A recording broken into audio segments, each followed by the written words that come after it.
The Egmont Empire is a powerful state that has been the subject of legends since ancient times. Its capital is the magnificent city of Egmont, famous for its astonishing architectural style. And its rich culture. A long-haired, dark-haired girl stood by the window, lost in thought. Her eyes were fixed on the distance, and her gaze reflected melancholy and mystery. She was surprised, not a bit sad, and everything turned out to be even easier than she had imagined. Suddenly, a handsome young man with blonde hair entered through the door. His name was Ulrich Egmont. The young man became furious and asked out loud where the girl was going, without informing him. He tried to find out if the lady was really approaching that young man again, holding the girl by the shoulders. But even now, he didn't understand what should really matter, said the girl. For her, this is not the main thing. The only important thing is that she no longer wants to be near the young master. He insisted that his Empress must be by his side, but the girl smiled and replied. Because he had overthrown her a long time ago, the place next to him had been empty for a long time. And she renounced the title of Empress. The carriage moved slowly along a winding path through a dense forest, as if passing through a green wall, and the sunbeams barely pierced the thick foliage, painting the tree trunks with golden spots. Adelaide Gottthroff was a very skilled forward, capable of clearing a tower unaided. And she possessed the status of crown princess. When her mother received a letter with a proposal from Emperor Egmont, she immediately informed her daughter. She thought her daughter would react favorably to the news and didn't understand what could be wrong with the proposal. The lady approached her daughter and asked if she didn't regret that day every time she went through difficult moments. She argued that Adele had an obligatory duty towards her only brother, and if she hadn't let him die, she would have become Empress of Gottthroff. The mother asked her to think about future children, about her loved ones, who probably did not share the girl's position.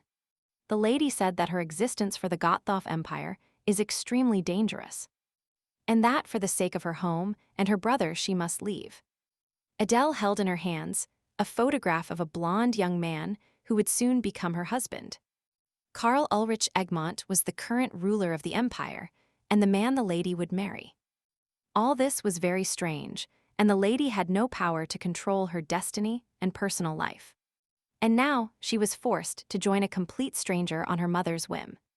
She left her homeland, crossed the depths of the sea, and arrived on this continent. It was a foreign land where there was no one to trust. The emperor looked at the photo of his future wife and wondered if the photo sent to the future husband shouldn't be taken with a sweet smile on her face. With this, he seemed to imply that she would come here not as his wife, but as an imperious empress. The young man suggested that it would be wonderful if the lady came here as his wife. The action takes place a month later. Lionel Valdor was the second son of Duke Valdor, and he held the status of Minister of Defense of the Empire and Commander of the Guard. The knights said that the carriage would arrive soon and that it was time to proceed to the meeting. Adele asked how much longer they would have to go. The maid replied, the gate they arrived at was only the first one, and it was about an hour left to reach the second one. The commander of the guard arrived right on time and was ready to receive the approaching carriage. Lionel went to the carriage door and said he was the Minister of Defense and commander of the guard, and that he had come to escort the guests. The maid opened the door, and the young man saw a dark-haired girl in front of him, who looked at the young man with some suspicion. He offered his hand to the stranger and was fascinated by the unusual golden color of her eyes.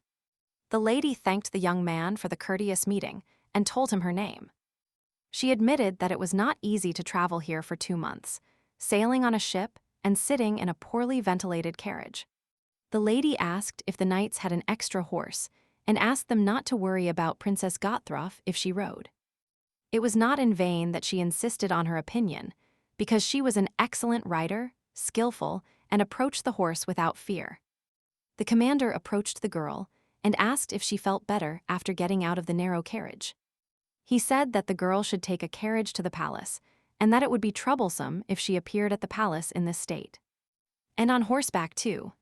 The young man noted that Adele was an unusual woman, and it was a pity that she was destined to become the Empress of Egmont. Karl was sitting in his office when he was informed that a maid from the Ivory Palace had arrived. The maid said that Lady Diane wanted to ask the emperor for help in the hope that he would assist her. The girl shyly held the crown in her hands, which glittered in the sun with its gemstones. Her eyes were fixed on the decorated headdress, which seemed to radiate light and power.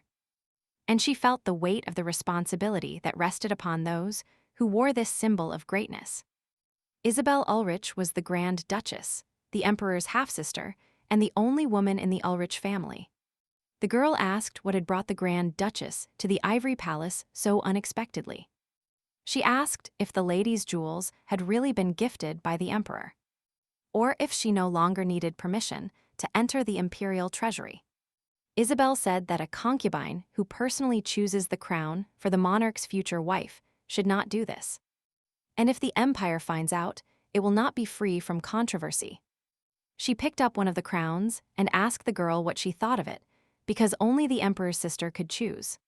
The lady apologized and said, "Isabel is the only divorced woman in the empire and seems to have no right to choose the crown." Everyone knew that such women did not participate in someone else's wedding preparations. And Elizabeth was furious about such rude statements. Suddenly, a young man entered through the door and asked what the two girls were doing together here. The lady, seeing the young man, said she was very glad he had finally come. Isabel asked if the young man really had nothing else to do and put all the empire's affairs aside, and followed his lover. The girl seemed annoyed. She tried her best to be useful to the young man and prepared for his wedding. But apparently the Grand Duchess did not like her efforts. The lady denied his words and was indignant that he had again become extreme, grabbing an innocent man by the neck. But in reality, his beloved girl was just showing off under the pretext of preparing for the wedding. And he couldn't even say anything against her. Elizabeth behaved unacceptably and made claims against Diane, but given her reputation. The young man warned her for the last time that he had entrusted all the wedding matters to Diane, and that the Duchess would have to stand aside and just watch.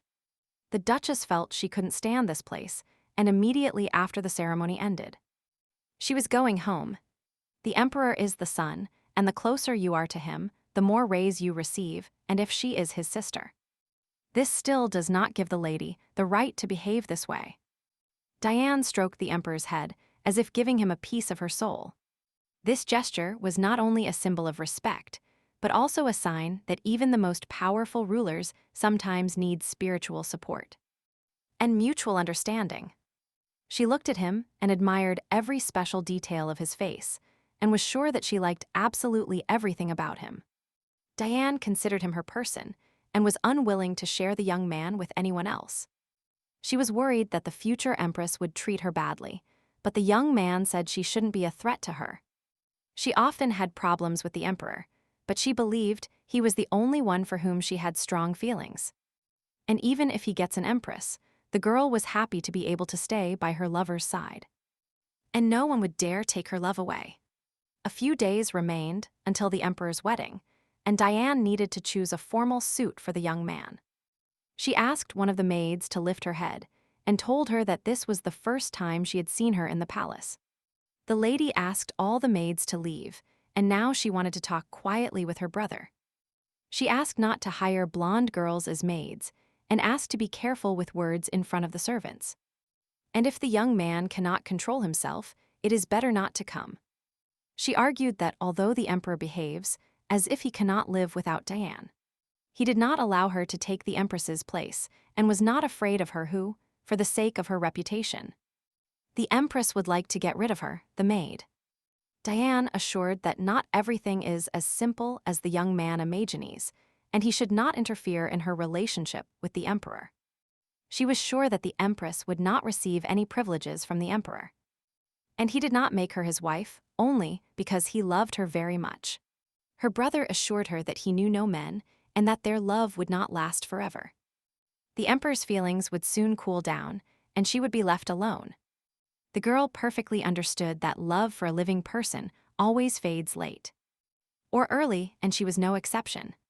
The emperor saw his late mother in her, and this was the main reason why he did not dare to abandon her. because love for a dead person never diminishes. The day after Adelaide arrived at Egmont Palace, a line formed to receive her. This was done to show their good side in front of the future Empress. But even after all the meetings were over, there was no news of the Empress. Adele asked the maids to prepare a hot bath for her and said she was very tired. She said that if the guests wanted to meet, they should come tomorrow, and she could finally be alone and relax. Diane suddenly appeared in front of her, stood awkwardly, and looked at the guest who had arrived at the palace. This was her personal room. All guests should have been escorted to the living room and kept there. But for some reason, this girl was so confident about being in someone else's room without the owner. She realized that the emperor's concubine herself was standing in front of her. Adele said, her clothes were wet due to her wet hair, and she ordered it to be dried. Diane came to the emperor's future wife for a reason.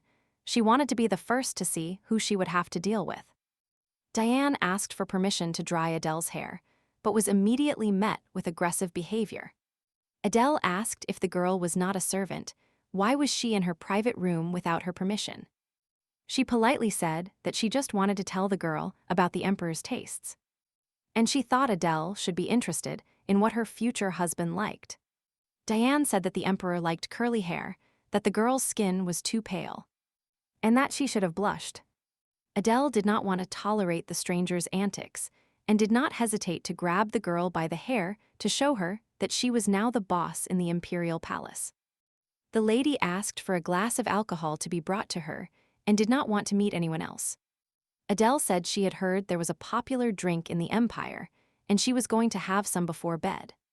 She understood that Diane had come for a reason, and in that case, she also asked to convey her wishes to the emperor. She said that she only liked men who were capable of saying what they wanted in person. Adele never betrayed her principles in life, and it was not her intention, so she does not have to listen to information that is not useful to her. And Diane herself can adapt to her tastes if she wishes. She wished the lady a pleasant stay and said that if Adele had any questions, she could call her at any time. Diane told all the servants to take care of the future wife of the emperor and left the room. The emperor never came to meet the princess before the wedding, and these rumors quickly spread throughout the empire. Adele understood that Diane was the emperor's mistress, and it turned out that Diane Poitiers was in charge of all affairs in the palace. They made it seem like Adele had arrived here by accident. The maid brought the girl a white gold crown and asked her to try it on. The maid carefully lifted the crown. With amazement and majesty, she placed the great symbol of power on Adele's high hairstyle, preparing for the moment of great splendor. But she was not satisfied with the crown, and the lady asked to look for a gold crown before the wedding. And make sure to change it. The emperor saw how Diane was worried before the wedding day and could not find a place for sadness. The young man wanted to protect her from the empress, and therefore ignored her in the first days of her arrival. She was an ordinary maid. The young man asked if on the day Diane went to receive her, if nothing happened between them. She assured him that there was nothing, and that she simply could not answer the question of who she was to the emperor. And this supposedly greatly saddened Diane. The girl began to cry and said that it was important for her to be close to the emperor. But apparently she wanted too much. The girl began to choke with anxiety, and the emperor asked for a doctor to be brought urgently. She sat on the floor crying and asked the young man not to leave her alone, no matter what. On the wedding day, people murmured. The emperor had not yet appeared and was very late for his wedding day. And whatever the case, the bride was now alone at the altar, which caused a heated argument among the guests. And Adele felt like she was on a battlefield without weapons. Once, the only person close to Adele said that the princess could only rely on herself, and that her honor and dignity were only in her hands. She remembered the nanny's kind words and asked for a chair to be brought, until the emperor arrived. The guests looked at Adele in shock, who slowly sat down on the chair. No one understood what was happening and why the bride was alone and sitting waiting for the groom, because the ceremony had already begun. The young people whispered, this lady had a lot of self-confidence and did what suited her. It was impossible to take your eyes off Adele's beauty, and in an instant she turned an ordinary chair and ordinary into her throne. All the nobles were confused, but one of the ladies thought it was worth greeting the future empress. She approached the lady and said that she was very much looking forward to meeting her, and that her name was Elizabeth Ulrich Grand. Adele said that she didn't even know how to introduce herself, and that this wedding would end quickly, so she could introduce herself confidently. The lady said that she had already become empress and could confidently pronounce the surname Ulrich Egmont. Adele was not so simple immediately after meeting. She indicated where her place was, and in one sentence made it clear who was in charge. Finally, in the doorway of the hall appeared Emperor Charles, whom all the guests had been waiting for so long. He saw Adele in front of him, who was the exact embodiment of the word empress. Their first meeting was cold, and two strangers faced each other at their own wedding. Adele knew that Emperor Charles with an elegant face was in front of her. And the portrait in the photograph did not convey all this. The subject handed the girl a bridal bouquet and asked her to take it in her hands. He also asked the emperor to take the future empress by the hand and walk to the altar. But after a moment, surprise appeared on the faces of the guests, and everyone was open-mouthed at the young man's unexpected action. He refused to take Adele's hand in front of everyone, which was unacceptable at a wedding ceremony. They approached the altar, but the young man was not interested in his own wedding, but in his conversation with the maid, who, in Adele's opinion, had no right to enter her room without permission. Karl said that Diane was not a servant and asked the girl to be careful with her expressions towards her. The young man told his fiancée, right at the altar, that she should not wait for him on their wedding night, and that nothing would happen between them. But the priest had already pronounced a solemn speech, where Adele became Adelaide Ulrich Egmont. And now there was nothing to change. The ceremony ended. Diane had refused to eat for several days, and the maids were trying to force her to at least have lunch. One of them asked not to force the girl, because she was very worried, and that's why she had no appetite. The maid apologized, but she didn't actually say anything bad towards Diane. She fell to her knees on the floor and admitted that she was just a new girl, and that, therefore, she had made a mistake. Diane approached the maid and told her that she would now explain exactly what the maid had said wrong. The girl was outraged by the fact that she was called a common concubine, and she considered herself the owner of the palace, so she dared to take the unfortunate maid by the hair and reprimand her for her words. She shouted that she would not allow this to happen next time and, ashamed, threw the servant out of the room. Diane looked angrily at the poor girl, and from now on asked to be called mistress. And not just mistress, the lady was very annoyed because this place was full of stupid people. And she felt weak for several days without eating. She asked the maid to call the doctor and told her that everyone should think she felt very bad and did not get out of bed. Adele understood perfectly that the palace was a new place for her and that she couldn't trust anyone here. And even the servants had to be treated with caution. For a long time, relations between Egmont and Gotthruff were not maintained, because they are separated by a huge sea, and there was no need to invade foreign lands that are so far away, let alone sending a spy to each other. Therefore, she did not have enough information to know the place in more detail, and the people surrounding her now.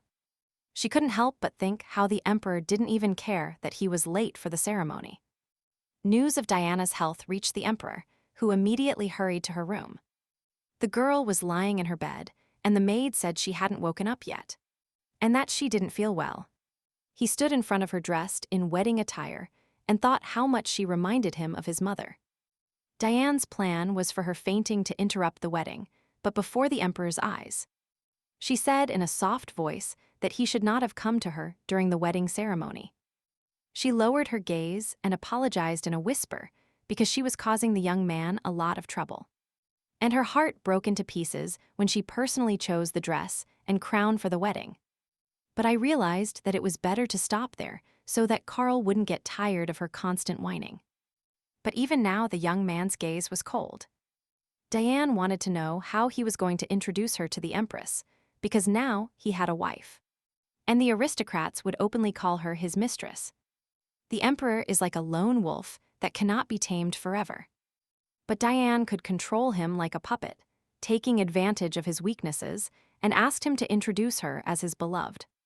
She took the young man by the hand and tenderly asked him to come and hug her. And if she couldn't become his empress, then she was willing to do everything possible so that no one else would get a place next to him.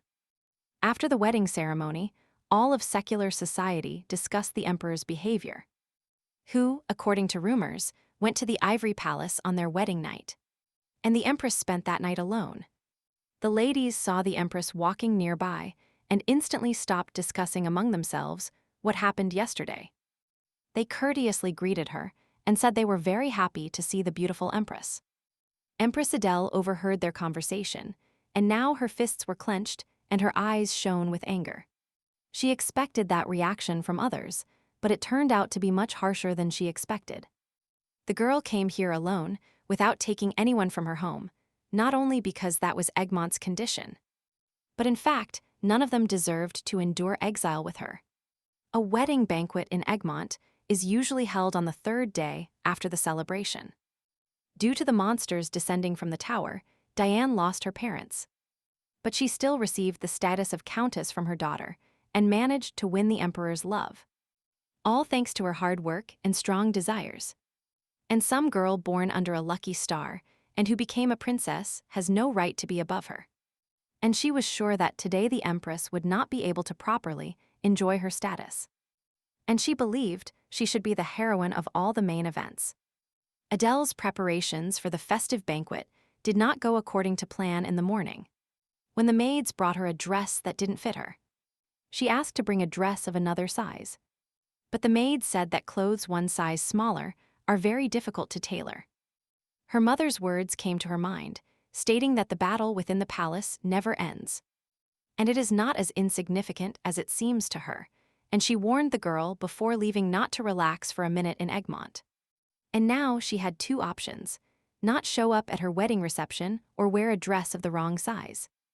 Diane was preparing for the wedding, and apparently in this way wanted to show her unattainability with the help of these dresses.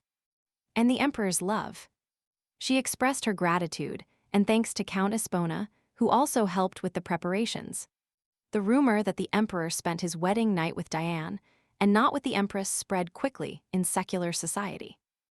And it became the main topic of discussion.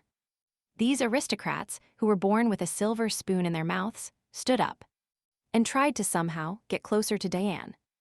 They congratulated her and smiled falsely.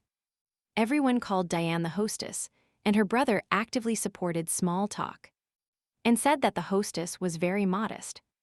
But in fact, by order of the emperor, all matters related to the palace were under her control. And the scope of these rights, obviously, was much broader than that of the empire. Duke Valdor entered the hall and immediately became the center of attention for the secular nobility. Diane noticed that it was necessary to stop her brother's speeches, and in such a place, the conflict could drastically worsen the situation. The young man tried to remind Diane's brother what occasion they had gathered here for, and warned him that if the young man was even a little worried, it would be better for him to start watching his words. Baldur turned and walked away as the bad-tempered boy tried to present himself as a self-confident young man. Empress Adele came out to the guests in a luxurious dress and smiled, greeting the wedding banquet guests with her noble appearance. And sophisticated, and a golden crown with gemstones glittered on her head. She walked among the guests towards the throne, and Diane became angry when she saw the girl in the same wedding dress she wore at the ceremony. The girl sat on the throne, smiled, and apologized for being late, feeling the heavy gaze of the emperor's concubine on her from afar. No one had the right to climb the imperial stairs, and Adelaide walked them with pride.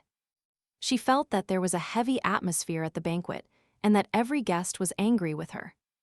The empress asked Count Espone if he was satisfied with the banquet. But he replied that he had waited for Adelaide all last night, but she never showed up. The guests were nearby and should have greeted the empress, but no one dared to go up first. And only one dark-haired young man volunteered to greet the new mistress of the palace. And it was Lionel Valdor. All the guests present hurried to repeat after the young man and greeted the Empress with a bow. Dina closely followed Adele's behavior, who didn't even look at her once. But she intended to make sure that the Empress only watched her. And Diane deliberately appeared in front of all the guests to further provoke rumors about her unwavering confidence. She deliberately approached the Empress, greeted her, and stated her name. Adele knew that the girl had decided to put on a fun show for those present and mock her. She said she was organizing the wedding and asked if the Empress liked everything. And the lady, who had to play along with her insidious game, told Diane not to be angry because she couldn't wear the dresses she had so carefully selected. Adele said the dresses were beautiful, but the wrong size, and that anyone can make a mistake. And if Madame Poitiers prepared the clothes, she deliberately chose the wrong size. His Highness the Emperor appeared before everyone, never leaving the side of his mistress. And he arrived at the most opportune moment, and Adele hoped the situation would not get worse. All eyes were on the Empress today, and she calmly dominated and ruled. Karl, in front of everyone, approached the concubine who looked like she was about to burst into tears at that moment, and called her by name. Adele quickly realized that the girl was trying to exaggerate the situation, as if she had made her cry in front of everyone. The Emperor turned to Adele and asked why she was behaving this way at the event. Adele said she just greeted her and doesn't understand why Diane is shedding tears in front of everyone. The Emperor fell silent at her words and sat on the throne so as not to create a conflict in front of all the guests.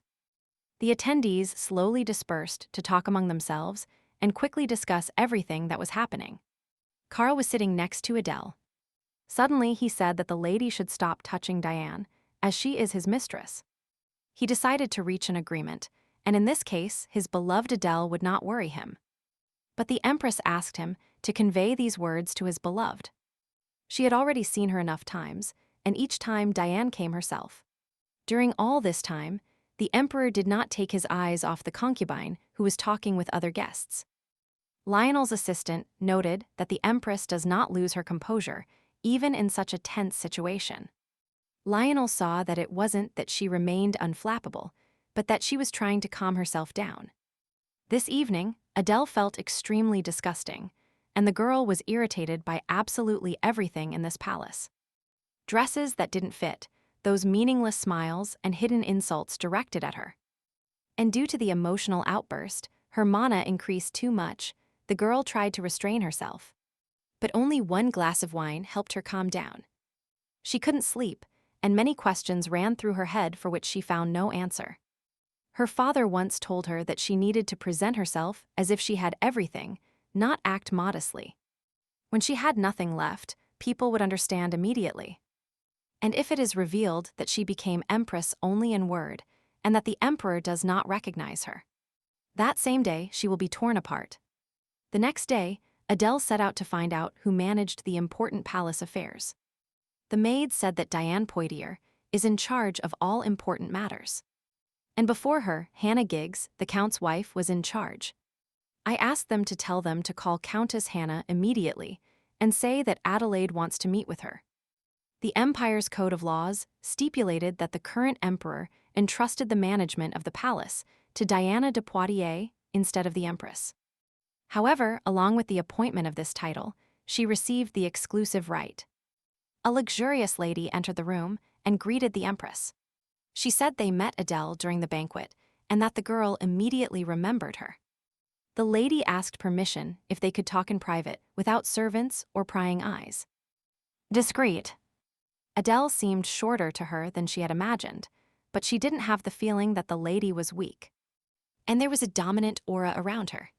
She said she heard that Adele called Hannah Giggs, who was her nanny, and this meant that the Empress wants to strengthen her position in the palace. She said that this might be quite difficult because Diane Poitiers has a big advantage, the Emperor's love. And behind them is the Duke of Defies, and all the people in the palace were his people. Adele asked if it would affect her if she wanted to take over the palace. His Highness was under the control of Dylan Poitiers and the Duke of Defies, so she cannot follow the true imperial path. Therefore, she wants Adele to cut the strings by which Charles is controlled. She needed to take control of palace management, and the lady promised that Hannah Giggs would help her greatly with this. She gave the Empress one more piece of advice for finding an assistant. A woman is usually involved in palace management and its internal affairs. And it would be good if a man became her advisor in her empire to avoid losing face. And if Adelaide does nothing offensive after that, everyone will look at her with contempt and whisper that she is worse than any mistress. Hannah Giggs had a connection with the previous Empress, so she was involved in palace affairs. And she was the Grand Duchess's nanny. For a long time, Hannah held this position in the palace with pleasure and responsibility. But her usual good life began to crumble with the arrival of one person, Diane Poitiers. She caused the unfortunate death of the previous Empress. The girl was surprisingly similar to the biological mother of Emperor Charles, so he soon fell in love with her. Some time later, he entrusted her with all palace affairs. Firstly, having received power, Diane kicked Hannah Giggs out of the palace. The old woman, who had been dismissed in disgrace, now stood before the new Empress with an inexplicable feeling of excitement. Adele looked closely at the woman, whose eyes were filled with tears. She placed her hand on the sofa. And she remembered how she chose that day, and every corner of the palace reminded her of the Empress.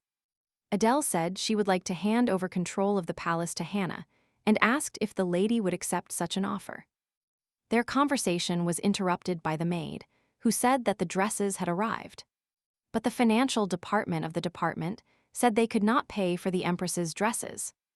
Adele suggested calling the merchants to pay them personally, and Hannah confirmed that unnecessary rumors would only harm the Empress, and that she needed to thank them properly so they would keep this a secret.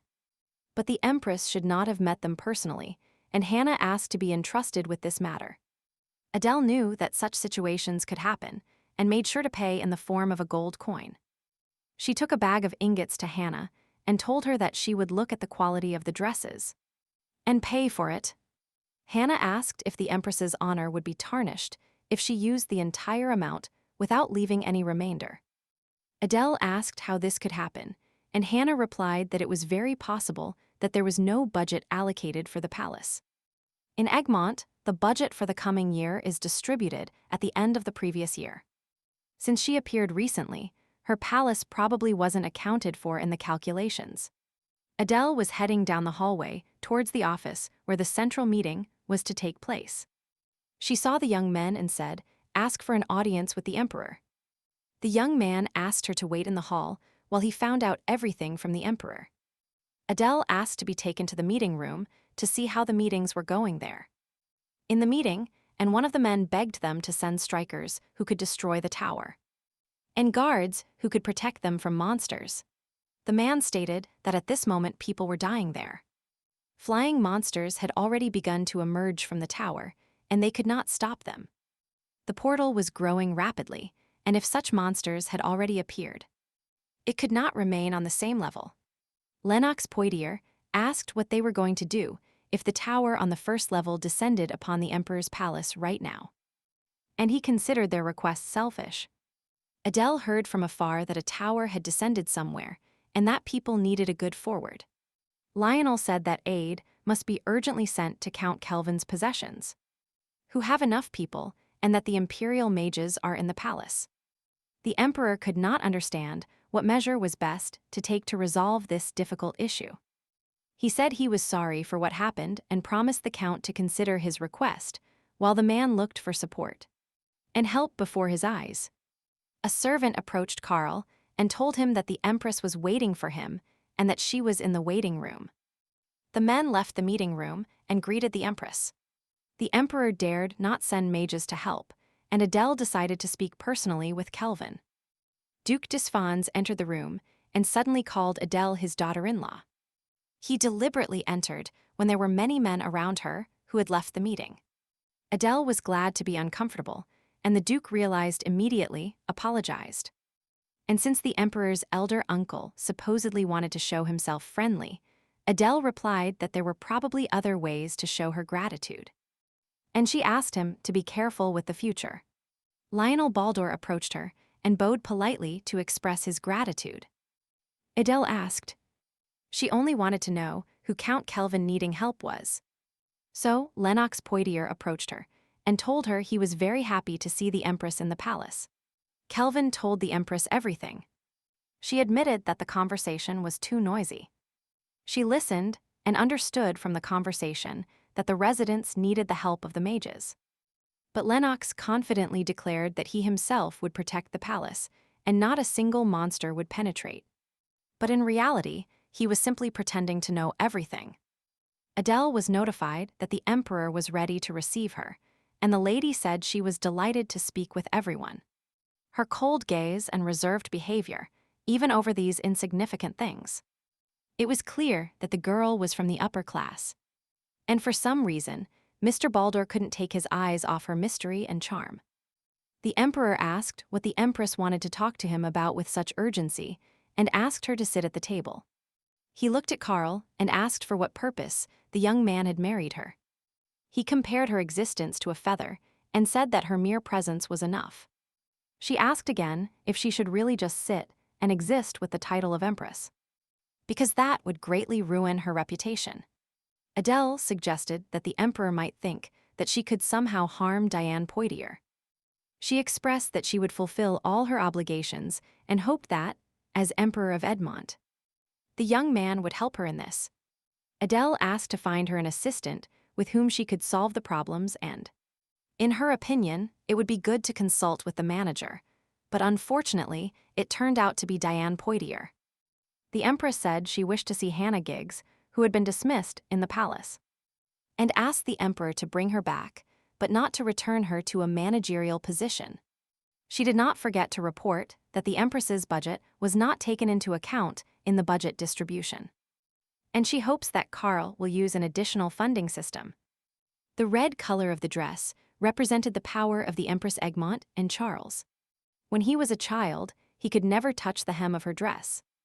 The Empress never acknowledged the child, but she had a person who could always support him and reassure him.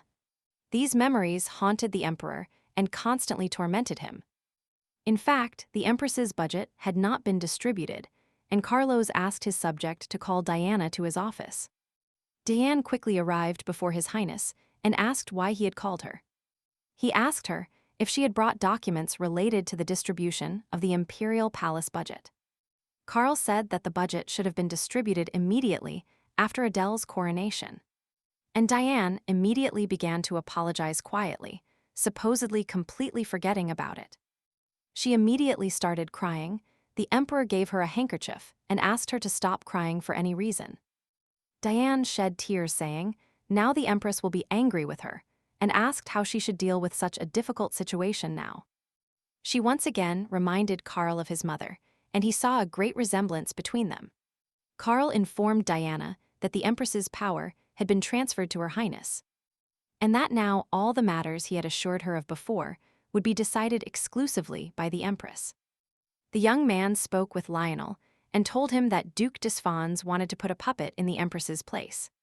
And for this, he found a princess from a distant empire, but clearly did not calculate all the moves. Now that he understood it, the Empress sent her daughter far away, and the new Emperor Gorgopha is only 14 years old. And if such a dominant sister is by his side, it will be a big obstacle for him.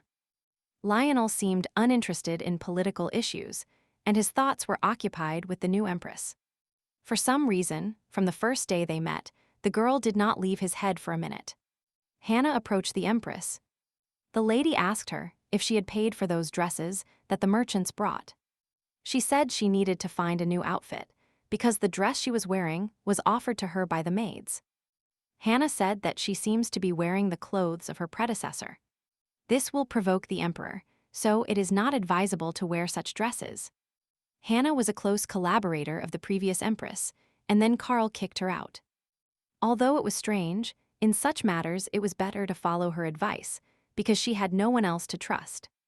Diane was sitting in the gloom of her room, tears rolling down her pale cheeks like an endless stream of bitter pain. And her long, disheveled hair, covering her face with a sensual and angelic veil of sadness. She was haunted by the thought of how easily the emperor deprived her of power. And Adele was very lucky from birth. She received everything without any effort.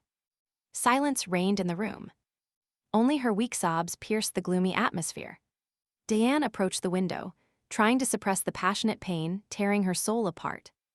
The Ivory Palace was the palace where the emperor's mother wanted to live and undoubtedly gave it to Diane. She asked the maid to bring her the financing documents to make some changes. And she intended to make Adele understand that she was just a fool with the status of Empress.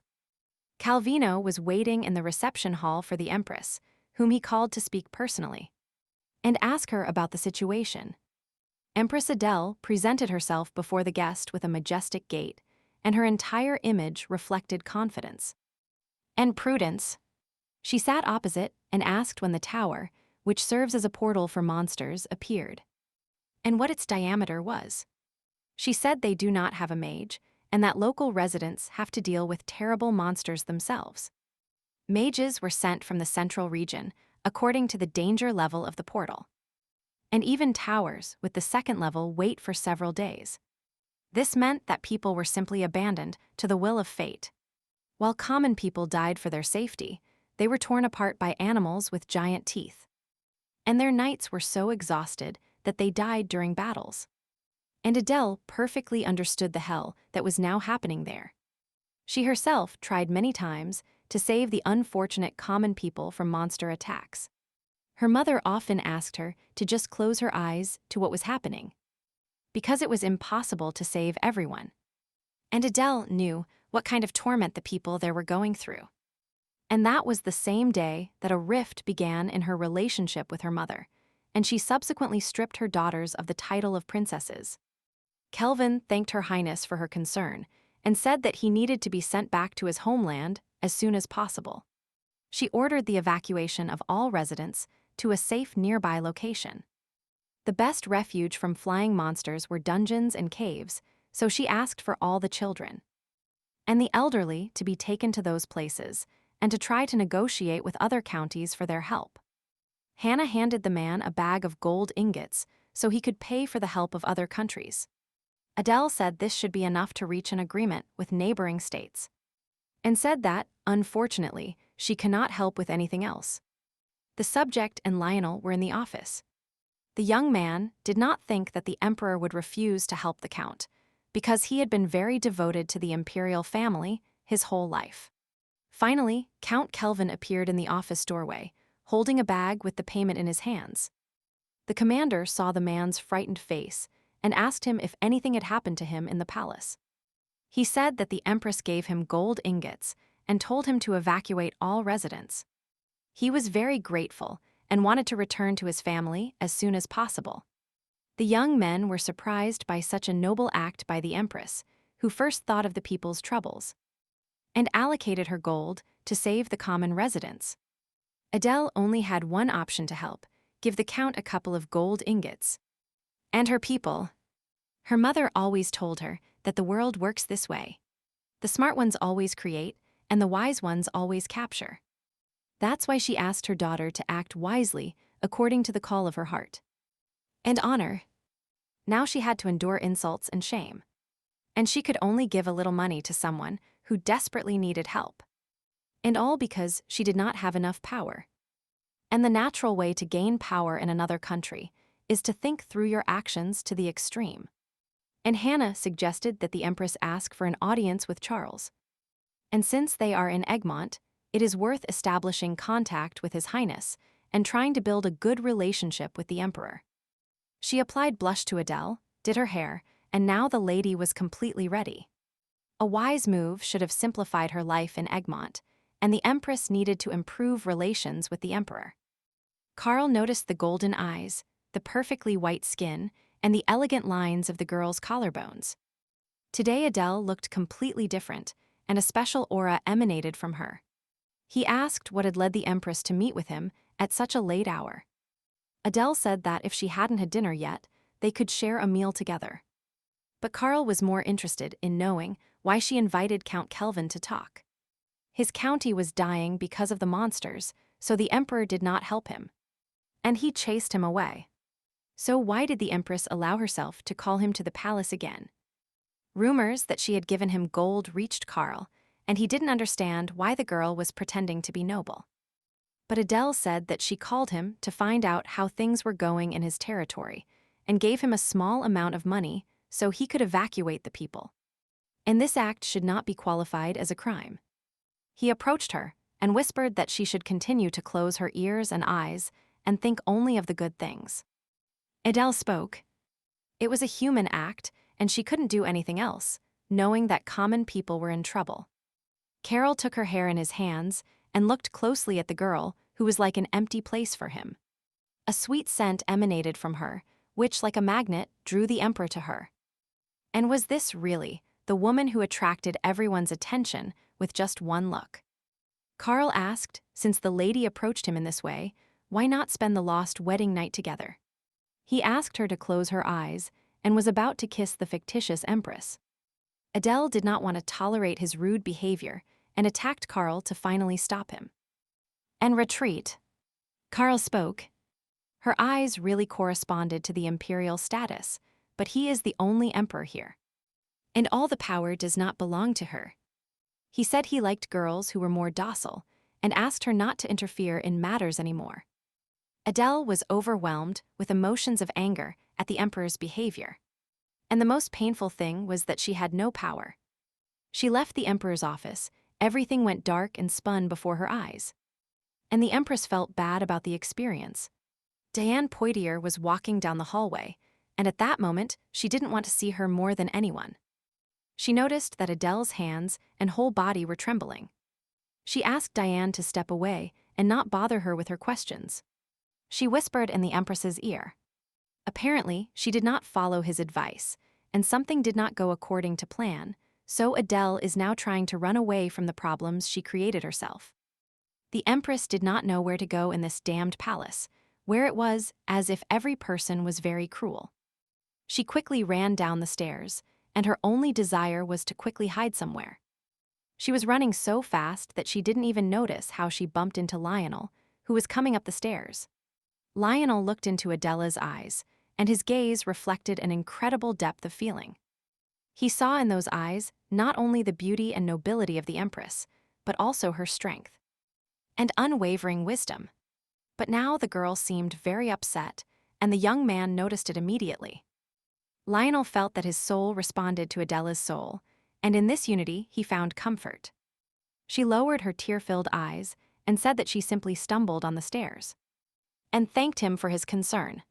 The young man felt that the lady was definitely in a bad mood and was behaving very strangely, as if she wasn't herself, and recently she had smiled so sincerely before coming to the palace. Hannah met the Empress and asked why she had returned from the Emperor so quickly. Adele only asked to be left alone so she could calmly relax and take a hot bath. She didn't understand at all what she should do, and she remembered her nanny's words. She always said to act as her noble heart dictates, to do everything she deems necessary. And whatever the outcome, it will serve as good wholesale for her. And this should be her path. She understood that she needed to expand her power regardless of the Emperor's power. The sorceress once predicted that Princess Adelaide would have an eternal companion, luck. That would always help her. After the bath, the table with lunch was already set for Adele, and the girl was talking to Hannah. Her expression after meeting the Emperor made her worry, and she already knew that immediately after the conversation, she ran into Poitier, who would ultimately disgrace her again. Hannah was worried about the Empress and asked her to eat more to regain strength. The servant handed the papers to Hannah and said that the additional budget had been allocated and sent for verification, and the lady immediately handed them over to Adele. She asked where the document came from and who the real sender was. The servant said that this document was sent from the Ivory Palace, and Adele understood. The document was sent to her by Diane. She asked Hannah if she could find out the budget for the Imperial Palace. Hannah brought the Empress additional books and documents containing reliable information. But a ridiculous amount of money was allocated to the budget, with which it was impossible to even buy a horse. And moreover, the funds for ivory should, in theory, belong to her palace, and for some reason its budget was much higher than normal. And it was all the work of Diana, who was ordered to reconsider the decision to finance the Empress's palace. The girl herself personally corrected the data in the newspapers, and for some reason, she bravely managed the emperor's budget. The fact that the answer arrived so quickly meant only one thing. Diane Poitiers still had control over the additional budget. She ordered the response to be sent to her, and Diane laughed. Apparently, the Empress wanted a luxurious life. She asked the maid if the amount she had sent was not suitable for the Empress, because that money was enough. Dina asked the maid to bring the most modest dress for her meeting with Empress Adele, and at the same time, inform the Emperor that the Empress has summoned her regarding the issue of an additional budget. She is very scared and doesn't know what to do. Adele carefully studied the Code of Laws, where it said that the Empress has the exclusive right to decide on the acquisition of the palace residence. And this provision was clearly and distinctly established in the laws of the imperial palace. The Emperor had the exclusive right to distribute additional funds, and this law was perfect for his case. Hannah warned that the girl should be careful because laws are like double-edged swords. And if you wield them, you can hurt yourself. Adele found it funny that she had to ask the Emperor's mistress for money, who dared to mock her. She took pity and added one to her meager gold ingot. She was sure the Emperor was the first to wield the sword, and she had already been hurt too many times. Adele asked what she should do now to correct the course of the matter, and Hannah suggested that it was necessary to return the documents and reissue the request. She smiled and said she was requesting a residence permit in Diane Poitiers's palace. The Empress's power did not come from nowhere. It came from her loved ones, or it arose with the birth of the heir to the throne. It made no sense to expect help from family, because her own mother asked Adele to leave the palace. The option with an heir also didn't seem particularly attractive to her, because the Emperor was openly displeased with her. There was another way: find a counselor with whose help the Empress could gain her independence. A strange feeling did not leave her, and the lady realized that it was definitely the strong energy of the tower. The maid said that Madame Poitiers was requesting an audience, and Adele asked her to wait in the living room. Diane always seemed like a sweet and beautiful girl, but not everyone knew what this apparently angel could do. The Empress asked if the concubine had brought what she asked her to convey through the servants. The girl looked at Adele and asked. The lady seemed extremely unhappy. Hannah placed the papers on the table, and Adele prepared to explain the reason for her indignation. She pointed to the budget allocated for the Ivory Palace, and Diane knew that Adele was starting to use her title. And to pressure her, the girl pretended not to understand why the Empress was showing her this, and the lady only wanted to ask one question. There were no reports on the management of the Ivory Court's budget, although all other institutions in the imperial palace had these documents. And the Empress's palace budget was about to be rewritten. The maid Diane immediately rushed to inform the Emperor that the Empress urgently called the mistress. And now she is with her. She said the master was very worried and trembling with fear, so she informed him urgently. Karl felt a lump in his throat and needed to solve this problem. Diane asked if Adele really wanted to seize the funds of her palace and appropriate them for herself. Adela confirmed that before this, Diane was in charge of palace affairs and therefore received the entire Empress's budget. And since she was now officially the Empress here, the financing responsibilities also fell under her responsibility. And the financing would go to her palace. The Empress, even without relatives or followers nearby, remained Empress. And Diane could not refuse to obey her orders, because she was in no position to contradict her. Before this, everything belonged to Diane, and the girl began to get angry because a stranger arrived at the palace and took away everything she had. Adele asked the girl to listen carefully.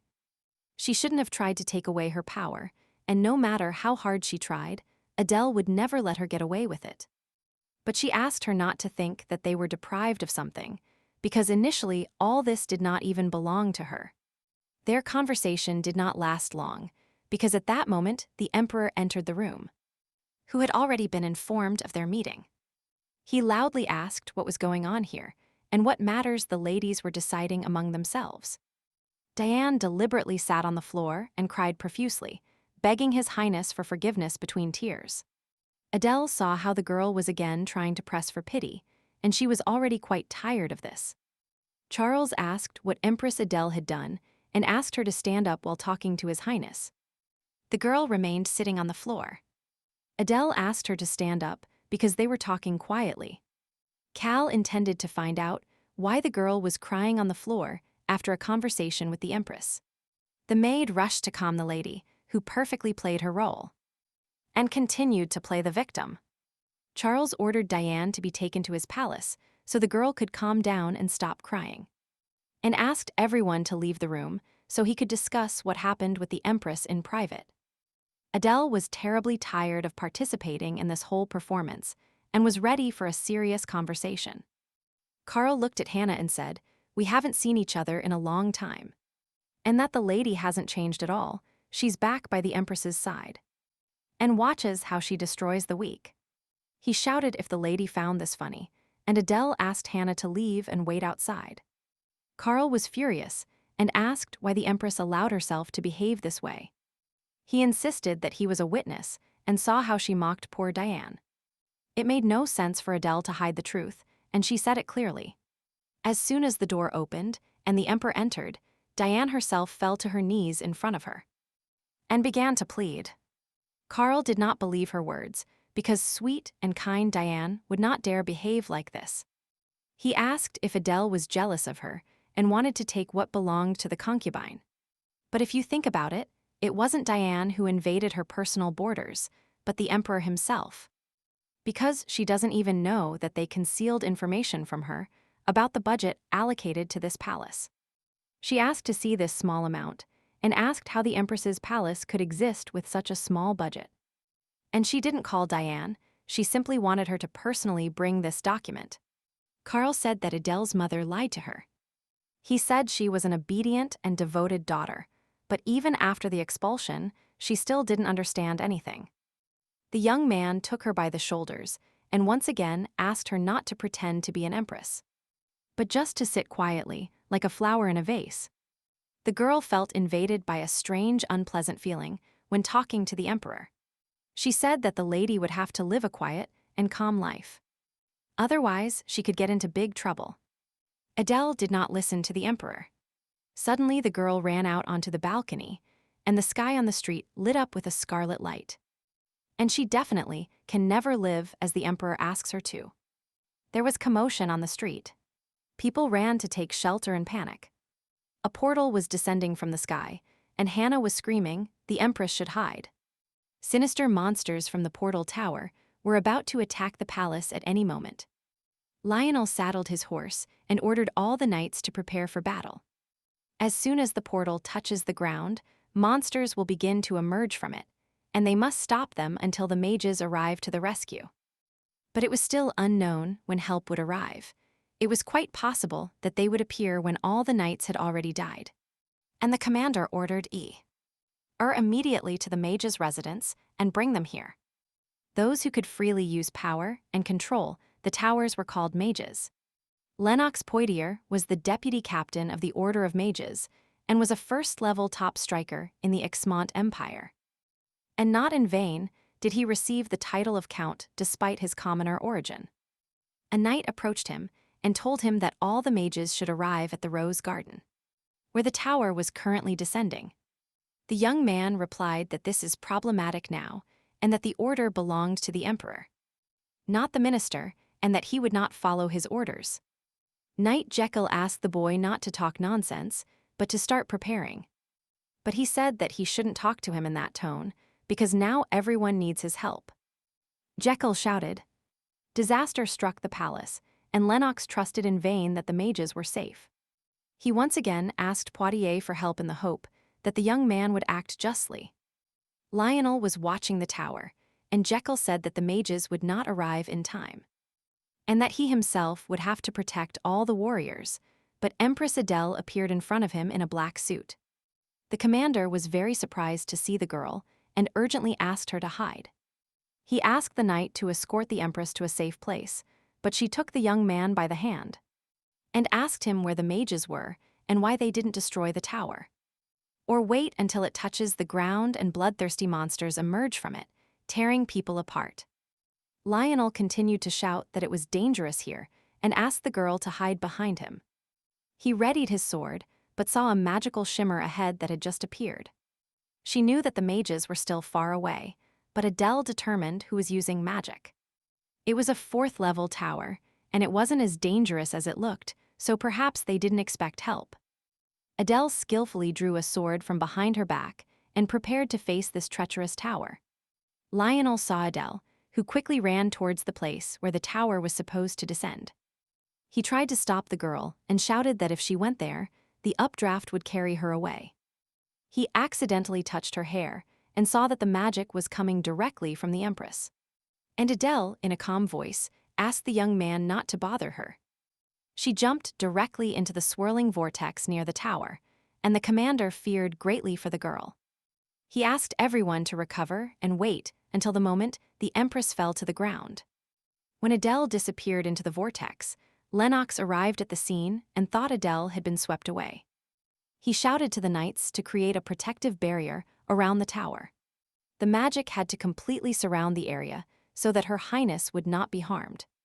He looked up and saw that something strange was happening high on the tower, and a loud sound was heard.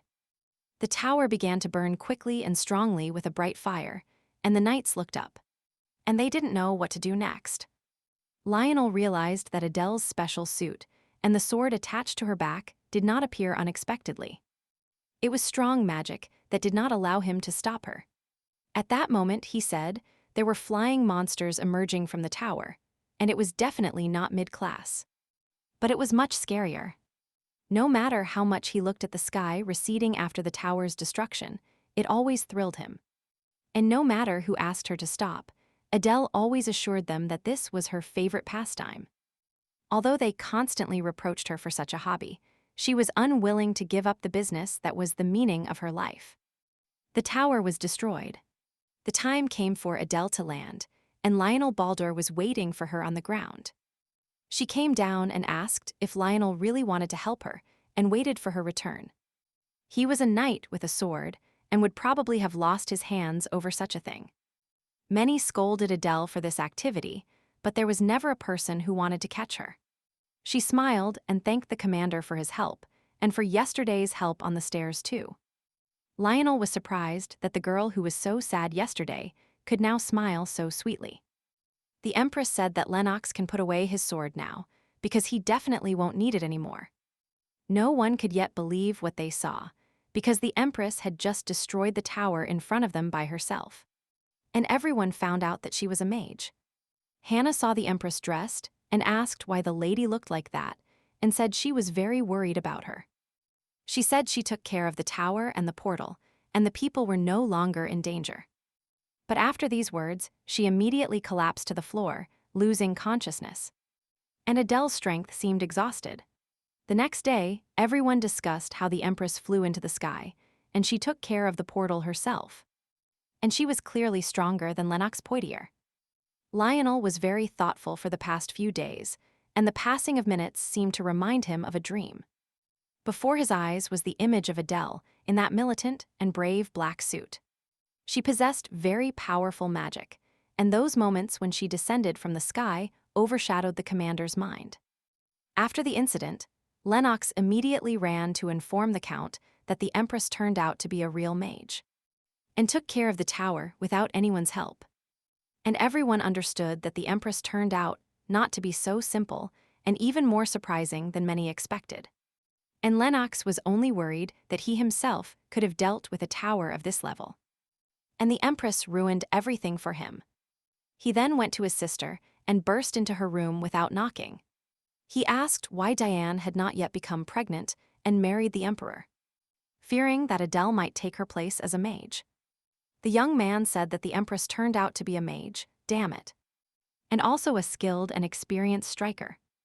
Diane was shocked by this news and for some time could not find words. She was outraged that the Empress destroyed the tower on her own. She prayed hard that some puppet would take the Empress's place, but she turned out to be a powerful mage. Lennox feared that the Duke would no longer need him, but Diane menacingly told the young man to pull himself together and stop complaining. She said that nothing would change, that he shouldn't worry unnecessarily, and that the Empress wouldn't do anything alone. They have been through a lot, and a trifle like Adele cannot change their situation. And she doesn't care at all, as such an Empress. When the tower, which is the source of magical power, disappears, the sudden surge of mana begins to dry up and causes mage exhaustion.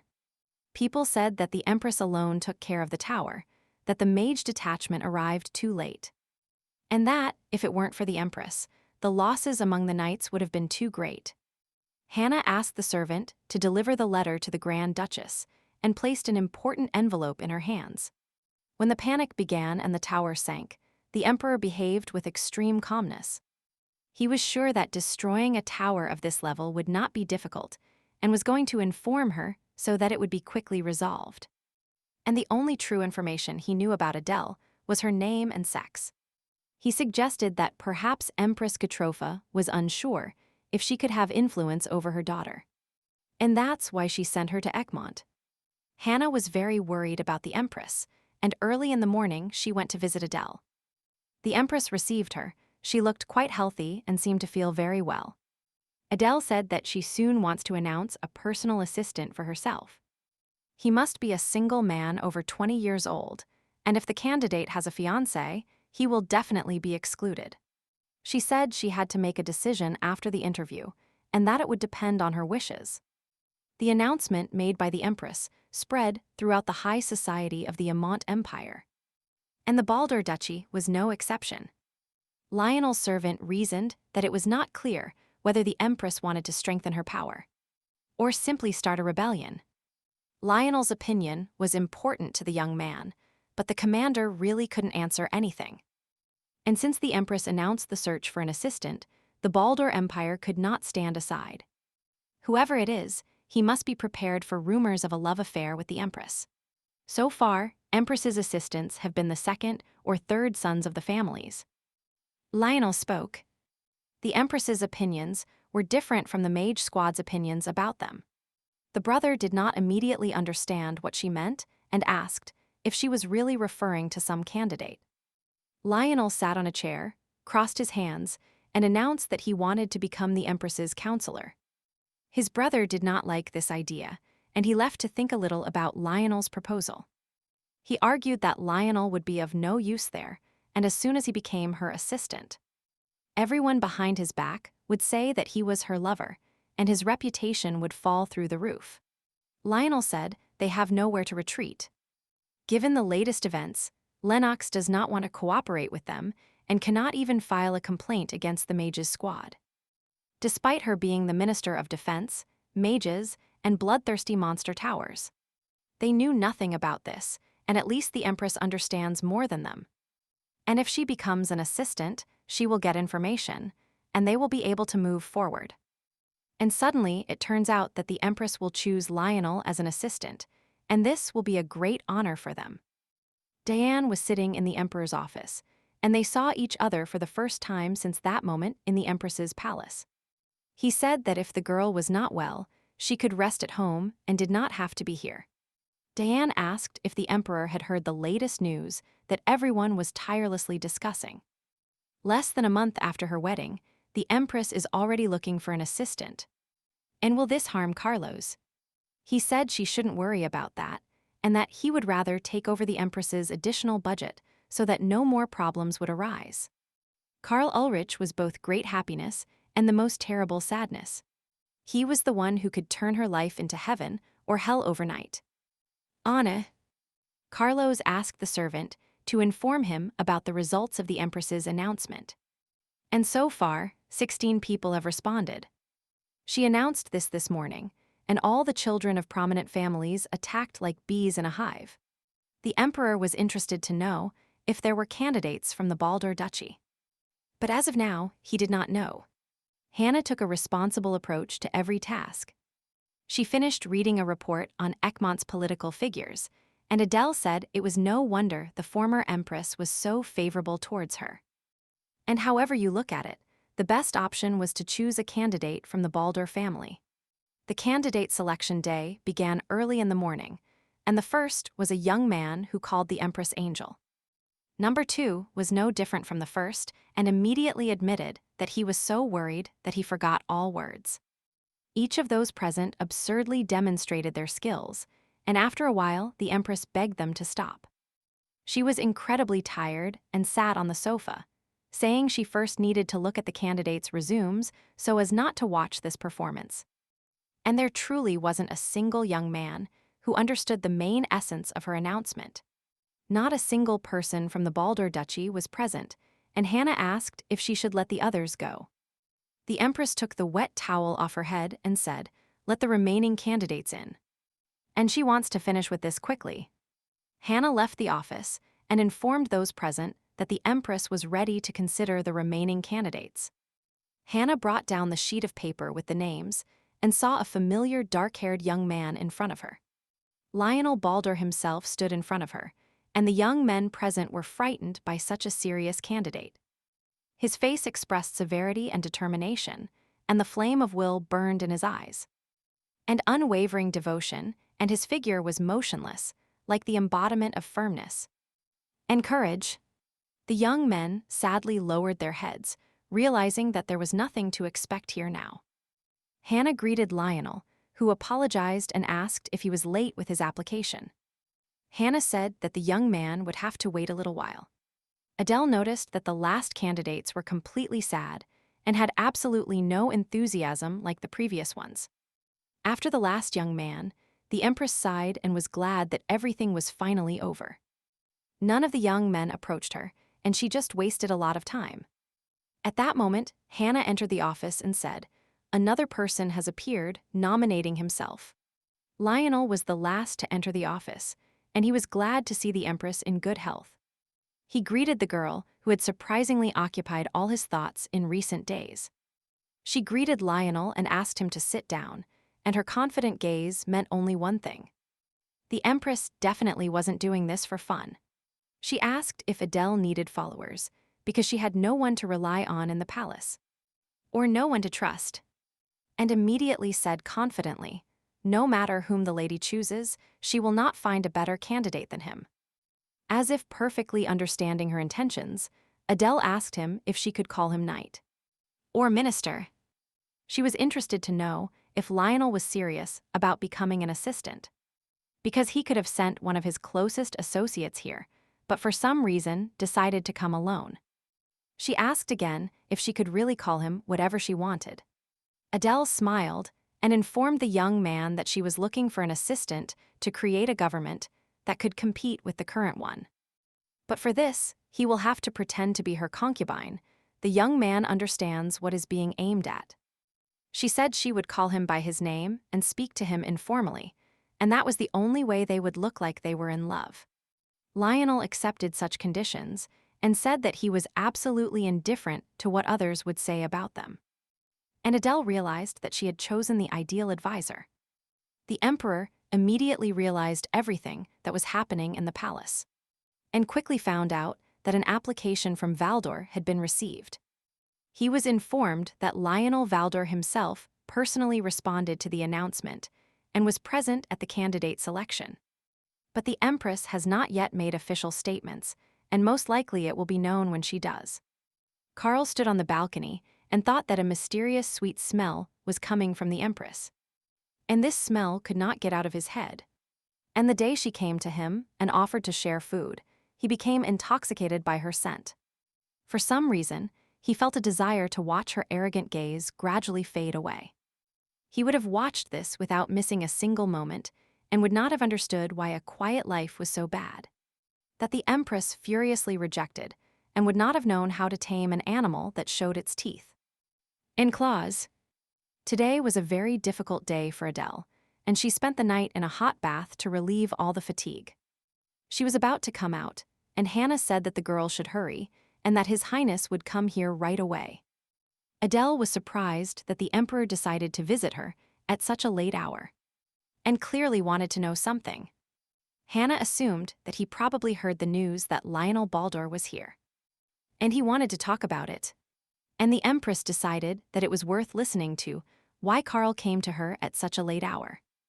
Empress Adele looked beautiful in her exquisite green dress. The fabric of the dress gently hugged her elegant figure, emphasizing dignity and sophistication, and the surprising shade of green perfectly emphasized nobility and sophistication of the image, giving it a special charm and appeal. She said that the emperor's arrival was very unexpected, and she needed time to prepare. Karl immediately started with the topic that interested him and asked whom the empress wanted to choose as an assistant. Assistant. Adele asked if she really needed to immediately inform the emperor about her decision. The young man asked her to answer one question: whom did Adele choose as an assistant? But the girl stood firm and said that whoever she chose, it was solely her decision. Karl said that Valdora is rebelling against the imperial palace, and she cannot appoint one of them as an ally, because in this way she will simply expose the whole family to ridicule. The impudence of the young emperor astonished Adele, but he wanted her to be a silent flower in a vase. Adele was sure that the emperor needed a creature, without her own opinion, who would please him and fulfill his whims. Karl looked at the lady and agreed with her statement. The empress said that she had decided to choose Lionel Baldur as a counselor, and that his candidacy was suitable. Adele reminded him, saying that he wouldn't mind her lover if she didn't mind Diane. The empress said she would only follow the emperor's words and would not let him worry about his mistress. She said that over the past 4 days, she had looked at all the candidates and liked none of them. Karl frowned. Anger flashed in his eyes, and he asked the empress to know her place and not take risks. She had no intention of becoming his, because he hadn't even recognized her as his equal yet. And he himself asked her to perform some duties. The emperor turned around and walked to the door without considering it necessary to continue the conversation. He finally said Adele should have made a wise decision so as not to suffer and regret it later. Her mother always taught her to act wisely and think about the consequences.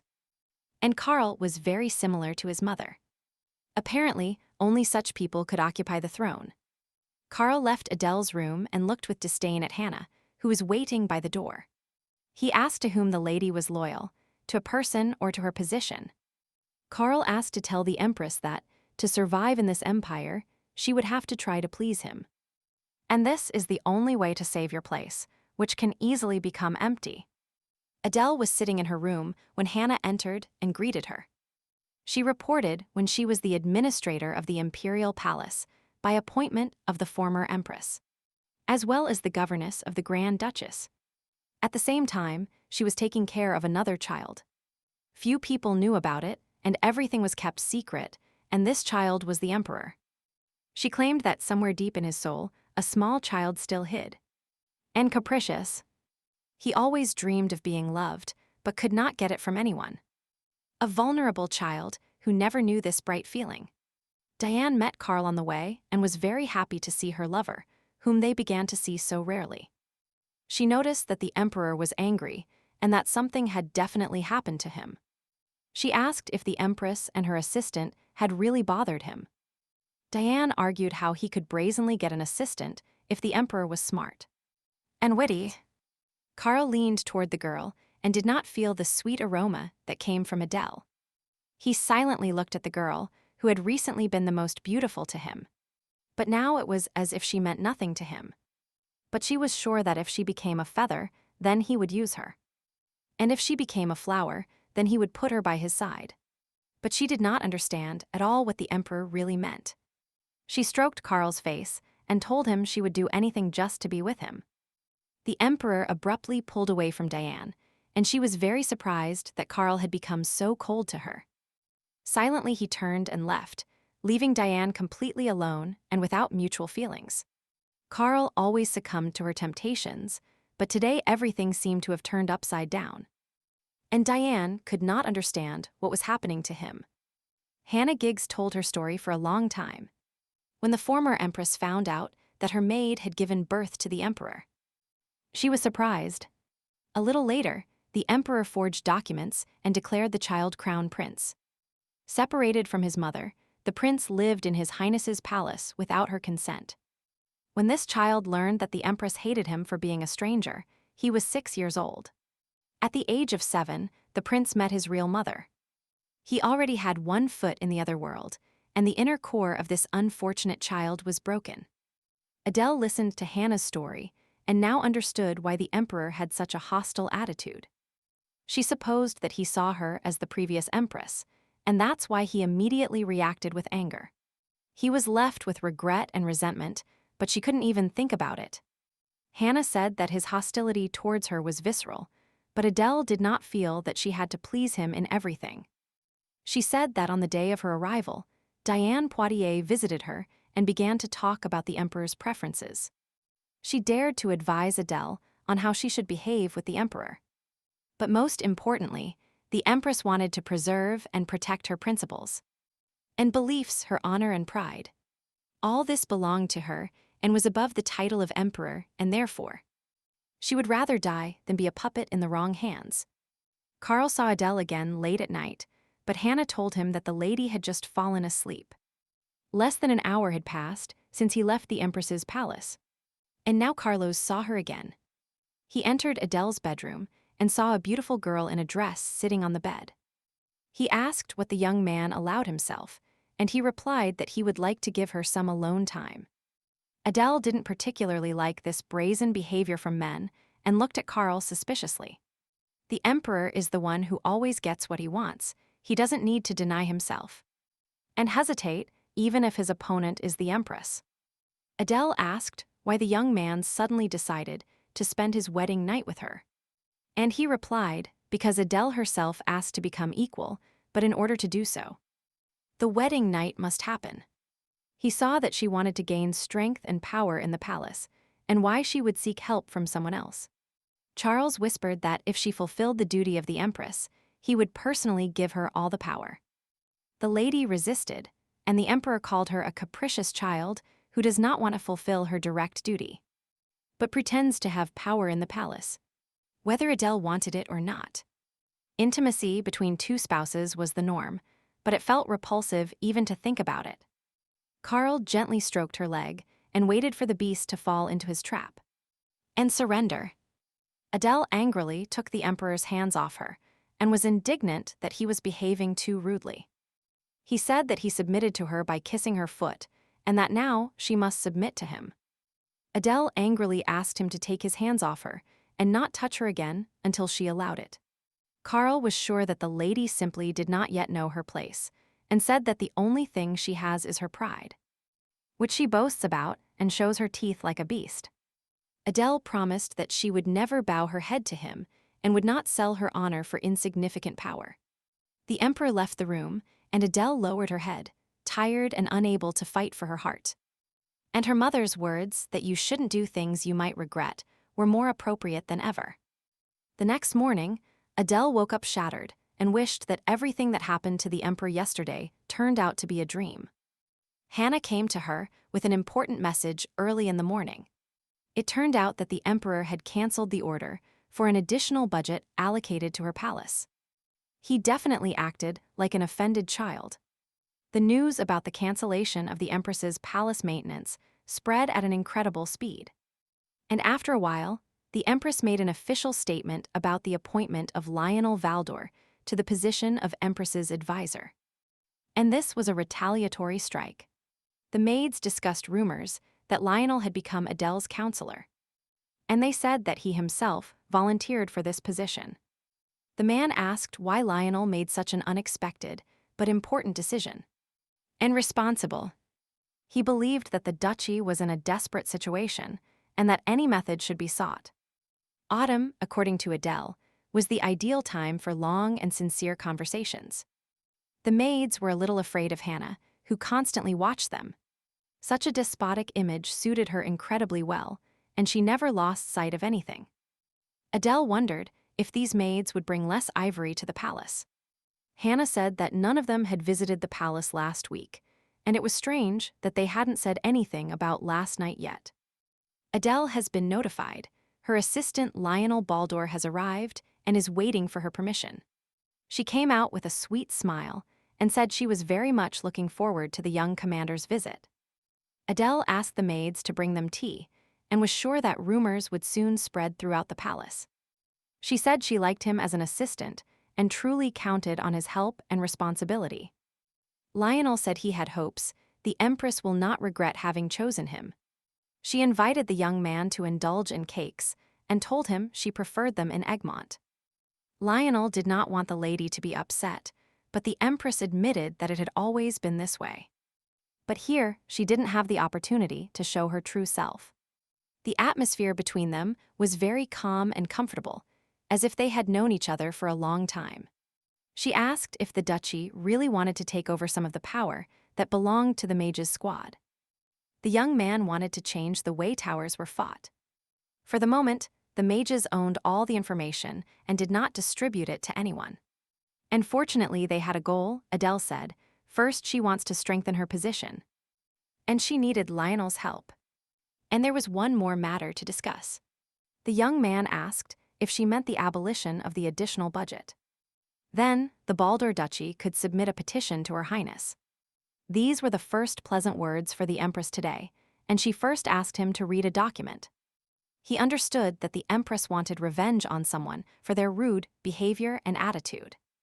The maids encountered the man, but said they were not expecting him today. The man said that Her Highness should choose what she liked, and this was the gift Madame Poitiers sent. And the Ivory Palace paid the bill. The gift was accompanied by a letter, which soon ended up in the Empress's hands. The letter said that Diane wants Adele to choose something for her for the amount she initially allocated. And it said that holidays would soon be celebrated. Adele was no longer going to tolerate her antics and asked Hannah to write an order and prepare the relevant documents. In an instant, she lost control of her emotions.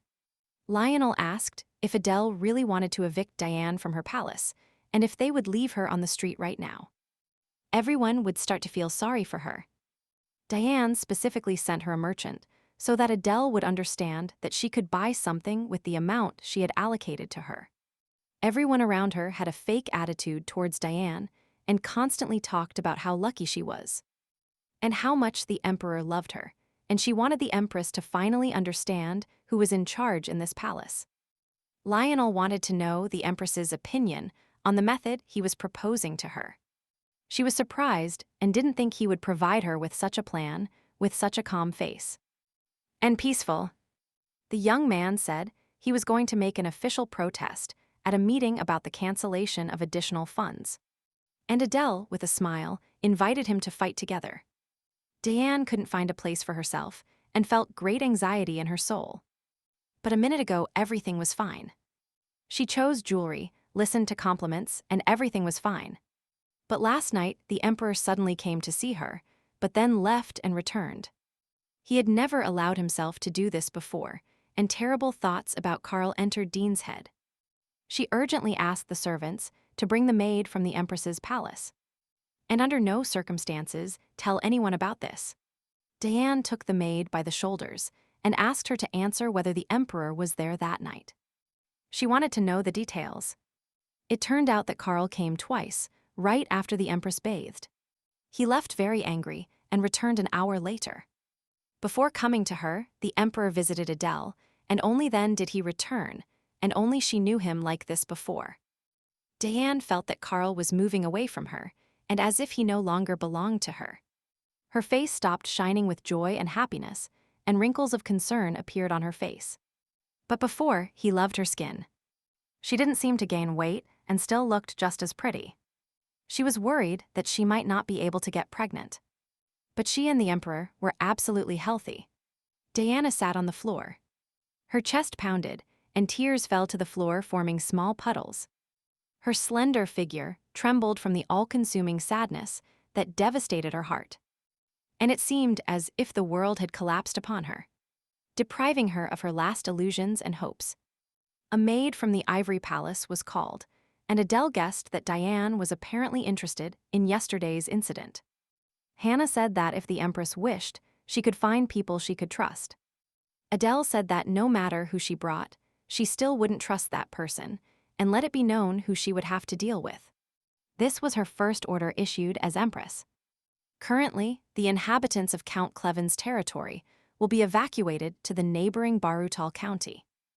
And Count Barutal, along with the Viscount of Orleans, will stop the monsters on the road. According to preliminary data, the tower is at level 3, and the information that flying gargoyles appeared there was confirmed. Lennox asked if perhaps people had seen the Ganniers, as a gargoyle is very difficult to catch. And feeble knights cannot fight them. One of the knights was indignant that the guy called men insignificant. And he would have tried to solve it better himself, instead of sitting around and putting on airs. The Duke asked the boy to calm down and not allow himself too much in the presence of Her Highness.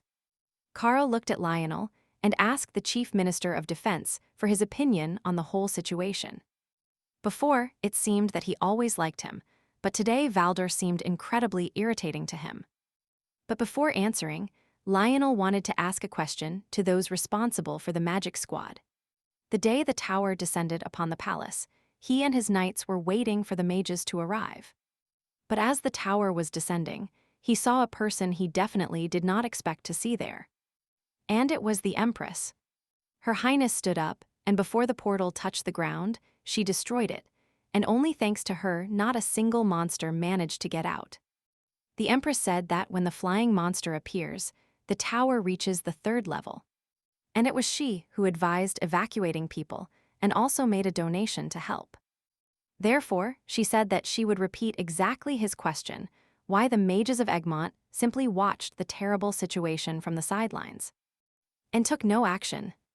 As Minister of Defense, who was supposed to protect the people and the imperial family, he was responsible for security.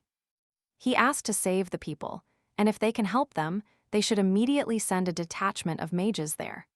Karl thought he had a snake warmed up in his chest. Even common people say that a wife should help her husband, and although the situation is unclear, it is not time to get involved in love affairs.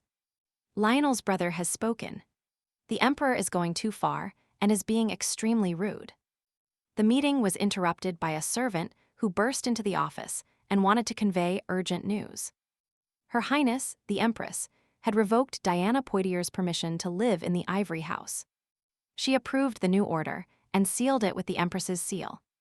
Lennox was angry because the Emperor personally issued Diana's residence permit. And he realized that Adel was trying to kick Diane out. As a sign of gratitude for accompanying the Emperor all this time and dealing with his affairs, Adel said that she would still allow Diane Poitier to continue living in this palace. But one thing was contrary to the law: she was not part of the imperial family and did not have a determined status or position. Since Diana is the daughter of a count and wishes to remain in the palace, she was granted the status of a guest. And she was given permission to stay in the Ivory Palace, so her county must pay the additional expenses related to Diane de Poitiers. Lennox looked at the Emperor with contempt, because in this case, Diane would have to pay a large sum for accommodation. But everyone present agreed, because it was really strange that a girl occupied an entire palace for no apparent reason. Lennox looked angrily at those present and considered them treacherous people who dared to open their mouths. The brother asked if it was Lionel's idea to pay for the Ivory Palace. Balder smiled and said in a whisper, his brother must understand everything because he knows him better than anyone. After the meeting, Lionel approached his brother and asked if he had time to talk. The Emperor left after the meeting with a grimace of discontent and rage on his face. He went to the Empress's palace to personally discuss her newly issued order. He saw the Empress, who felt that her affairs had been a success, and Karl was clearly dissatisfied with something again. Adele approached him and asked what topic they had arrived at. She asked if it was possible that the Emperor had come to discuss a new order for the Bone Palace word.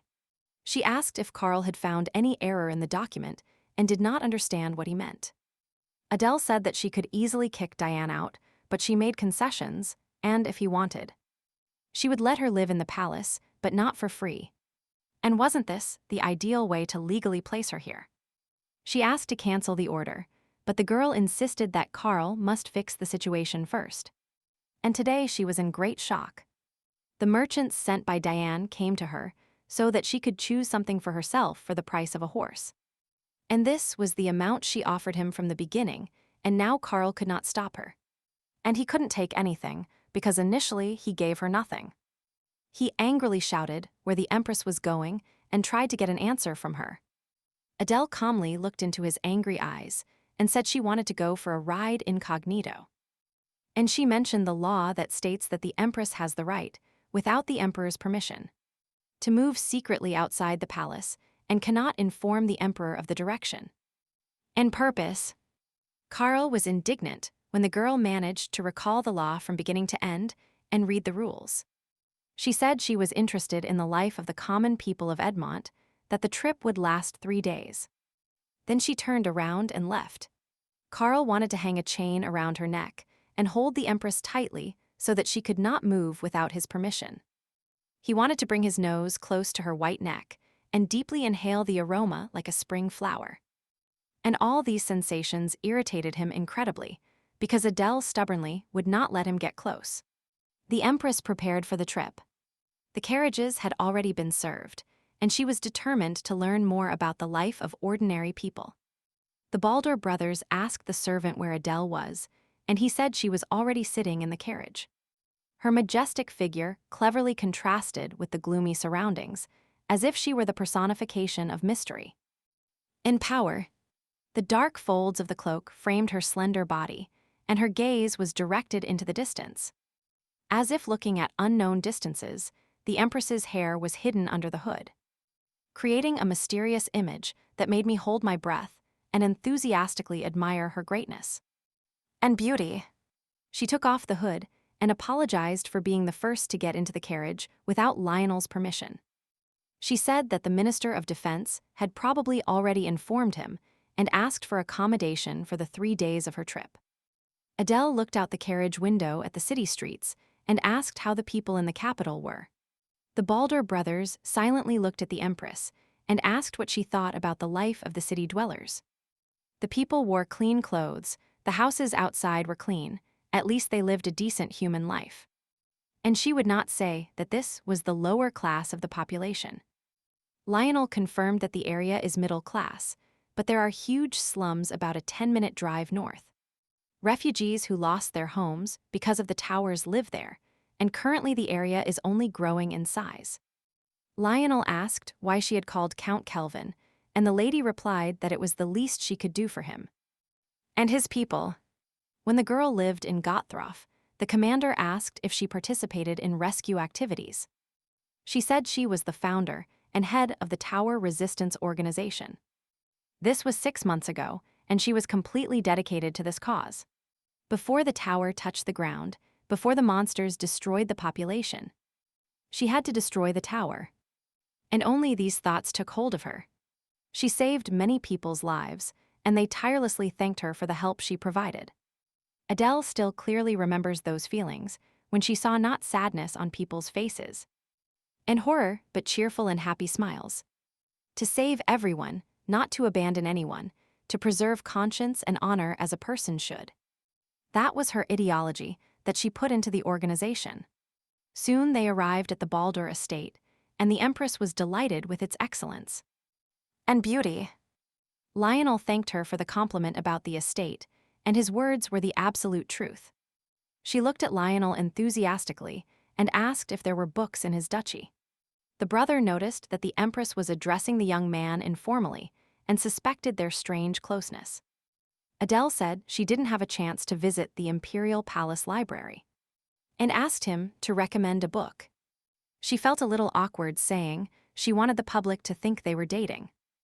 The Baldur brother said the library was on the 2nd floor, and she could use it as much as she wanted.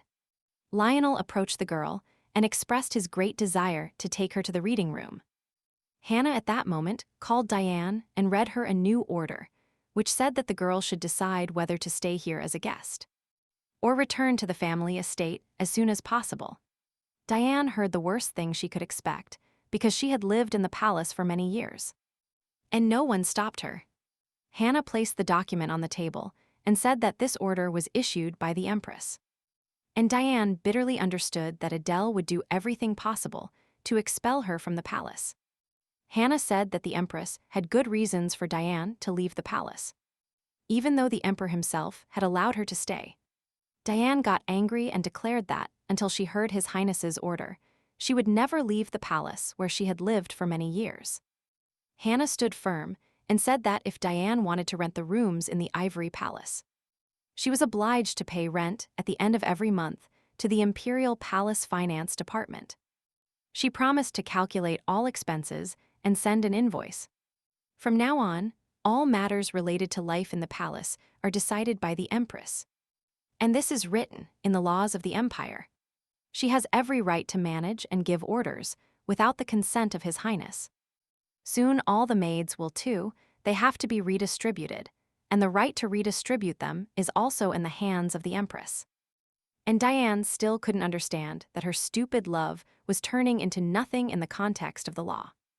She stopped Hannah and asked her to tell His Majesty that if she dared to treat her cruelly, she would definitely regret it in the future, and she was sure that the emperor would not allow her to leave this place. Diane assured that the emperor would not be able to leave everything like this and would not dare to do so. Hannah touched the girl's face and whispered that the first wrinkles had long appeared on her sweet face. In the time they hadn't seen each other, Diane had developed age-related folds around her eyes and lips.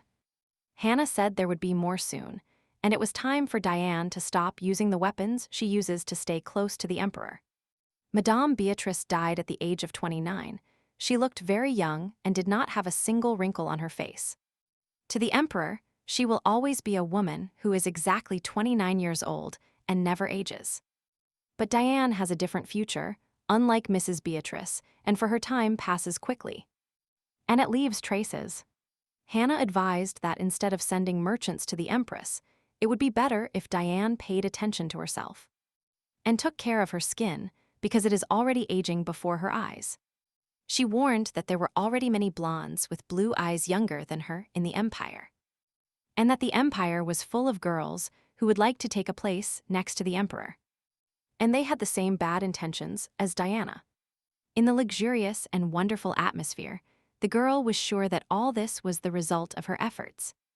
And there wasn't a single corner in the palace that she didn't touch. And no empress dared to expel her from her own palace. She always wanted to be the emperor's beloved, but it turned out that the title of empress grants her many more rights. And now just her name makes Diane pathetic and insignificant compared to her. The girl was upset because she couldn't just take her place, because it was very important to her. Diane stood in front of the mirror and was frightened. Now she couldn't cry so that more wrinkles wouldn't appear. She had to smile and control herself. She loudly called the maid Lorraine and ordered her to urgently call a skincare specialist. Adele was in the library and was attentively reading a book with interest. The Baldur brothers approached her and politely invited her to dinner with them. Adele simply felt hungry, so she happily accepted their offer and closed the book. The Baldur brother said that the Empress's presence was ordered to be kept secret. So the meal turned out modest, and he asked if the girl liked everything. Adele thanked the young men and was pleased. She was direct as always and said that the young men clearly had questions for her, and that they could ask them. She asked, last time the girl said the tower was of the 4th level, but in terms of power, it was only the 5th. The Empress replied that she alone could handle a 5th-level tower if the bathhouse were 4th level. At the level, she could cope with its lower and middle parts, but it will be difficult to fight a more serious portal alone. She said that 5 years ago, she accidentally discovered this method. Since then, rule number 1 is to destroy the tower before it touches the ground. But there is a problem. There are very few mages capable of controlling the upward flow, so approximately half of these portals can be destroyed before descending to the ground. And the other half must be fought afterward, and unless the attacker falls and manages to destroy the ground. Then in this case, it is possible to do without casualties.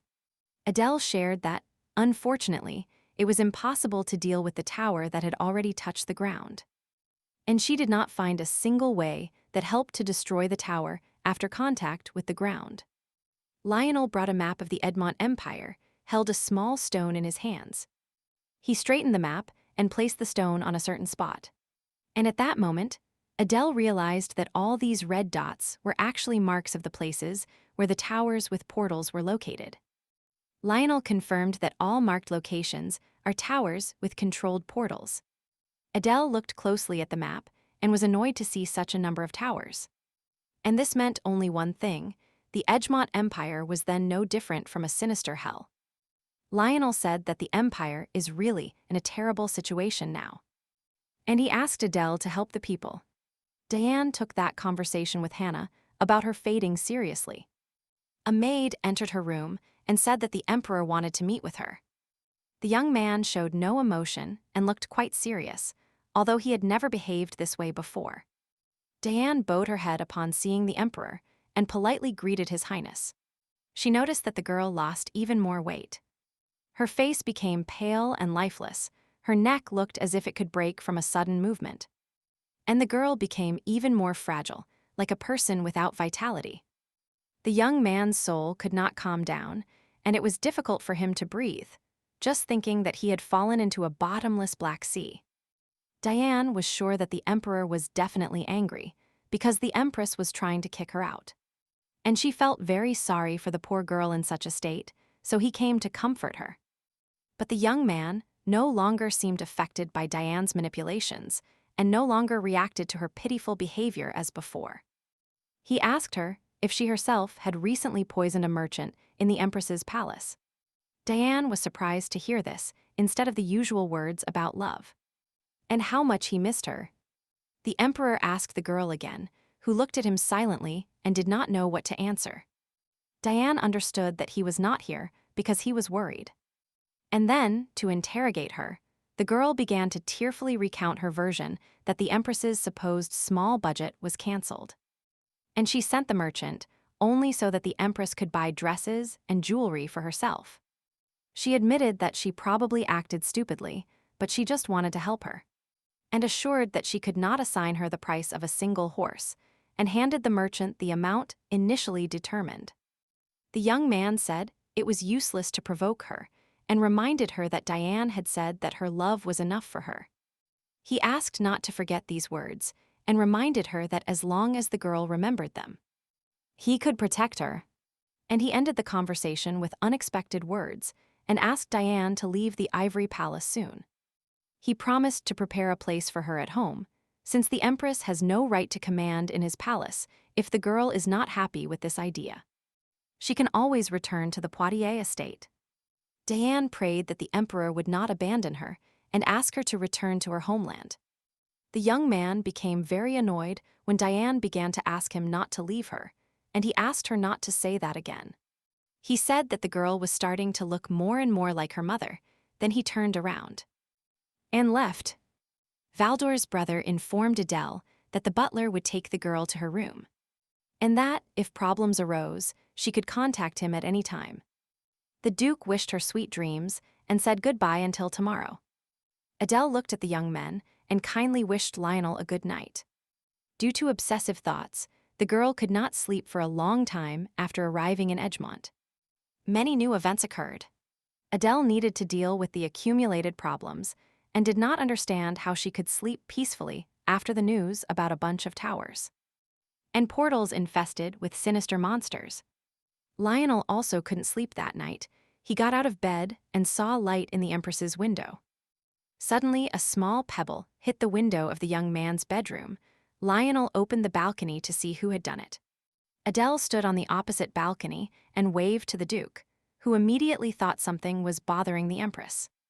But Adele was only interested in one unexpected question: where to get alcoholic beverages. A couple of minutes later, they were walking together down the hallway. The girl asked why the Duke was not sleeping yet. Thinking about her kept him awake, but the young man could not tell Adele the truth directly. So he tried to discreetly change the subject of the conversation and asked if the girl really wanted to drink at night. He looked down and admitted that he couldn't sleep, so he sometimes resorted to alcohol. They entered the room. Adele asked the young man to pour a drink and told him that she could arrange it herself, and that he, if he wanted, could go to bed. The Duke asked what the girl preferred and was very surprised to learn that Adele drinks neat whiskey, and strong, without ice or snacks. She said the drink was very strong, but Adele asked him to stop and not grumble. She asked if the young man wanted to go to her place or keep Lionel company. He refrained from drinking, but decided to stay with the Empress for a while. Adele took the glass and drank almost the entire glass in one gulp. She thanked Lionel and admitted that from the first day of her stay here she had to face hostility. The reason for which she didn't even know.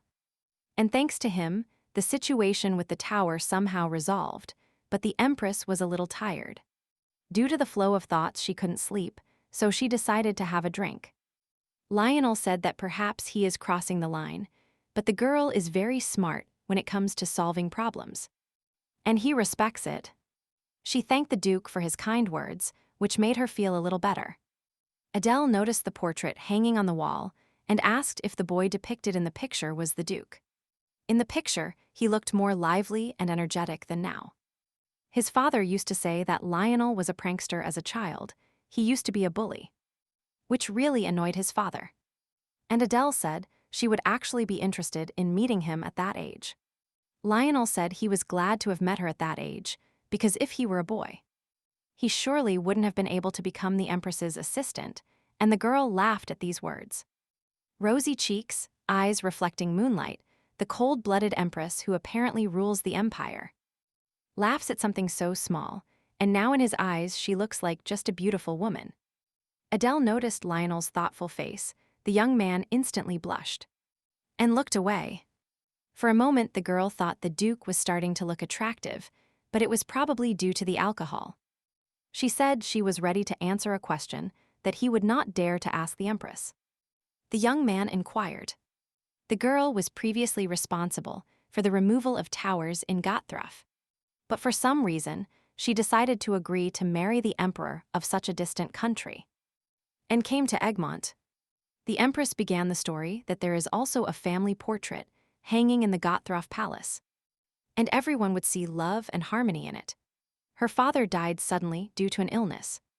Then the empire was plunged into chaos, so her mother proposed marriage to her and sent her to Egmont, and even the organization controlled by Adele did not become a reason for her refusal. But in fact, she could not have refused because this was also her fault. Lionel noticed that the girl was telling the story of her life with a gloomy face, so he decided not to ask what happened next. Adele gave no details and said she was ready to go to bed and that it was time for them to say goodbye. At the end of the day, the emperor began to be overwhelmed by an inner void that consumed everything. He remembered the day when everyone congratulated him on his coronation. Being still a child, in his youth he had already become the most respected aristocrat in this country. For some reason, on days like these, His Highness remembered those times more and more clearly. And now he was tormented by the question of where the Empress had gone. Due to the cancellation of the additional budget, there were currently no knights or maids who could accompany the girl. And Countess Hannah said she didn't know anything, and the young man was very upset because he couldn't control Adele as he hadn't allocated additional budget money. And if you think about it, the answer is very simple. What should a foreign empress who has no acquaintances in Egmont do? The Duke remembered the previous night as clearly as if it had happened a minute ago. That's why he couldn't fall asleep for a long time. The young man woke up in the morning, but the Empress's cheerful laughter still echoed in his head.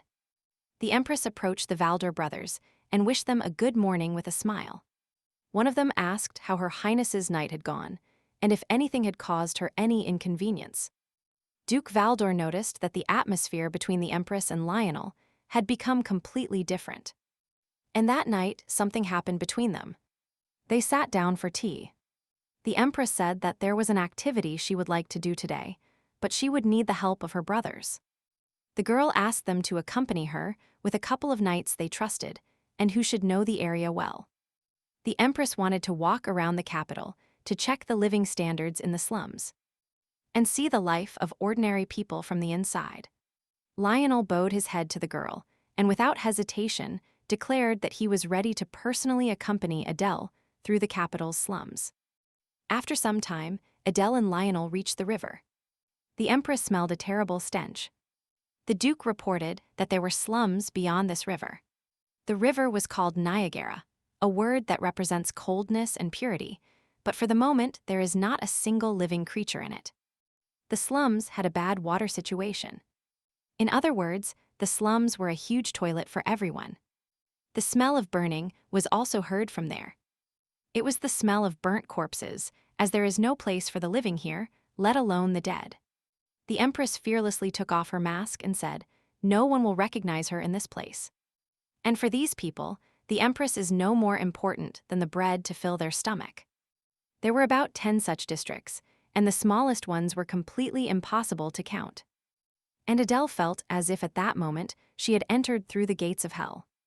Lionel asked what the Empress would do if the Emperor was against what she decided to do. He warned that these slums appeared a long time ago, and the Emperor clearly knows about their existence. Adele was angry. How can one call himself a man if he turns a blind eye to the life of the poor and common people? She called the aristocrats of this empire stupid people who do not think about their country at all. The Empress was indignant at the lack of hospitals, water supply, and schools for children. A real person cannot ignore the problems of the poor areas and just turn a blind eye to what is happening. Lionel lowered his eyes silently and perfectly understood that Adele was at that moment, and that all her discontent was justified. The Duke had wanted for a long time that at least someone would be very angry. The girl's words at that moment were sincere, and Adele seemed closer to him. Lionel looked at the girl and replied that no matter what she decided to do, he would definitely help her. At that moment, Diane returned to the rooms where she lived before receiving the Ivory Palace. There were many things during the move, and the girl asked the servants to send some to Poitiers County. It was the first day she returned to the Emperor's palace, but His Highness was in no hurry to visit the girl. Diane was not going to sit idly by and went straight to meet the Emperor. One of the servants said that the girl's status now is only that of a palace guest, and he called her Lady Poitiers. She entered His Highness's room and saw a radiant young man on the sofa holding a glass in his hands. Dina said that the Emperor seemed worried. She understood that if he were worried about her, he would have come to visit her in person a long time ago. But now his soul is tormented by the thought that His Highness is in the Valdor Duchy. She tried to convince the young man that there was only one place he could go, and she said that at this moment he would probably spend the night with his assistant, Duke Lionel Valdor. The young man asked her to stop. Then the girl gently touched his face and said, only she will always be by his side. Diane asked not to forget, only if she could understand the Emperor and feel his soul, it would not be beneficial for her if he started drowning in thoughts about the Empress, since he belongs exclusively to her. Lionel noticed that the Empress had not yet returned to her room and decided to check if she was still in the reading room. But the girl was not in the library, maybe she was talking to her brother. And the Duke intended to find the Empress. He accidentally discovered a lady in another room. She was sitting on the sofa and holding a glass of alcohol in her hands. It turned out she had been drinking here without permission and asked if the Duke would like to join her. The young man said that if the girl continued abusing it, she could harm herself and her health. But the Empress, in response, only asked for more to be served to her. She smiled and said he shouldn't decide how much she drinks, and today she just wants to get drunk. Adele drank half a glass of alcohol in one gulp and was not going to listen to anyone's advice about her actions. The girl said she noticed that the boy sometimes looks at her with a strange expression on his face. She said she understood that the position of her assistant was not such an honorable position, but she promised to definitely defend his honor. The day he left this post, she promised to make an official statement that between her and Lionel Valdor only business and not personal relations existed. It was unknown if this would help the young man restore his honor, but in any case, doing so was better than simply remaining silent. Suddenly, Lionel took a full glass and drank the alcoholic beverage in one gulp. He shared that if he had worried about his honor, he would never have become the Empress's advisor. He was very aware of the role assistants play, as he was born and raised in Egmont. Lionel said that the girl does not have to worry so much about his honor. Everyone thinks there is nothing in their relationship, but Adele wanted to suggest that there must be honor between them and mutual respect. She wanted to drink water, got up, and lost her balance due to the alcohol, but the Duke caught the girl in time. And at that moment, their faces were too close to each other, and Adele felt it was too dangerous. She said she knew the young man had not come to become her lover. He recently said he would help her with everything. He was excellent support, so Adele promised never to betray her trustworthy assistant. Diane was kneeling in front of the emperor in his room and tried to press for pity. The words that the Empress would spend the night with Lionel displeased her ex-lover. He remained silent after hearing her suggestion, and then quietly asked her to leave his room. The emperor was lying on his bed. When a servant gave him the important news, Empress Adele had just returned to the palace. The Empress did not consider it necessary to report her departures from the palace, and could return at any time. She was greeted by maids who offered to prepare a warm bath for Her Highness. Upon entering the palace, she immediately sensed a different atmosphere in the air. Hannah reported that Diane Poitier had moved to a guest room in the imperial palace, and that her status had been officially changed. Adele admitted that she did her best and asked if there was any other news. Nothing special happened during these days, but it turned out that a palace servant persistently tried to find out her whereabouts. The girl was surprised to hear this information and looked at Hannah. At that moment, the emperor entered the room, and Adele guessed that the young man must have come to resolve a matter related to Diane Poitiers Palace.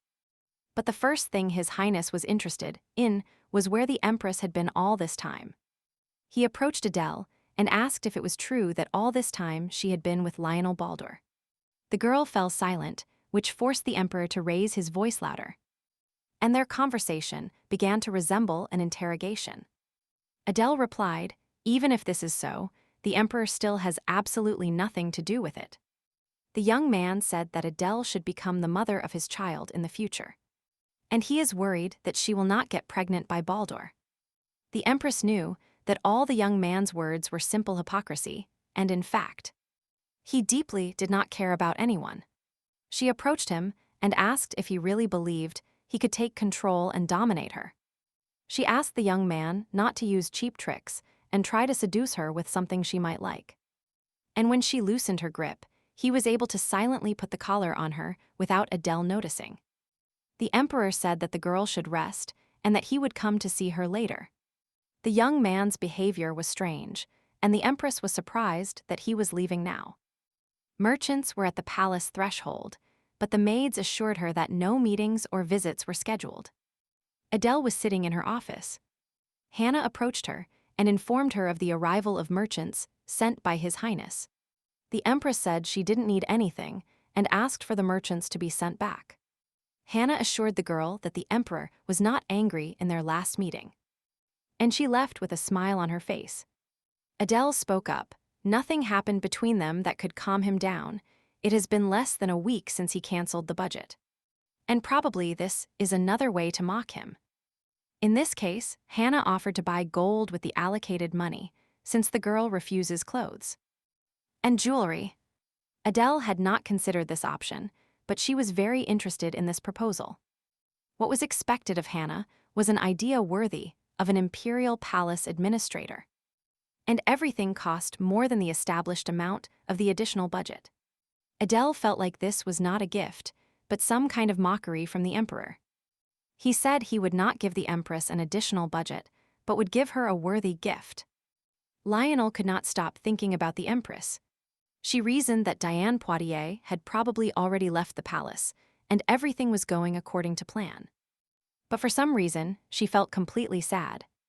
He stood in front of the sofa where Adele was sitting yesterday, and their conversation could not leave the young man's head. When she announced the search for an assistant, the young man immediately decided to apply in person. And he didn't even allow himself to think about sending someone else. And in fact, from the first minute of their meeting, he was fascinated by the bright light emanating from her. He was sure that his desire and feelings would only tarnish the honor of Her Highness. And he decided to bury all his strong feelings deep inside before anyone noticed them. At least she has no right to betray him. Early in the morning, servants crowded under Adele's window, to whom the emperor sent words that there were not enough people in the empress's palace. Yesterday he sent money, today servants, and this only meant one thing. He was definitely not going to allocate an additional budget. Adele wanted to send them back, but first asked Hannah if it would be a smart decision. Hannah also reported that the Duke of Espinais had sent a man to inform her that he requested an audience with the Empress. It was strange what this cunning man was doing. Adele asked him to tell him to come at any convenient time. The man soon visited the Empress to ask her how she was after the tower's destruction. While drinking tea, the first thing he admired was that the girl turned out to be an excellent mage. And he was very surprised that day. He invited her to investigate the Order of Mages if Adele had free time. Adele asked if it would be strange if she appeared there without notice. She had heard that Egmont mages were granted ranks as soon as they took office. And if she started working, she would receive the opposite rank of captain. Desponnet planned that the Empress would think of him first and not contact Baldur. But the girl apparently decided to take the thorny path. Adele pretended not to understand why Desponnet came here and continued to communicate politely. The man said he knew very well the difficulties the girl was going through at the moment. And he apologized for the late visit. He unexpectedly announced that he would eliminate Diane Poitier and that she should get rid of people who do not know their place. Adele decided to take a moment and asked why they still turned a blind eye to the towers that someone seemed to need. She stated that she was not going to gain authority by winning the love and attention of the emperor. Because she was interested in the epicenter of power and didn't care about the small crumbs surrounding her. Adele specially revealed all the cards, and Despona must show her the real appearance. He did not hesitate for long and invited Adela to become the owner of the tower. Magic is the power that heaven has given them, and if you control the tower, you can gain great power. He extended his hand to the girl and asked her to trust him, and in return, he would help her become a goddess. She thanked him for the conversation, said goodbye, and promised to visit the Empress again soon. All this was disgusting and irritated the girl so much that she was already starting to feel sick from the vile communication with cruel people. After talking with Despona, Adele felt extremely ill. The girl's whole body was burning, and no medicine helped. Hannah told the doctor that the Empress was still fine in the morning, and that the doctor found no traces of poison. The news that the Empress had lost consciousness quickly reached the emperor. And the young man could not believe that this woman of steel, who apparently could not be pierced even with a needle, could lose consciousness. All this time, Adele dreamed of how she said goodbye to her knights before leaving. They asked to take at least one of them, and even promised to secretly sneak into Egmont. But then Adele assured them that this path was destined only for her. That everyone has their own path, and that they had much to do for Gotthrof, and she strictly forbade them from leaving the country. In her delirium, she heard the warm and familiar voice of Lionel, who promised to help her at all costs. Adele was unconscious and had not yet recovered from her faint. The emperor sat in front of her for the first time. He saw a woman who looked like an icy flame, crying and weak. The young man did not look at Adele and was sure that if simply living together calmly was not enough for him, he would definitely put a leash on her. And if he doesn't succeed, he is willing to build such a huge fence around the Empress that she won't understand the prohibition. Lionel was surprised by the news that the Empress had lost consciousness because she had been kind recently and cheerful. The maid informed him that 5 doctors were on duty outside her room. But still no improvement. Suddenly, a maid from the Empress's palace rushed into the room and said that Her Highness was urgently calling Lionel Baldur. The young man arrived instantly. Adele was lying on her bed and was still unconscious. She whispered that her assistant had arrived, and at that moment the girl slowly opened her eyes. She asked to send a man to Gottrov to bring at least one of her acquaintances. Adele said that she could only pronounce his name and only ask something of him. The Empress asked to bring someone she knew, but she was tormented by doubts, because this path was destined only for her. The girl had doubts, but changed her mind and asked to pretend that Lionel had heard nothing. She understood that she could not ask them to abandon both the country and the family because of her. And suddenly, she collapsed with her head on the young man's shoulder. The emperor seemed to feel it, and entered at the exact moment when Adele was unconscious again. And Lionel was holding her by the shoulders. Rumors about Her Highness's illness spread quickly, and in secular society, Diane Poitier's decline was discussed. A mistress without a child, like a candle lit in a storm. Diane was simply worried that His Highness had gone somewhere again, and had not returned for a long time. The servants announced the emperor had just gone to the Empress's palace. His dry reply betrayed a different atmosphere, and now the servants no longer tried to flatter her. She stood in front of the emperor's bedroom door and accidentally saw one of the maids leaving there. But she had never met this girl in the palace before, and she knew all the maids by sight. She was confused by the fact that the girl also had golden blonde hair and blue eyes, for which the emperor was so passionate. The emperor did not expect to see Lionel in Adele's bedroom, and threateningly asked the young man what he was doing here. Hannah approached Adele and promised to take care of the Empress, who was completely weakened. Lionel said that His Highness called him to her. During the conversation, she felt dizzy, and he just held her so that the Empress would not fall. The emperor was surprised that Adele called her assistant first and not someone else. Hannah reported that the Empress fell asleep again, and His Highness remained silently by the girl's bed for a while. An elegant face, moist eyes, and in such a helpless form appeared before this man. He wanted to know what Lionel was thinking at that moment and wanted to tear his eyes out right now. And he intended to show to whom this woman truly belonged. The young man was about to leave the bedroom, but the emperor asked Baldur not to leave. And he sat down in front of Adele and gently stroked her face. He asked to bring a wet towel. Hannah said she could handle it herself, but the young man insisted that if Sir Baldur was the Empress's assistant, he certainly could do it himself. A few minutes later, Lionel was in front of His Highness, holding a tray with a wet towel in his hands. The emperor arrogantly took a towel in his hands and dried the girl's head with it, who still had a high fever.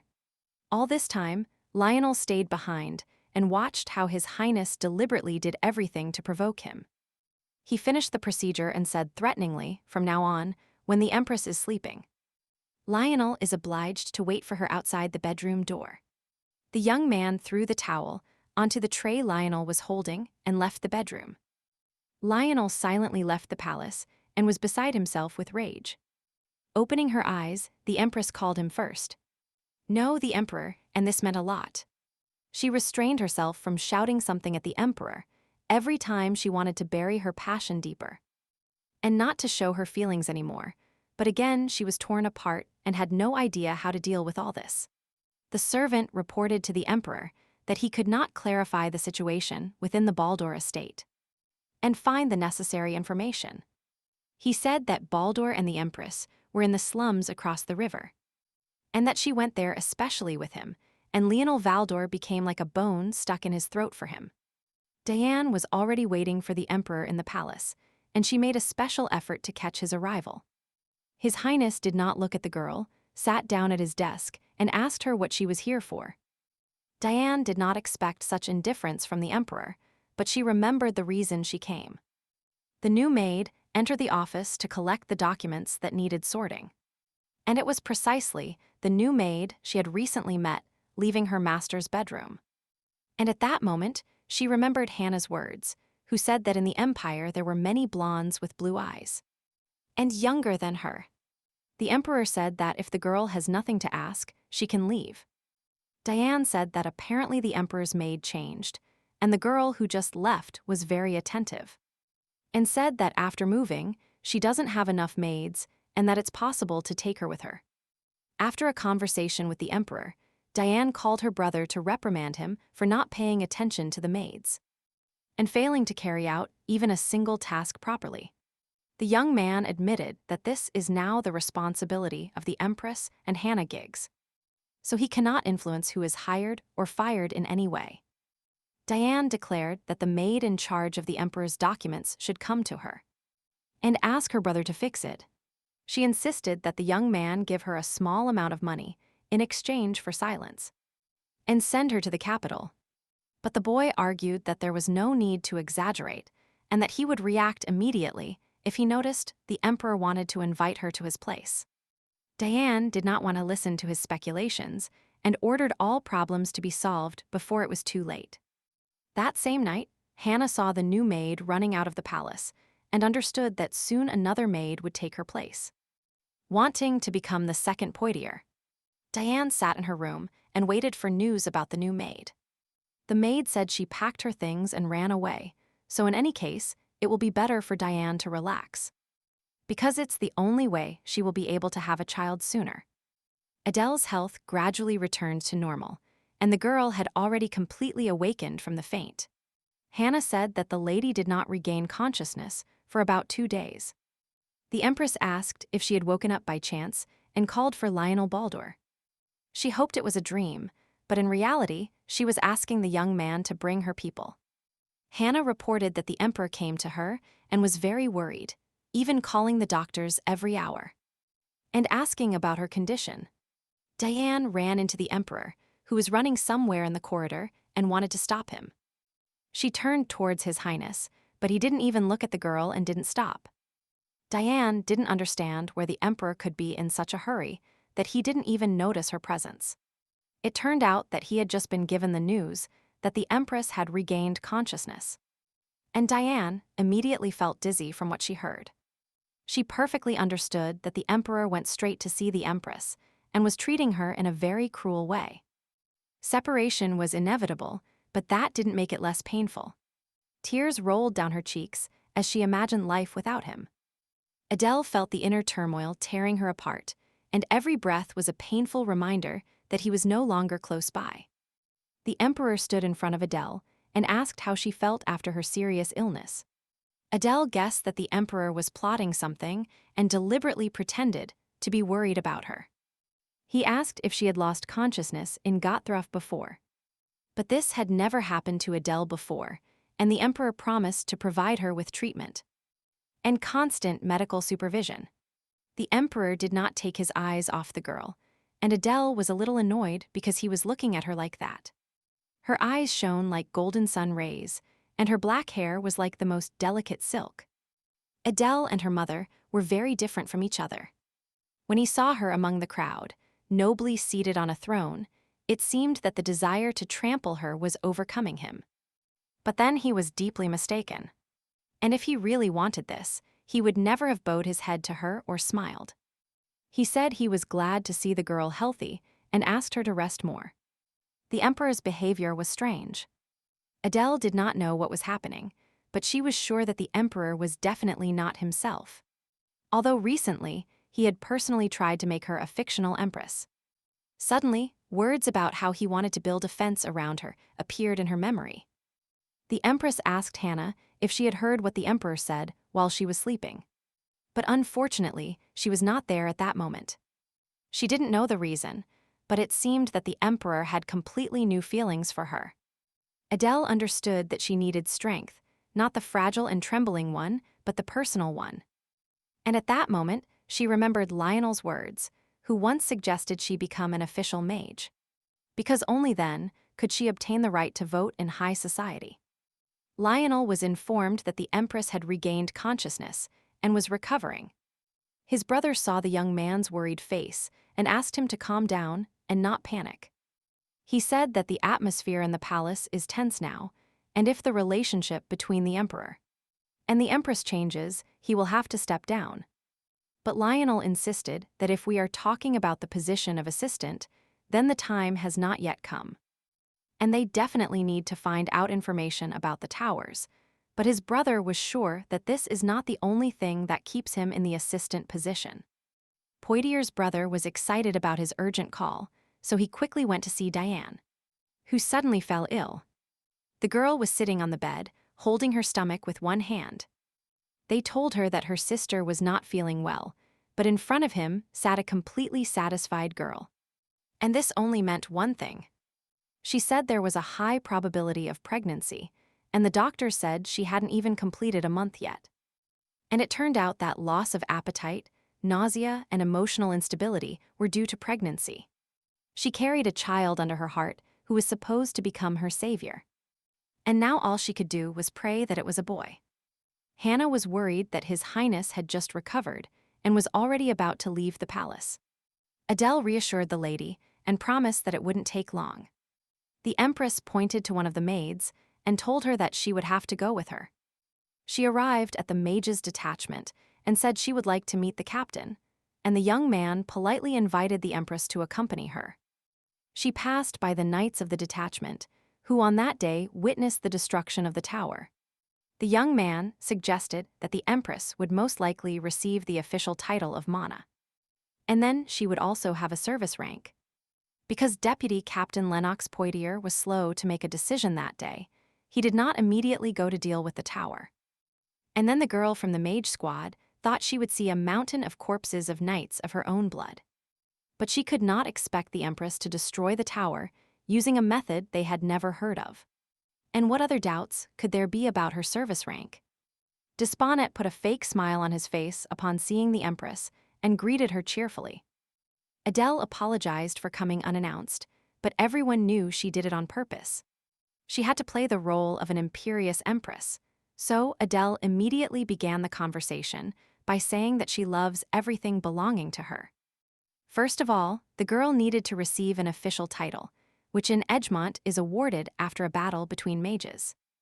And if she alone destroyed the tower, Lennox Poitier would be a worthy opponent for her. Until then, the Duke had built solid relationships with the Poitier family. But now it was as if he was ready to give them up. The man said that rank could wait a little, and that including him in the mage squad would be problematic. The Empress insisted that a mere mage title made no sense to her, since she already was one, and she asked for permission to participate in the High Council meetings. Only now did Despone realize the goal the Empress had been pursuing all this time. Adele smiled and said, "Now you are a family and you must trust each other," and the man realized what kind of predator Empress Gottthroff had sent them. The girl said she had heard that there were towers in many places in the empire, and asked how Desponais was going to deal with this. She heard that in Gottthroff towers are destroyed before they touch the ground, and most likely these are more modern methods. But Adele apparently does not know the properties of portals, and said that, in fact, one tower calls another, and this one attracts the next. When their plans come true, all mages will be able to use their power. Their era will begin then, and when that day comes, all those who are not mages will become second-class people. This brief meeting with the Duke of Espone and their conversation managed to disturb the Empress. She didn't quite understand what property of the towers he was talking about, but one thing was clear. The Duke of Espone was going to put innocent people's lives at stake. Adele understood that he had to be stopped and asked the maid to hurry up. But suddenly I saw Lionel passing by, and somewhere in the background I was very happy to see him. As soon as she saw him, all annoying thoughts instantly faded into the background, as if he had been waiting for this moment for a long time.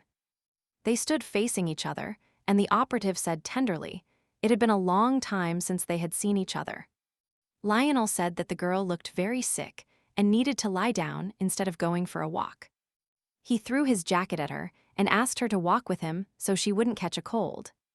For the first time, Adele felt so much attention and warmth, as if she were in the arms of a loved one.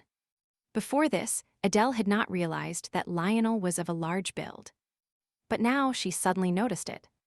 A cold wind blew, and Valdor tried to cover the girl, who said she had an excellent assistant. After all, he caught her from the sky when she descended from heaven, and now he protects her from the wind.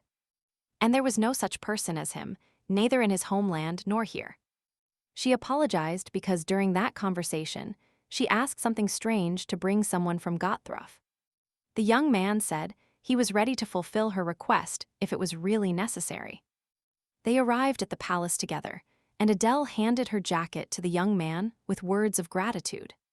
The Empress entered the palace, at the threshold of which Hannah was waiting for her, and Lionel stood for a while silently watching her. At the same time, the Emperor, who had been absent for a long time, returned to the palace of Gottfried Lucio.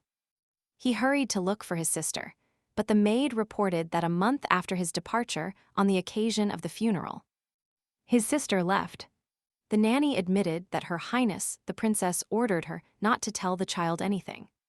But she left him a letter, which the nanny immediately handed over upon arriving home. The mother was glad to see her son return and proudly greeted the new emperor.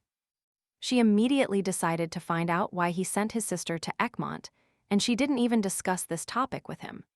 She said that Adele deserved more than just becoming the mistress of an ordinary aristocratic family.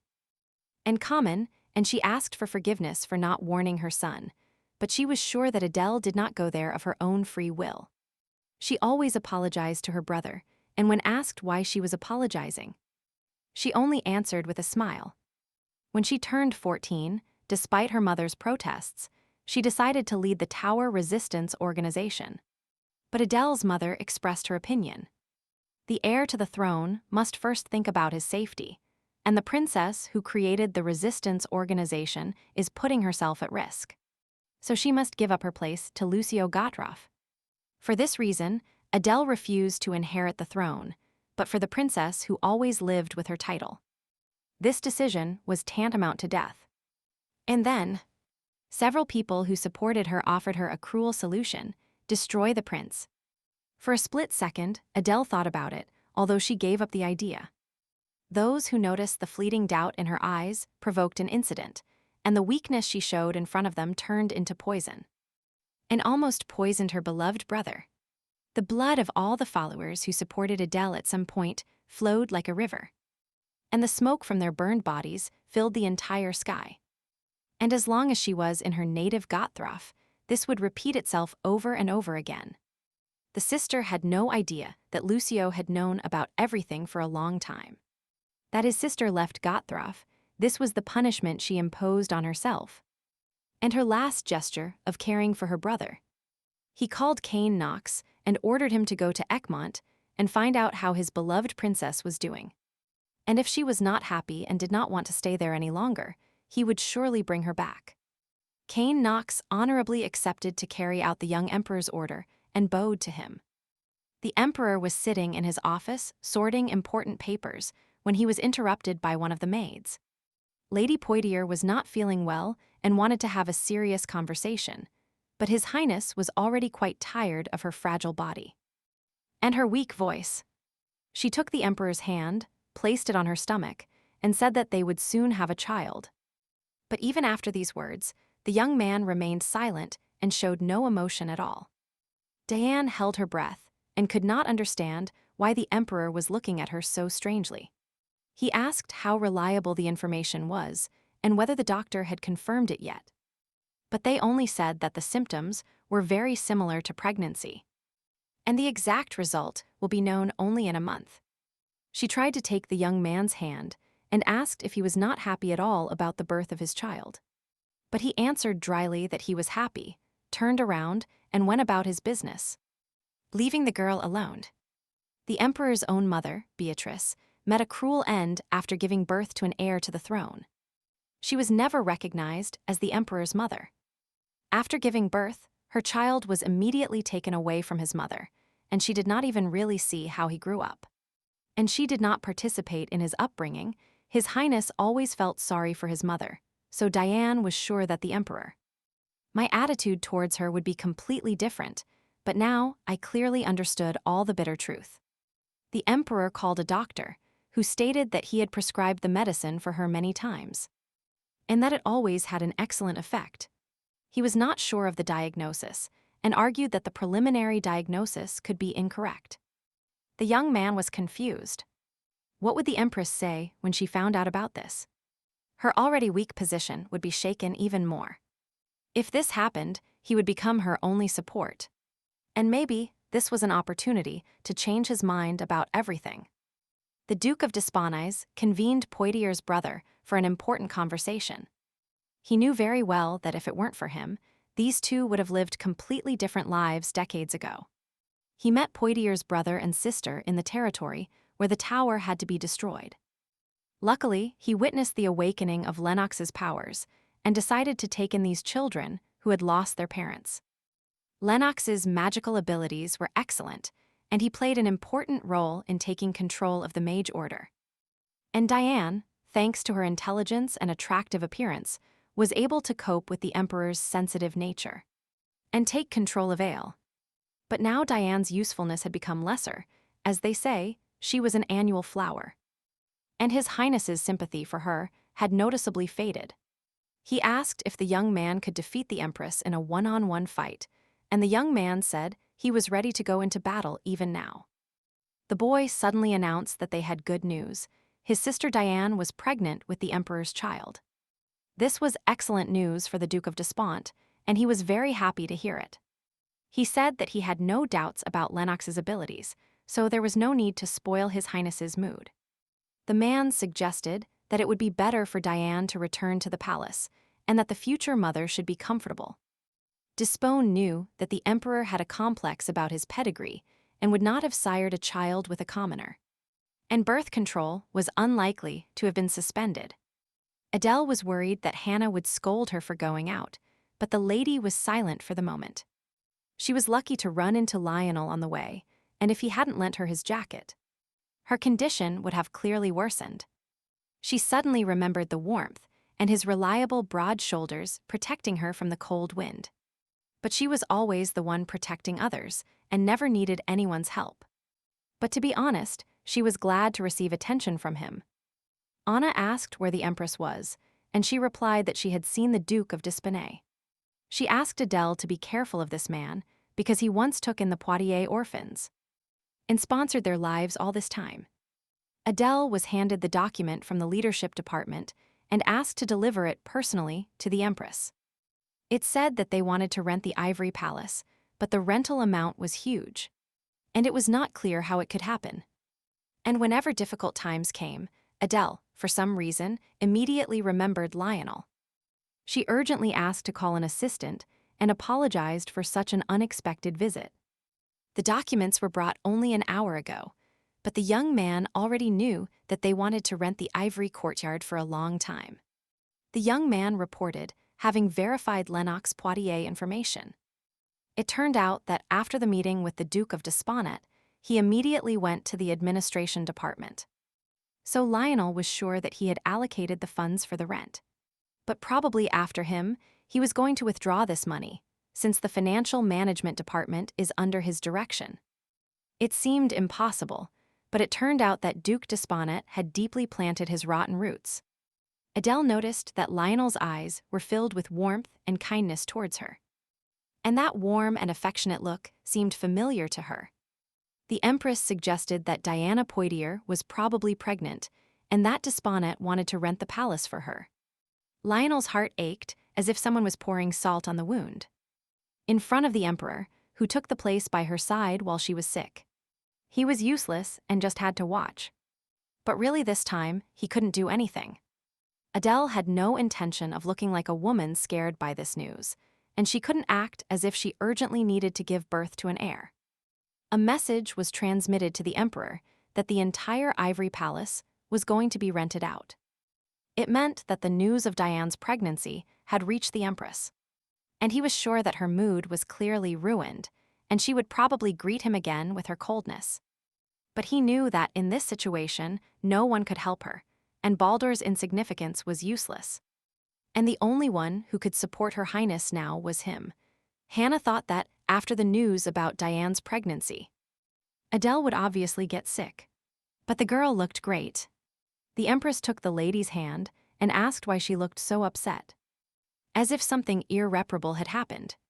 She wanted Hannah not to worry about her and not to apologize in any way for her mood. Adele was the Empress of Egmont, simply the wife of the current ruler. And this title did not oblige her to become the mother of a fetus. She was sure that there was no need to worry about the Emperor's concubine getting pregnant. This outcome of events was predetermined. There is no need to cause a commotion. But being Empress, Adele could not avoid her duty to give birth to an heir.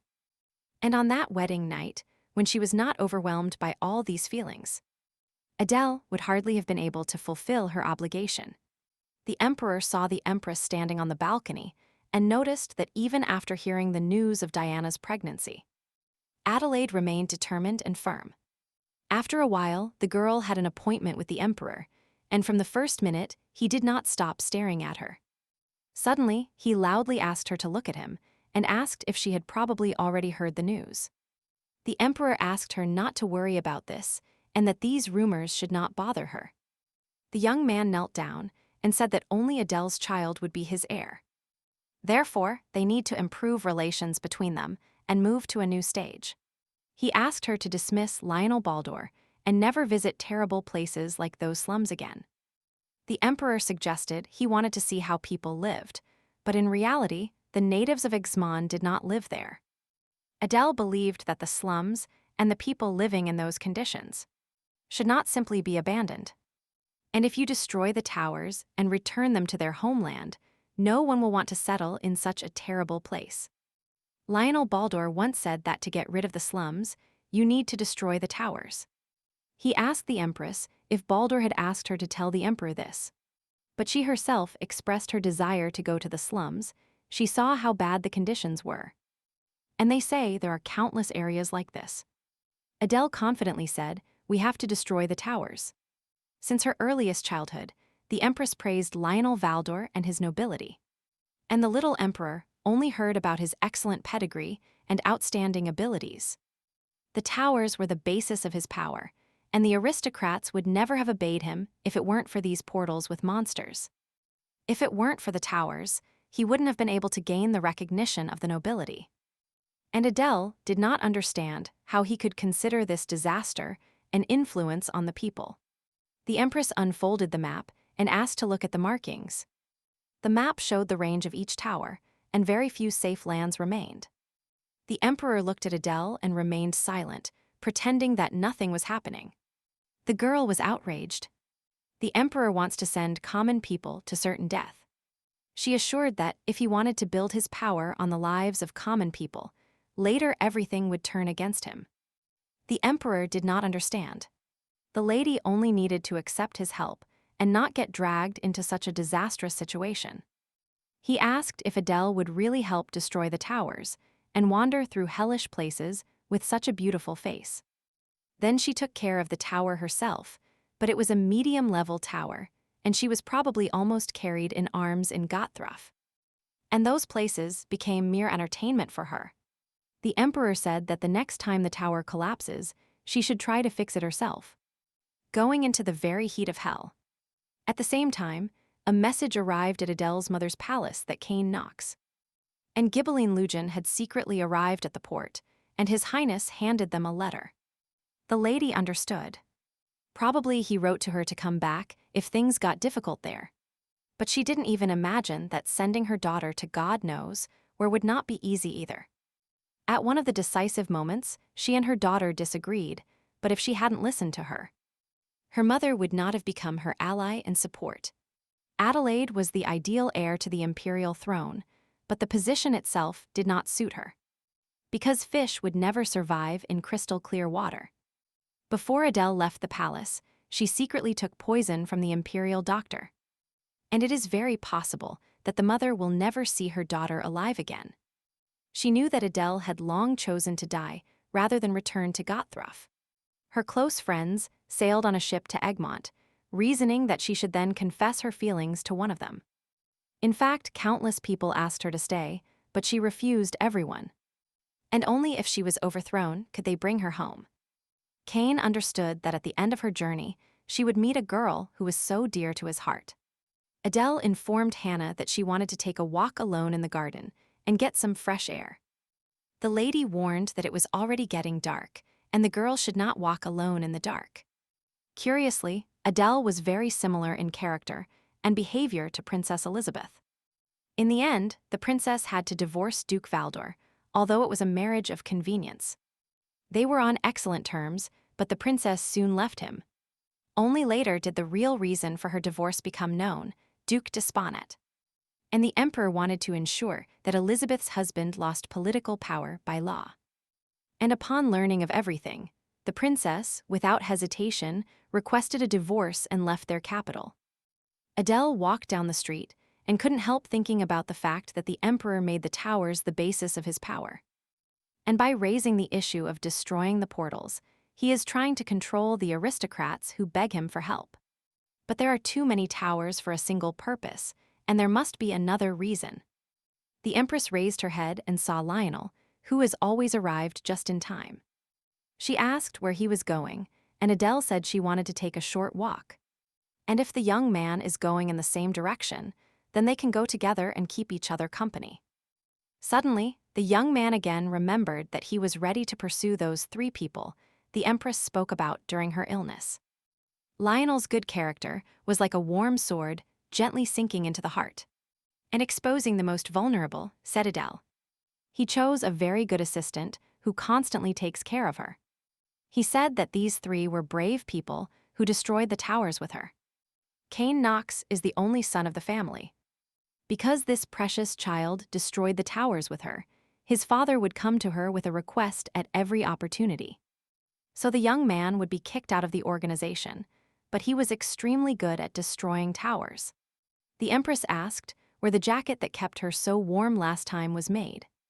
She approached the young man and told him that the jacket smelled pleasantly of perfume.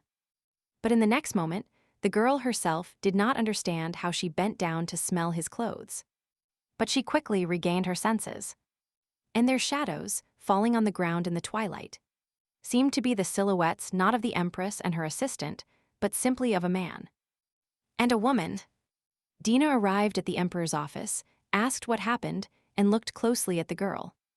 She said that she would return to the Ivory Palace today and did not want her child to be illegitimate.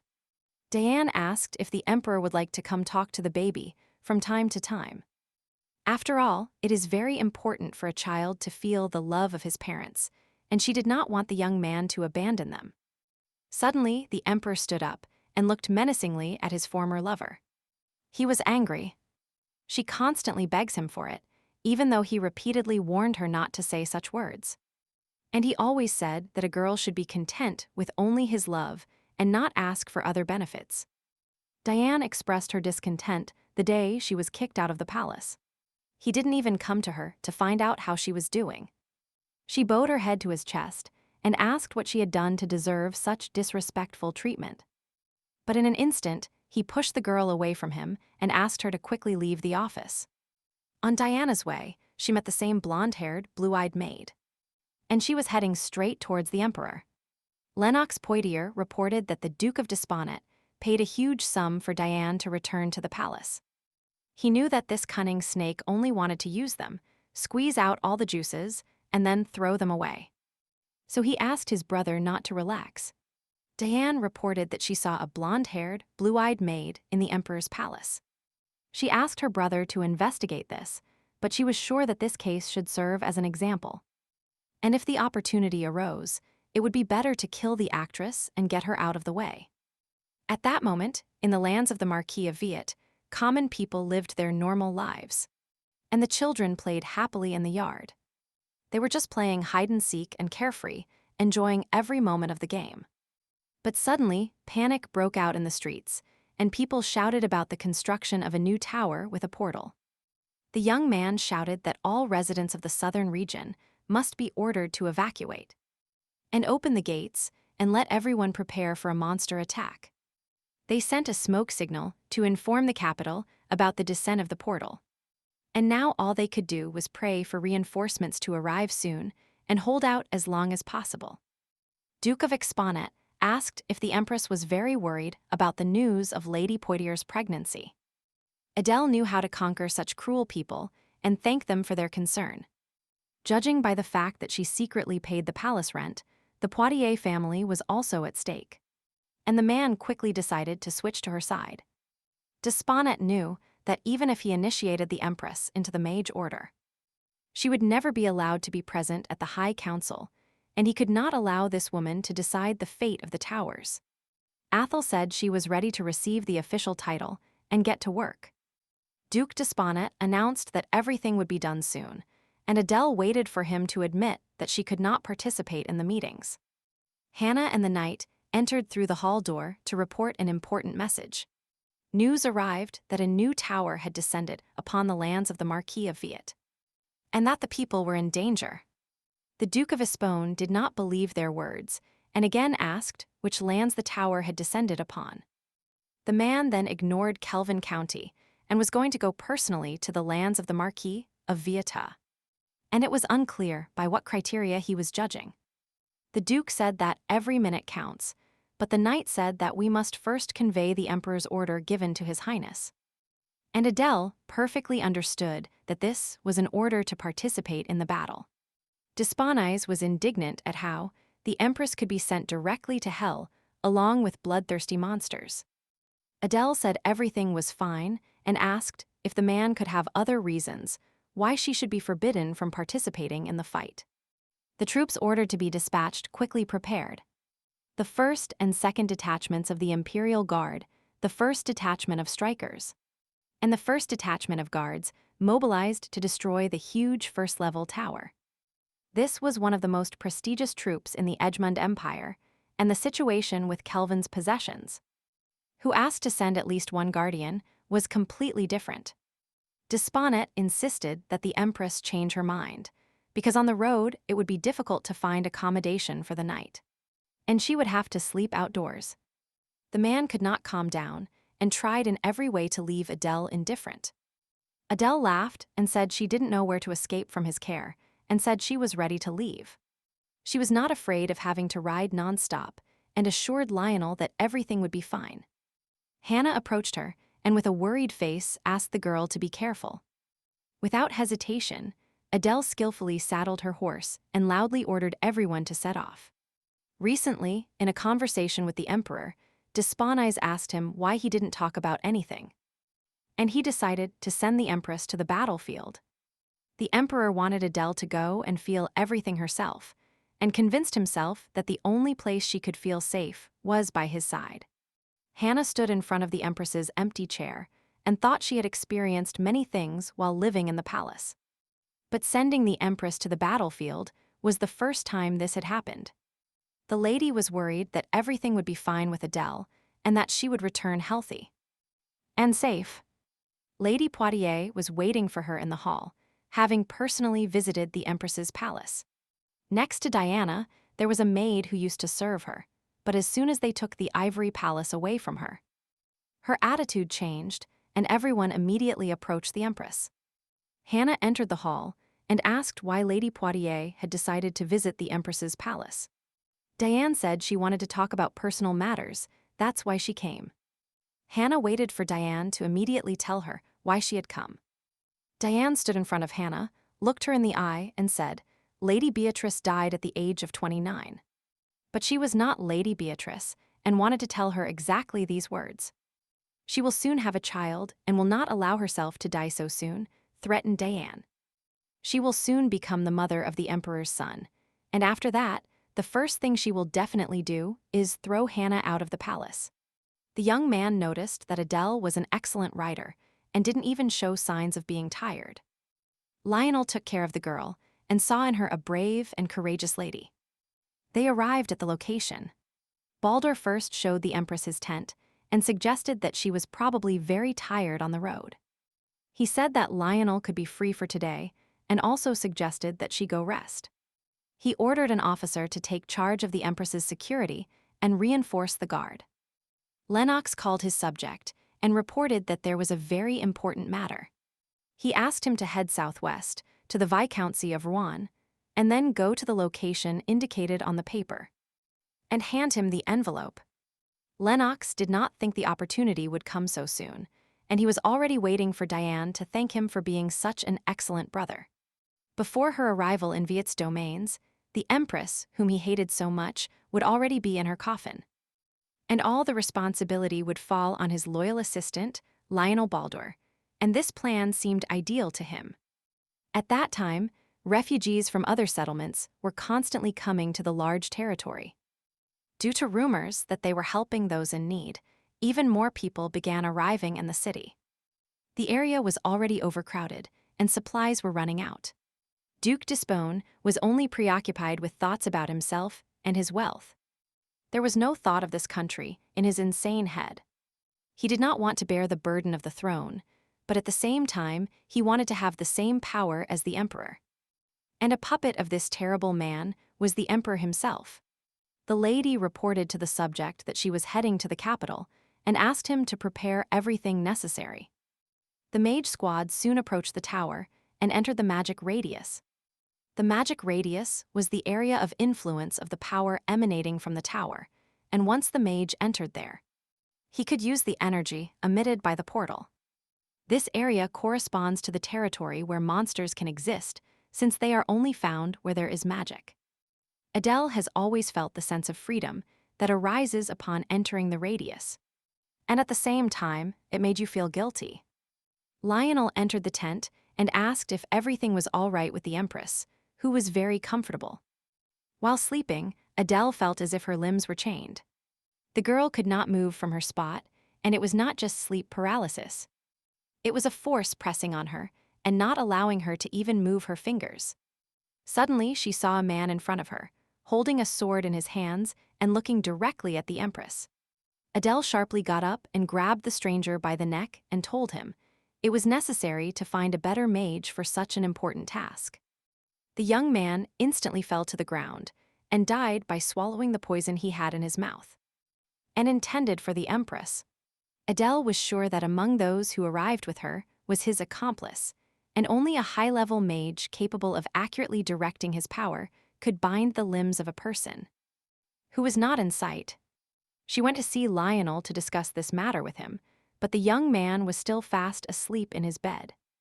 It was awkward for Adele to wake him, but she risked touching his hand, and the young man instantly grabbed her hands and threw her onto the bed. Lionel didn't immediately understand if it was a dream or if the Empress was really in his tent.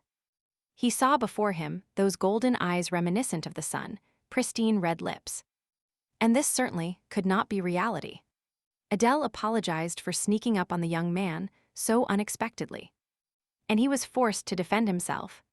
She apologized for scaring him and asked him to release her hands, which Lionel was still holding tightly.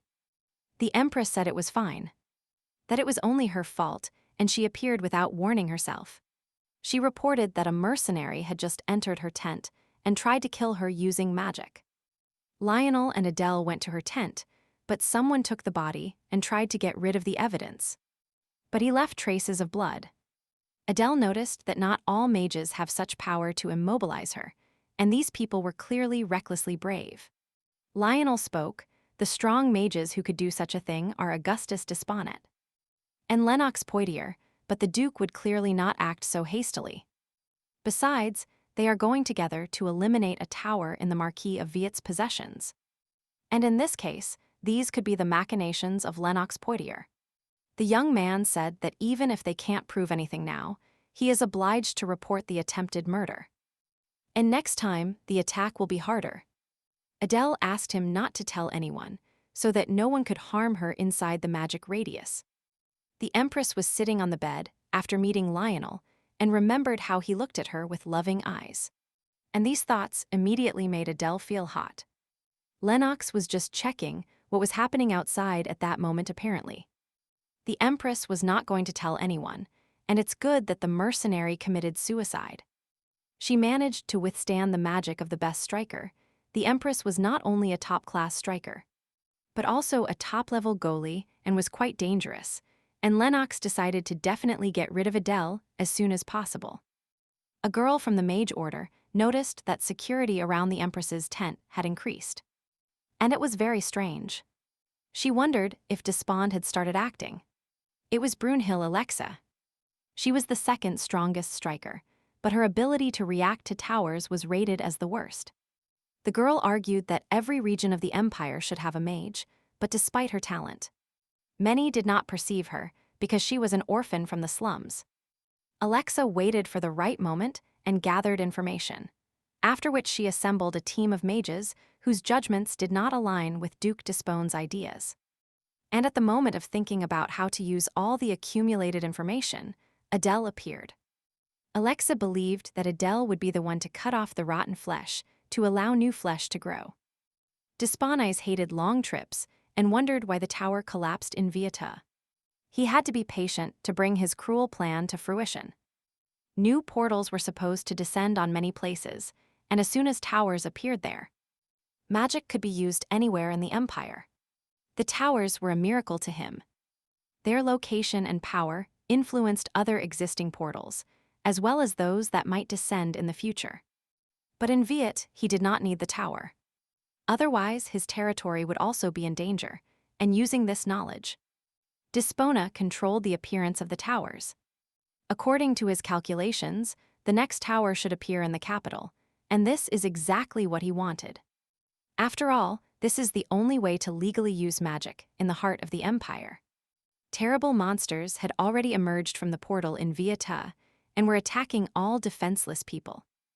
The knights knew that mages were already on their way from the capital and only needed to hold out for a short time before receiving help. A formidable flying monster, the wyvern, appeared from the portal, which was much more dangerous than the others. People ran in different directions, shouting for a retreat, and now it was important for everyone to simply hide. At that moment, the monster fell to the ground, hit by a ray of magical light. And it was like a miracle. Reinforcements arrived from the capital, and the warrior Adele introduced herself to the Marquis. He looked at the girl in surprise and asked who she was. Adele introduced herself by name, and the Marquis realized that before him was Empress Ulrich Egmont herself. Lionel at that moment skillfully commanded the army and distributed the knights in their places. Alexa at that moment asked Duke Espaniz why they were standing aside. And they were not helping the knights. There were more and more monsters, but they were simply inactive at a time when people needed help. Lionel gave the order to hold the line and evade the horde of ogres descending from the portal. But Despona and Lennox simply watched from afar as the knights fought alone on the battlefield. Adele shouted because the Duke was standing and simply watching. And not a single mage was helping in the battle. She insisted that everyone should mind their own business. The knights should clear the way for them. And their mission is to destroy the portal. But Adele was outraged. Monsters keep descending, and they wait until all the knights die, paving the way towards the tower. The knights died before her eyes, and the Empress didn't care about their senseless strategies. And she could see very well that they never really felt a real desire to destroy the towers. Adele jumped off her horse and Lionel shouted, "A girl shouldn't do this, and it's very dangerous here." She shouted that she would stop the monsters and let him take care of them and clear the way to the tower. She knew that if she used this technique it would be difficult for her, but there was no other option. And Adele could no longer sit and watch innocent people die. Through the enhanced sword, Her Highness's magic filters into the ground and heads towards the monsters.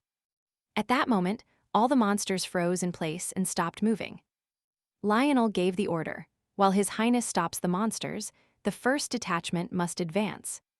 And the second must take care of the ogres and watch the rear. Thanks to their teamwork, the path leading to the tower opened instantly. And now was the right time to destroy it. It was the first time Alexa saw the path to the tower so open and safe. Duke Spawn ordered, "It's time for the mages to go on the offensive and destroy the terrible tower." Adele's strength was gradually leaving her. That was her limit. But the girl did her best to hold on at least a little longer. In a matter of seconds, the tower exploded and was instantly destroyed by a squad of mages. And Lennox waved his hand militantly upwards and shouted once, "We won again." Lionel was the first to run to the Empress, shouting that the tower had been destroyed, and that it was all over. Adele held the sword militantly until the end and only wanted to save all innocent people. She could never stand up. Blood poured from the girl's mouth, and it was clear that Adele's vitality was running out. Lionel managed to run and support the Empress, who fell to the ground unconscious. He shouted. The Empress had spent too much energy. She had internal bleeding, and something needed to be done urgently.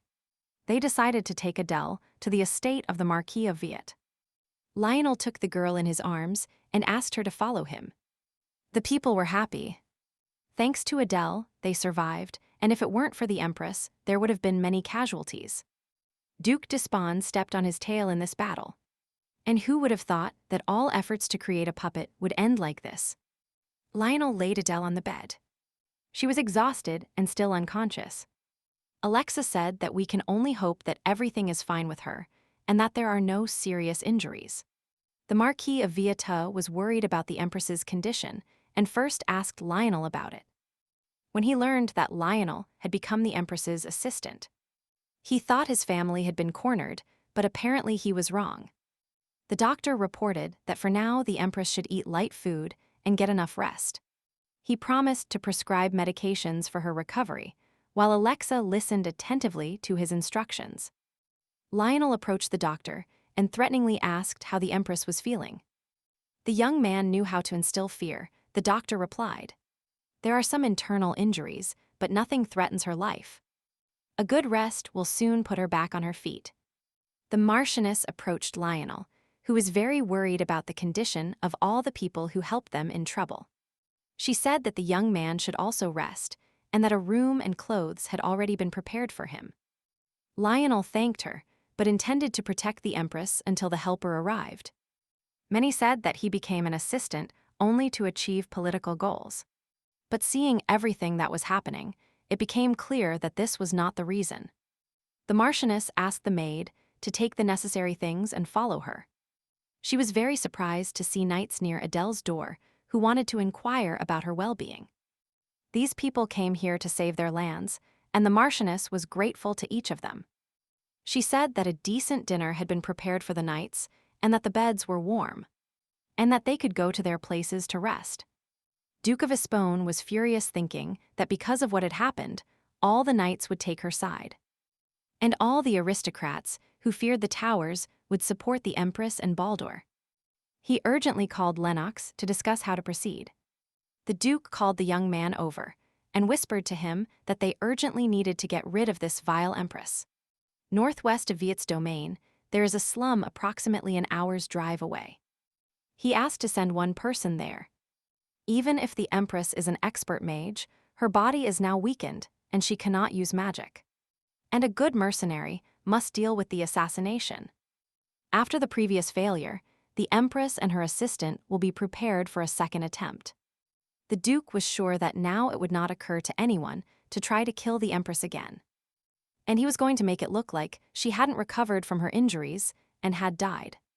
At that moment, the knights were sitting at the dining table and discussing how heroically the Empress dealt with the tower. Lionel entered them and asked for a minute of attention to name those who would guard the Empress's chambers. Suddenly, all the knights unanimously raised their hands and expressed their desire to help. He asked Henry Yakel to select those who were in good condition and place knights near Adele's room along the corridor and the terrace. He also gave the order to find out who is currently on the Marquis's estate. And if someone behaves suspiciously, make sure to stop them. His Highness is unconscious, so the people who tried to kill her will consider this an excellent opportunity to attack again. At that moment, the maids were attacked, and a stranger in a cloak stood in front of the head maid and asked her to shut up. One of the maids saw the horror of everything that was happening and could not utter a word out of fear.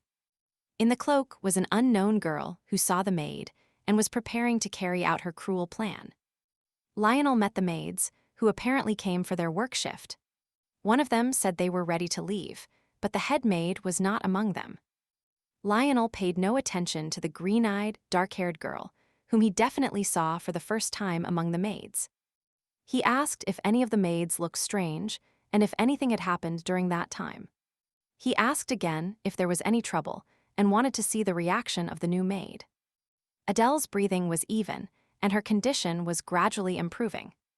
The most important thing is that there were no complications, but for some reason, Lionel had a strange feeling.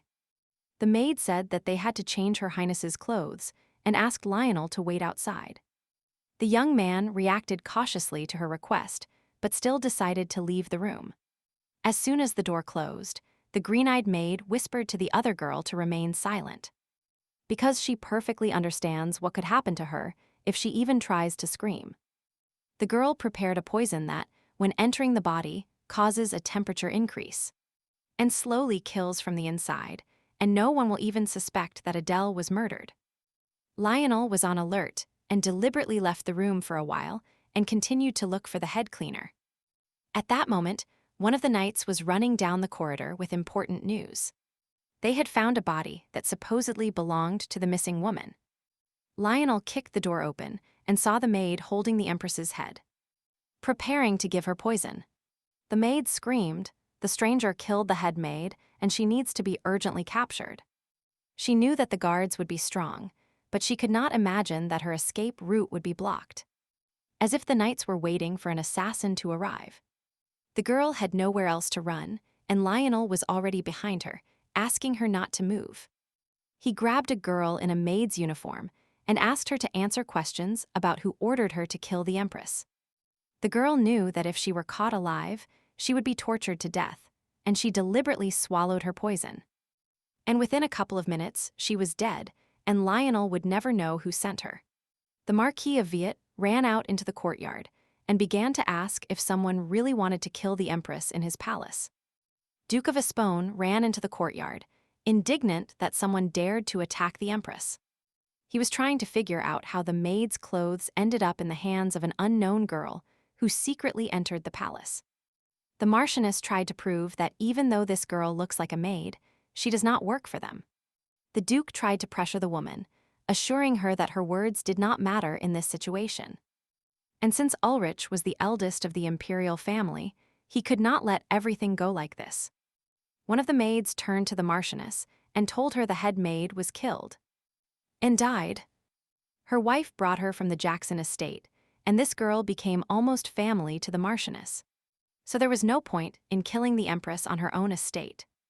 Desponet did not want Valdor to delve deeper into this matter, but the young man insisted. He is His Highness's assistant and responsible for her safety on this trip, so he interrogated everyone personally. And he will find out who is behind all this.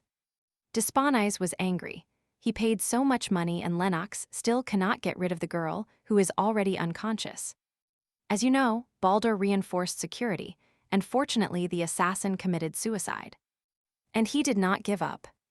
Desponis implied that Lennox might well have tried to harm the Empress in secret. But the young man insisted that he would never have done such a thing. And if Diane's word becomes more important to him than the Duke's, it will be considered treason.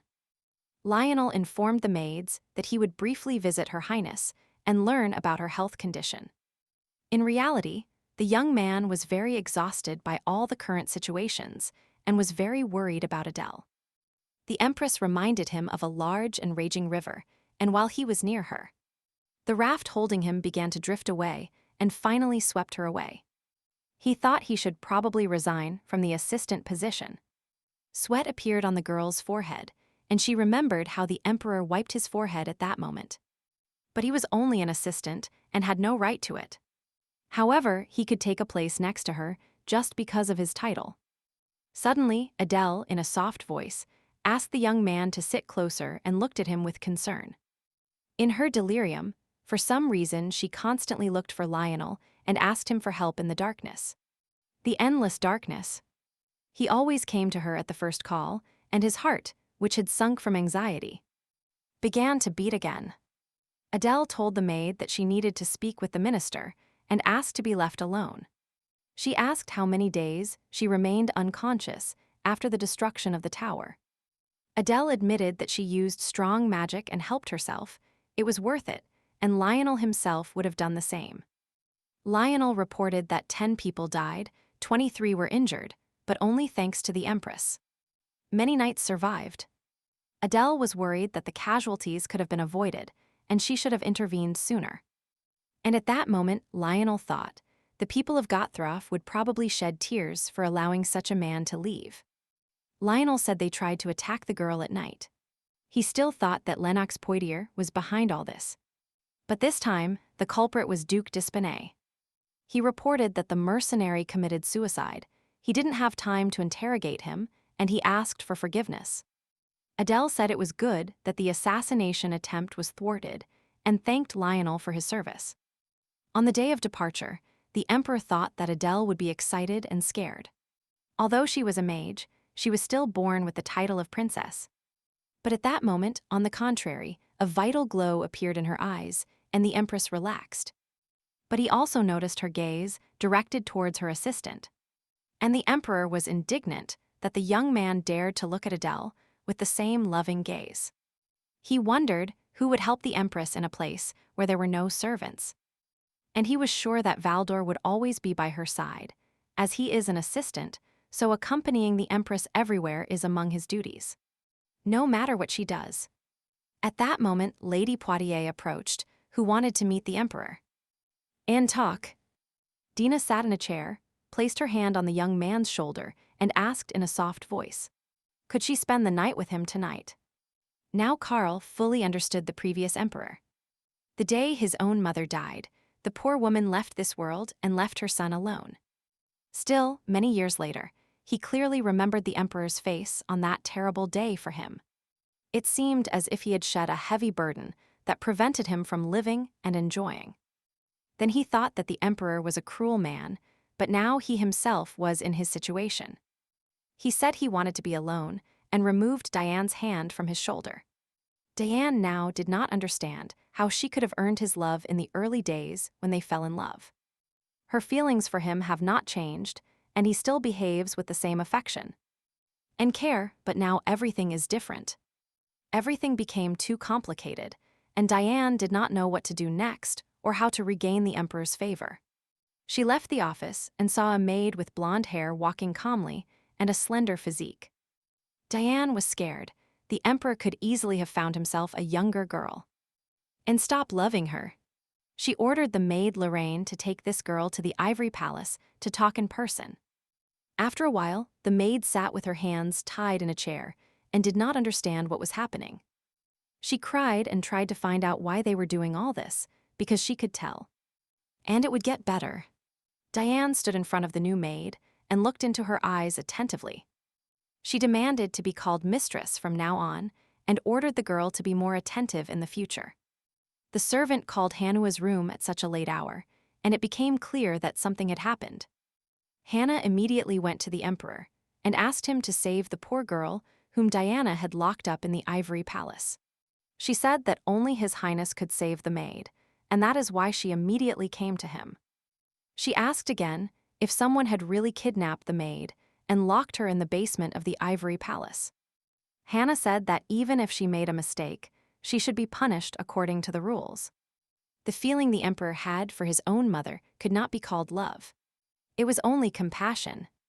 This feeling can disappear due to greed and hardness of heart. And only strong-willed people fully care for those to whom they once showed the same compassion. But the emperor was not that kind of person. Perhaps His Highness had already started looking for an excuse to get rid of his heavy burden. And if they find nothing after searching the palace, Hannah promised to take responsibility for it. Diane at that moment continued to mock the poor maid, trying to show who was in charge. She took the girl's face with her hand and asked if she had really slept with the emperor, and if she had a close relationship with him. Diane shouted that she knew the girl was deliberately near him and asked her to tell the truth. But she assured him that this was not the case. She mercilessly cut off her hair and warned her that next time, her neck would be cut off. The maid screamed. The emperor was heading here. Diane urgently ordered the lights to be turned off and quickly went to bed. The emperor entered the basement and found a lock of long hair that clearly belonged to the maid. He entered Diane's room. She looked at the emperor with sleepy eyes in surprise and asked what had brought him to arrive so late. The emperor immediately asked where the imperial palace maid was, but Diane pretended not to understand what it had to do with it. The young man asked in that case where Diane's nightgown was and why she was lying in bed dressed. Moreover, this lock of hair clearly did not belong to her, and the emperor asked whose locks they were. Diane was indignant. The emperor really suspected her and acted ignorantly.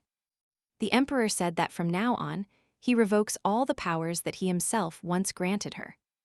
But he knew very well that she continued to use them in secret and disobeyed his orders. Therefore, he was no longer going to remain silent and asked the girl not to forget who she was and to whom she owed it. He turned and left the room while Diane looked at him with tear-filled eyes and despair.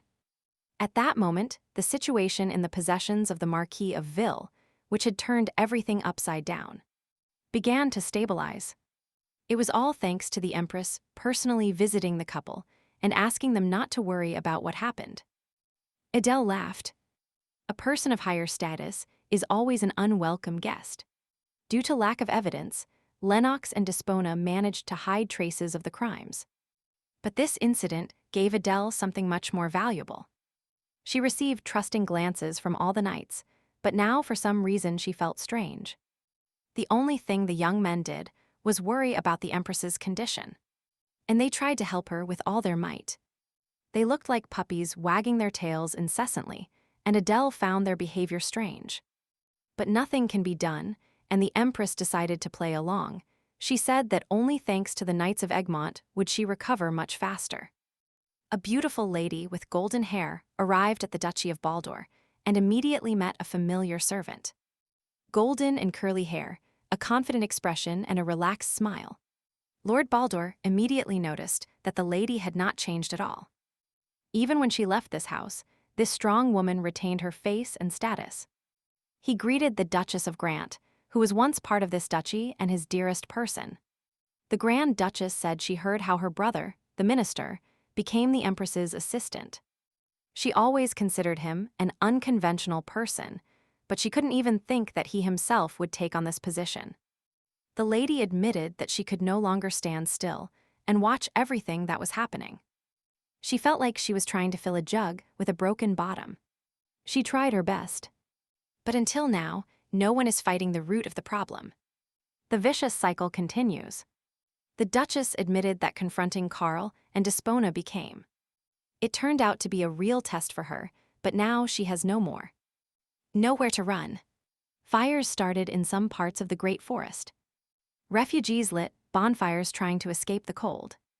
But these people didn't care if they died from punishment or from the cold. And only after escaping did she realize that there was no place in this country where she could hide from all problems. For Elizabeth, Baldur's marriage and divorce were also a kind of attempt to escape. She didn't even want to see Charles, let alone resist him, as if she was trying to maintain some kind of invisible wall between them. A servant entered the office and handed Valdor an envelope that the minister had personally sent him. The letter said that His Highness finally put Elizabeth's arrogant uncle in his place. The girl smiled and thought, the Duke must be furious now, and he doesn't even know that he will have to see his beloved niece's face again. Duke of Espanis was irritated by everything happening around him that contradicted his plans. He assumed that Adele was deliberately pampering the knights in front of her. And he understood that before him was quite a cunning woman. The Empress asked Lionel if a hole had appeared on his face due to Duke Desponet's attention. She didn't understand how someone could stare at someone for so long and not be careful at all. Lionel handed the Empress a box with small pieces of paper intended for testing the poison, and asked her to be careful. Adele perfectly understood that after all the assassination attempts, she would definitely need it. And she hid the box under her cloak. The Emperor received a message that the criminal entered the Empress's chambers and tried to kill her. After a failed attempt, the attacker committed suicide, but the Empress decided not to make it an issue. The Emperor was surprised who dared to do this. He sent her on a trip so that this woman would feel powerless, but not for her to experience this. And how could the guards allow this to happen so that the assassin could enter her room? Society was buzzing about the recent return of the Duchess of Grant and the reason for her arrival. The people of the Empire awaited the majestic return of Her Highness from the battlefield, and they said that she was the strongest mage. The gates opened, and the knights and mages returned, having bravely destroyed the tower in Vietnamese domain. Adele greeted all the people and thanked them for their appreciation, sincerity, and trust. The Empress asked Lionel to smile because everyone was looking at them, and it was impossible to disappoint the people. Valdor noticed that his brother had changed a little and had never seen him like this. The Emperor went out onto the balcony and saw his Empress, who had returned, but she was standing and smiling sweetly at someone. Empress Adele, a majestic woman, always personified elegance and dignity. Her smile, like a sunbeam, illuminated the hearts of all who were lucky enough to be in her presence. And she was the embodiment of her kindness, wisdom, and spiritual greatness. The Emperor was indignant at this behavior and wanted Adele to smile exclusively at him. The knights and mages bowed their heads to him and said they had returned and fulfilled their duty. Lionel and Adele continued to look at each other, and the emperor saw their connection. Duke of Hispanis hurried to inform the emperor that his mages destroyed the tower with the monsters. His Highness asked. He heard that someone was attempting to take the empress's life, and asked if Despone suspected anyone. The man said it almost became a problem, and all because she went with them. He reported that, at the Marquis Lionel's estate, Baldur did not leave Her Highness's room for a single step. And the emperor immediately got angry when he heard that his assistant had been in the empress's room all night. Adele was still weak and did not even realize how she lay down that night, and fell asleep for a long time. The emperor did not torture himself with expectations and went first to Adele's bedroom, whom he had not seen for a long time. The girl did not expect to see him without warning and asked if the young man had something urgent. He sent her to the battlefield so that she would understand she was safer in his strong arms. But Adelaide played an incredible role in the destruction of the tower and made all the knights her supporters. She said she would like to change clothes, but Carly insisted because he is her husband. And there is nothing wrong with her appearing before him in this form. Adele asked all the maids to leave and leave them alone with the emperor. The emperor immediately asked if Lionel Baldur had attended to her and was in her room. He asked why the young man was so interested in this, because recently they had agreed not to interfere in such matters. Charles was silent for a moment and said that he would escort Diane out of the palace if Adele was no longer interested in Baldur. Adele said that she is in no way interested in his lover and that he can do whatever he wants with her. And that if the young man wants to earn her favor, he should not appear before her at night.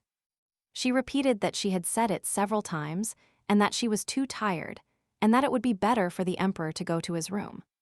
The Baldur brothers sat at the table and discussed Lionel's and the empress's trip. Lionel shared that Her Highness always separates the personal from duties and takes the opposite stance to Duke Exponent. The brother said that the Duchess of Grant had recently come here and had agreed to take the central position. And soon they would have to unite, so he would have to leave the assistant position. But Lionel understood that this was the only thread connecting him with Adele. Lionel's brother knew that the young man felt something for the Empress and warned him not to get burned. And when he agreed to become an assistant, he also agreed to become a lover. Feelings always make themselves felt no matter how much you try to hide them, and Lionel's face immediately changes when he is next to the Empress. He looked at her as if she were the only ray of light in his life, and perhaps he didn't even know it.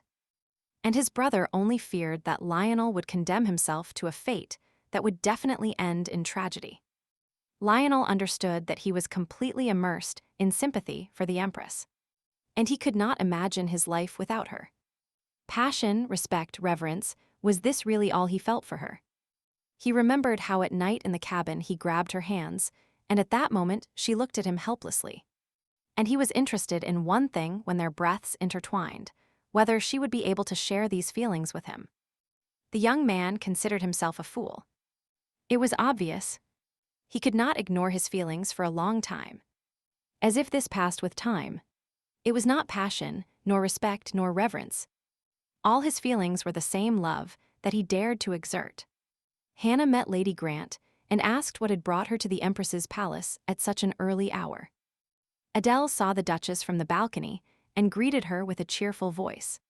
The lady apologized for coming unannounced, but considered the matter important and urgent. Adele smiled and asked the Duchess to go to the living room to talk in a quiet atmosphere.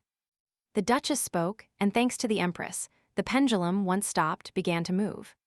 Although she has no right to say this, in the face of her escape, Lady Grant invited Adele to continue working with her. Elizabeth Ulrich Grant was the daughter of the previous emperor and the ex-wife of Duke Valdor, from whom she had divorced a long time ago. And she only wanted one thing: to get rid of the tyranny of the Duke of Espinay, who plays behind the emperor's back, and lead policy in the right direction. And for that, she needed the Empress's help, but she didn't understand why the Duchess suddenly decided to join her. Elizabeth said she ran away hoping to find peace, but it was a stupid mistake. During the investigation, It turned out that the Empress, at the age of 14, became the founder of the main organization. She sacrificed her life for this, due to disagreements with the Dowager Empress. She had to renounce the title of Crown Princess and come to Egmont. But with her actions, Adele proved that she still had a burning desire to destroy the towers. Adele cheerfully invited the Duchess to tighten the rope from which the pendulum hangs. By the way, Diane didn't even meet her brother, who returned from the trip, which surprised her greatly. She almost got into big trouble because of her. He called her a maid from the imperial palace. The emperor summoned Lennox, who felt some excitement at such an unexpected meeting. Karl immediately got down to business and asked if the young man had tried to kill the empress during the trip. Lennox fell to his knees before the emperor and got agitated, insisting that he was not involved in these cruel events. The emperor knew that only these two benefited from the empress's assassination. And in this case, the Duke of Espinay was involved. But whoever was involved, both used Lennox Poitiers as a tool. And the emperor threatened, "This woman belongs only to him, and he will not forgive anyone who dares to harm or influence Adele." Lennox, after his visit to the emperor, immediately went to his sister to tell her everything that happened. The girl was not busy with her work, and the brother wondered if the empress had really taken all her power away. Diane was not in the mood and asked her brother to leave. He was indignant at having done so much for her, and all her merits went unnoticed. Lennox shouted that he warned that love would cool down over time, and where was she when the emperor fell in love with the empress? The day the tower fell on the estate, Father Poitiers ran to look for the toy. And his mother ran with him.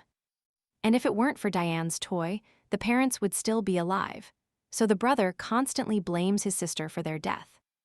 In those days, when they had to survive the winter with not a penny in their pocket, the only person he could trust was Diane, so he had to hold her hand constantly. But deep down, he despised his sister. His parents died because of her, and he never forgot it for a single day. He warned her that she should pray for a son. Otherwise, her quiet life would be destroyed in an instant. Everyone present at the meeting expected the emperor to appear. He asked everyone to sit down and announced the start of an important official meeting. Dispone reported that the squadron mages destroyed the tower and dealt with the monsters. And if it weren't for the squadron, they would have expected heavy losses. Elizabeth intervened in his speech and asked why the Duke constantly talked about his detachment, and never mentioned that the Empress made a great contribution to the destruction of the tower. He replied to Adele that the knights played an important role, but they cannot be compared to the mages who defeated the second-level tower the first time. Lionel spoke, the Empress used strong magic, as a result of which the monsters lost the ability to move. And thanks to her, many knights survived. Adelaide not only knows the towers, but also has information incomprehensible to the mages of Egmont. Lennox began to shout. The minister was devaluing the merits of the mages. But the emperor asked him to stop and turned to Lionel. He asked that His Highness also be included in the High Council and participate in meetings. Elizabeth supported him and expressed that she agreed with the opinion of the Minister of Defense. Her brother also supported and reported that the Valdor family requests that the Empress be included in the High Council. Duke of Expone was indignant. The Empress and Valdor would unite and oppose all his decisions. And the Emperor could not allow her to participate in the meetings. He said that it was not worth sending the Empress to the Vietnamese domain, but the Emperor asked what Espinay was doing while Adele herself was dealing with the tower and taking all the laurels. Charles looked at the Duke and asked if he had attempted to take the Empress's life. He threatened her that even if she was in the way, she should not touch her without his knowledge. Adelaide will become the mother of the future emperor, and his father will be him, Karl Ulrich Egmont. And no matter who she unites with, her place will always be next to him. The Duke asked the emperor to think carefully, and even if the Empress stood by his side, he would hold her with one hand and continue to hold Lionel Valdor with the other. He remembered that he had already told how, during a trip to Vietnam, he realized how close Adele had become. And Lionel, and as soon as the Empress woke up, she immediately called an assistant. Spawn Eyes assured that he was devoted to the Ulrich family and asked the emperor to believe his words. After the meeting, the Grand Duchess and Duke Valdor first went to see the Empress. They reported that Adelaide will be included in the High Council starting from the next meeting. Duke Valdor gave the Empress a package of documents intended to identify most common poisons in Egmont. Baldur wanted to speak with the Empress alone, without the Grand Duchess. Adele looked closely at the young man and asked what he would like to talk about. He said that the test strips he gave are only available to members of the Baldur family. And they are something very secret, and he provided them to show his trust. But in reality, he brought up this topic for another reason and was preparing to tell Adele something. He was lost, but said that at some point, the need to have an advisor by her side will disappear. And even if Lionel leaves his current post, the Baldur family will always be on her side. He bowed on behalf of Lionel and asked to preserve the honor and reputation of his brother. Adele understood that his brother meant that, for Lionel's reputation to remain impeccable, it was necessary to release him at the right time. But the girl could not understand why he was asking this of her, and not Lionel himself. That day when they were so close, Adele noticed a strange expression on the face of the young man who approached her. Every time she turned her head, she always found his gaze, and every time she thought of him, she was very worried. At that moment, Lionel's voice was heard nearby.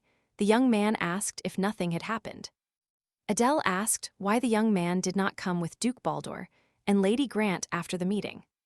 The Empress said that at the next meeting, she would raise the issue of the territories of Count Kelvin. And Lionel promised to prepare the necessary documents. Adele asked why he was smiling mysteriously, and the young man replied, the girl said she didn't like his serious face. He approached her and whispered that now she was also unhappy with his smile. He noticed a package of tests in the girl's hands. The Empress said that Duke Valdor asked not to show them to anyone. And Lionel should have warned her that the tests were something secret, and that she could have done them in front of strangers. Adele announced that from now on she will be a member of the High Council, the Duchess of Grand. And Duke of Valdor promised to give her their support. She got everything she wanted when he approved him for the assistant position. And I'm sure he benefited too. And now at the right moment, he can leave this post. Everyone wonders with what intentions he became her assistant, and if the young man leaves now. Having benefited from this, the blow to his reputation will be much smaller.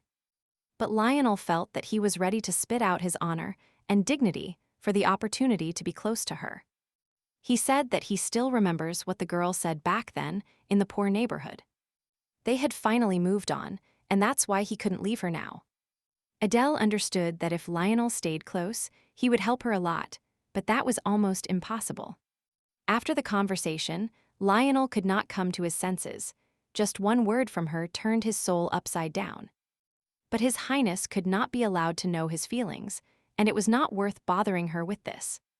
He should not show love but devotion. He should be useful to her, and this is probably the right time. The brother was very surprised when Lionel unexpectedly asked for a meeting, which hadn't happened for a long time. He confidently declared that he finally wanted to receive the title of Marquis and was ready to take a responsible step. The young man said he knows that someday he should resign, but now it would be the wrong decision. The brother insisted that even if Lionel was not an assistant, the Duchy of Valdor would support the Empress. Lionel assured that this would not discredit the honor of his family, but the Duke didn't care at all. He was sure that now he was where he should be, and he asked his brother not to worry. That he would not do anything out of the ordinary, and was simply glad to have met Adele. His thoughts and plans made his heart beat faster. That's why he wants to stay close to her. He bowed to his brother and asked for the title of Marquis to be granted to him. According to the laws of Egmont, the Duke has the right to transfer titles and lands to a blood relative without the Emperor's permission. And according to this law, Duke Valdor carried out the procedure to transfer the title of Marquis Herbert and the territory to Lionel. Hannah told Adele about the Marquis title granted to Lionel, and the girl was surprised that he made such a spontaneous decision. Empress Adele was in a green field, surrounded by endless green grass. gently swaying in the light breeze, her magnificent dress, decorated with emerald stones, shone against the backdrop of nature, as if she herself had come to this world to become an integral part of it. Empress Adele stood under the sun's rays, surrounded by a golden light that seemed to caress her graceful figure, and reflected in the sparkling stones of her dress. In her hands, a bouquet of blooming wildflowers that filled the air with a sweet scent. Her gaze, full of tenderness and wisdom, reflects the greatness of her soul and the nobility of her heart. And her slender figure and graceful facial features emphasize her extraordinary beauty and dignity. At that moment, Lionel approached her with a sweet smile appearing on his face. He lifted Adele by holding her at the waist, and their gazes met in a fleeting dance. In Adele's hands was a bouquet of wildflowers whose names she didn't even know.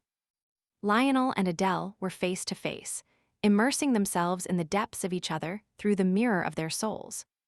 Their gazes are filled with tenderness, love, and mutual understanding, as if at this moment they could read each other's thoughts and be on the same wavelength, sparks shining in their eyes, as if reflecting the magic of their mutual attraction, creating an atmosphere around them full of mystery and magic. But in reality, it was just a dream.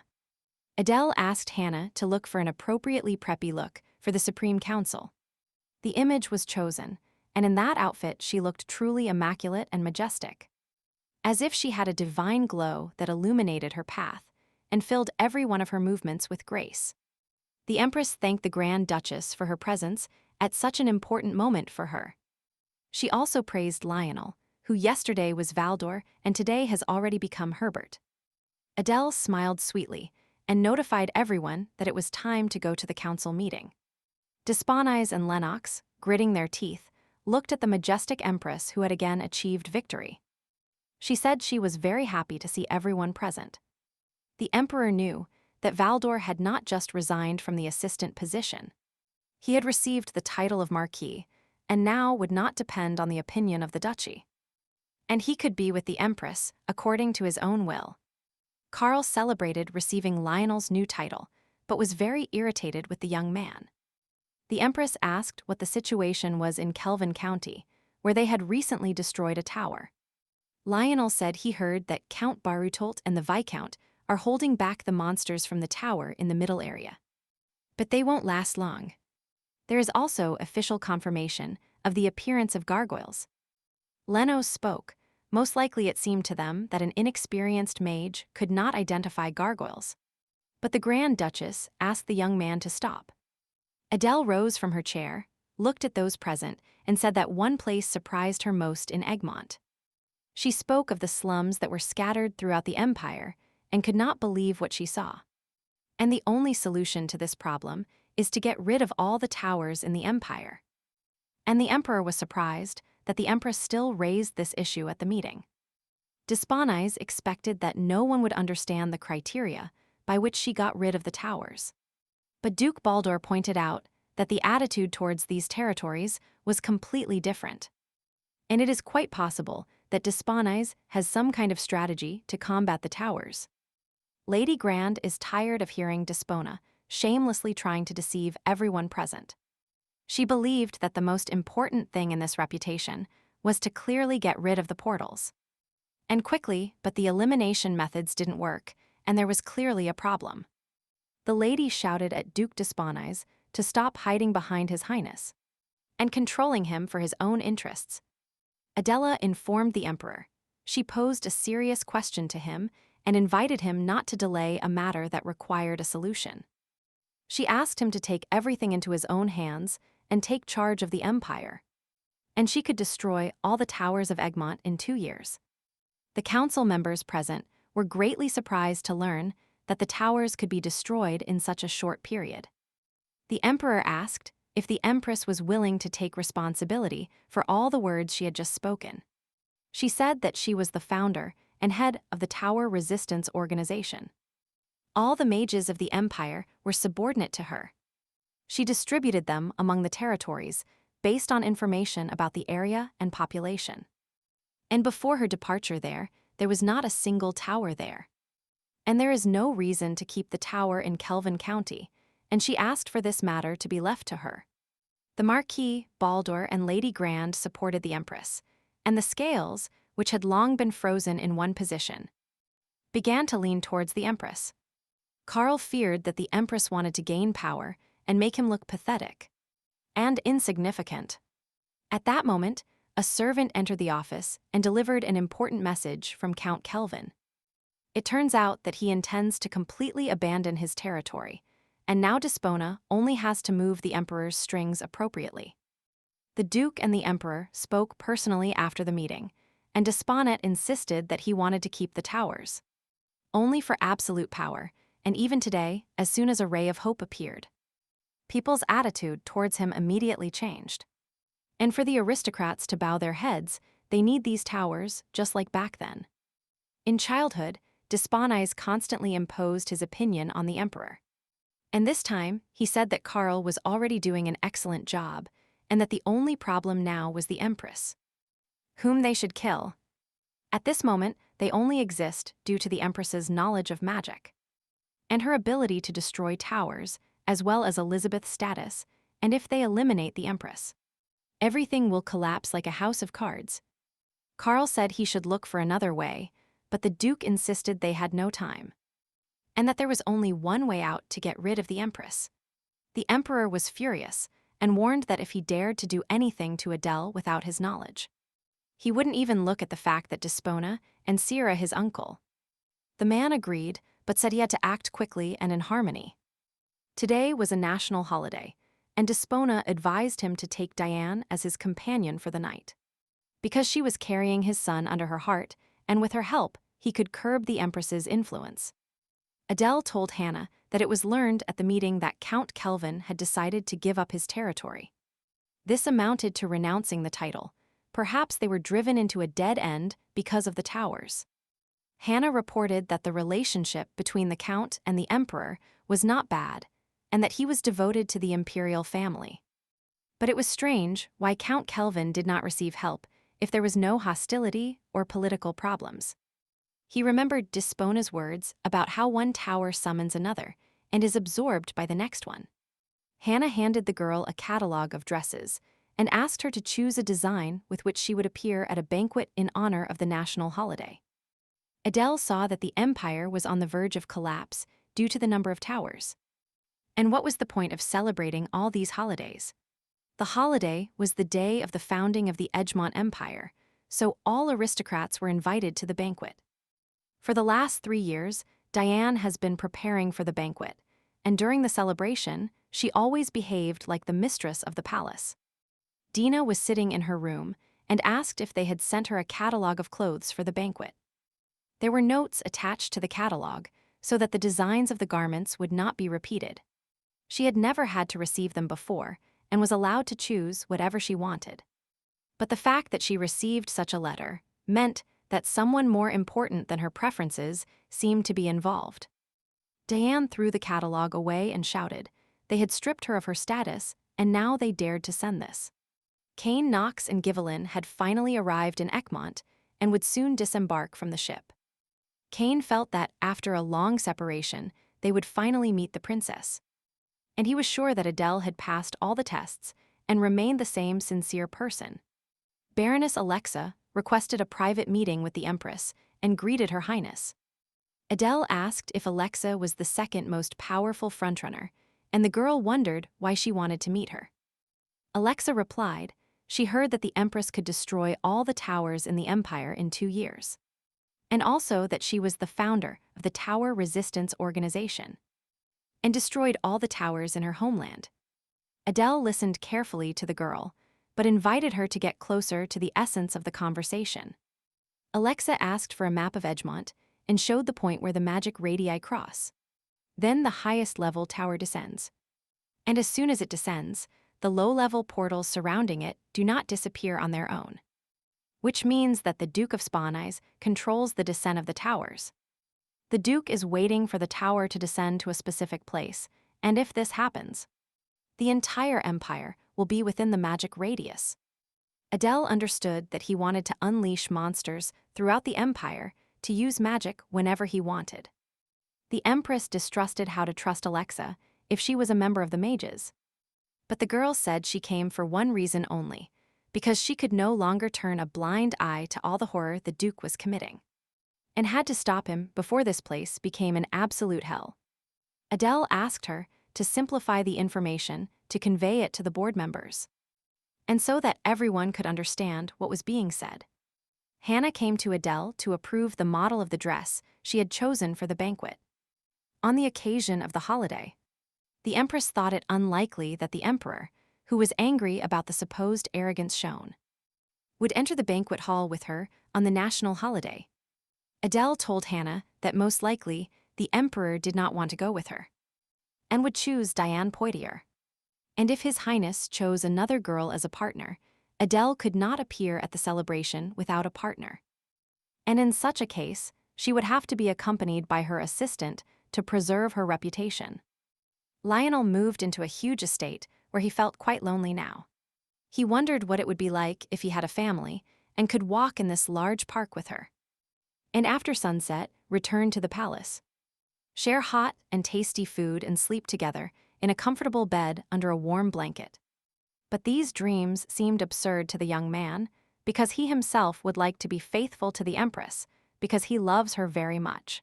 He was in the library when a servant announced to him that the Empress had sent him a personal letter. It was writ that Lionel should prepare to be her partner at the ball, and choose a suit. He assumed that Adele was asking him only for political reasons, but for some reason his heart beat fast now. The Duke of Defies visited Lady Poitiers with gifts and asked how she was. To begin with, Defies was going to improve relations with Diane and break the link between the Emperor and the Empress. She said she couldn't choose a dress and feared her choice would coincide with the Empress's. The Duke provided the girl with a lady who was a designer and was brought here specifically to choose a dress. He said that Diane would go to the hall with His Highness, so it was necessary to choose matching outfits. And very soon, rumors that Lady Poitiers would become the Emperor's partner quickly spread throughout the capital. In addition, he told the Emperor that a man's duty is to accompany the woman carrying his child under her heart. As expected, the Emperor would enter the hall with Diane, and Adele took Lionel as a partner. Her mother once told her, life is never boring. Maybe she will meet her man, who will make her heart beat faster, but if she plays with him, love will instantly begin to fade. It will take on an orange-red color, like an autumn leaf in falls, and so feelings cool down. So you must perceive those moments as a summer night's dream. But she could not forget the Empress's important duty. When burning love cooled down, the reputation of the mother's lovers suffered more than the reputation of the father's lovers. And she in no way could harm Lionel and forget about her duty, and now she had to rid this palace of Duke Desponet. As soon as the national holiday was over, she was determined to deal with it first. And then the person controlling the Emperor would disappear. She was walking in the autumn park and heard Lionel's voice behind her. Adele greeted him, and she couldn't take her eyes off the man she wanted so much for herself, and who moved her soul every time they made eye contact. At that moment, her heart fluttered like a butterfly beating its wings as it flew away. And her heart beat faster than usual upon seeing his tall and majestic silhouette, and his noble posture.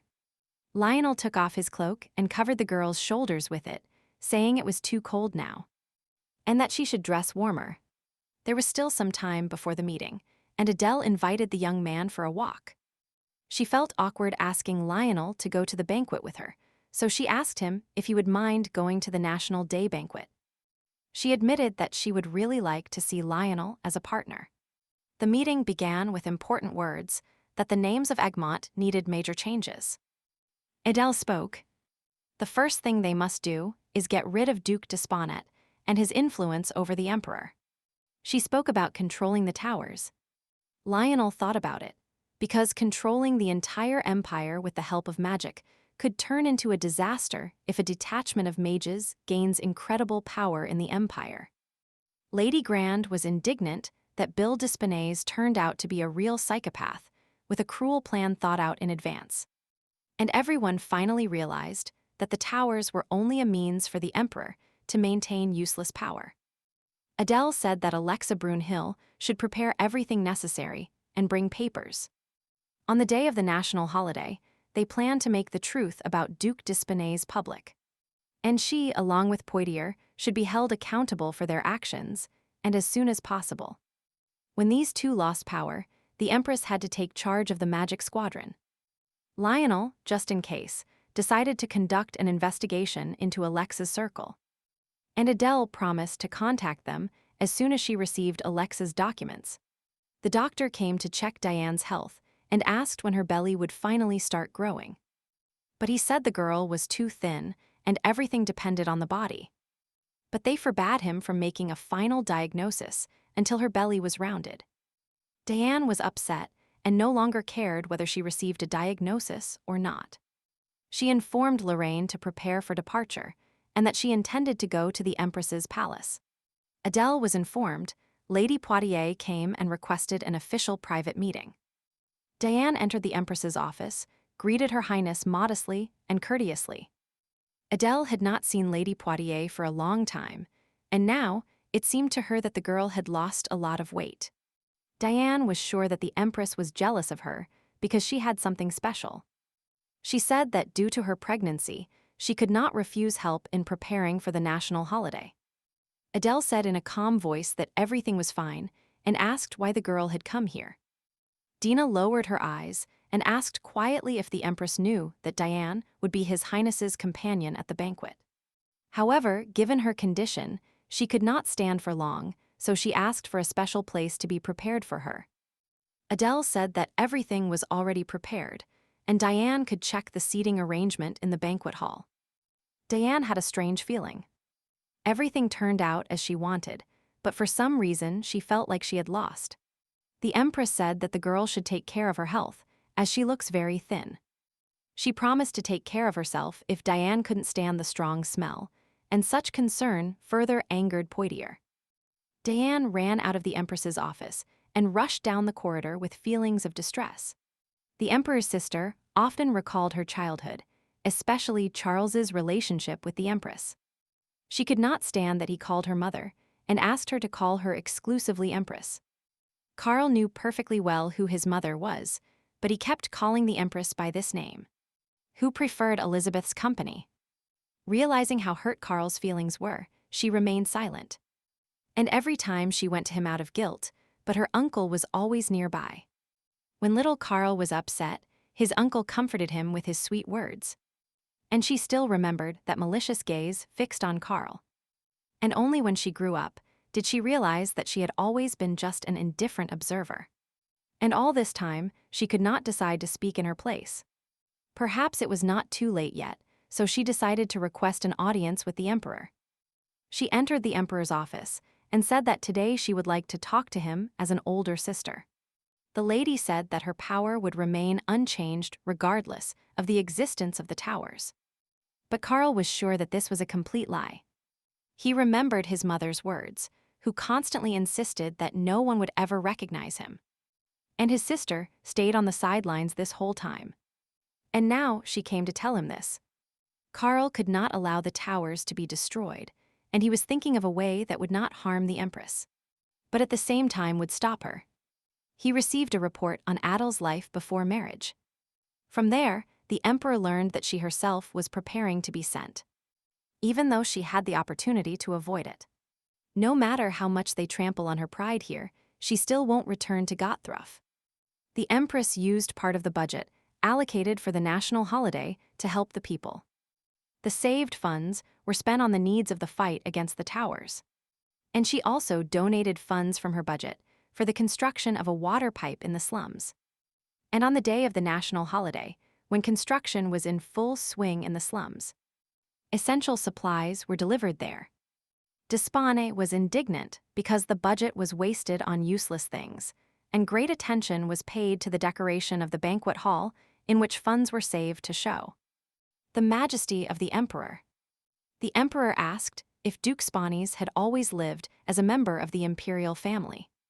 But what will happen if one day he loses power and ceases to be him? He replied that if he suddenly loses his title and power, he will use all means to take back what belongs to him.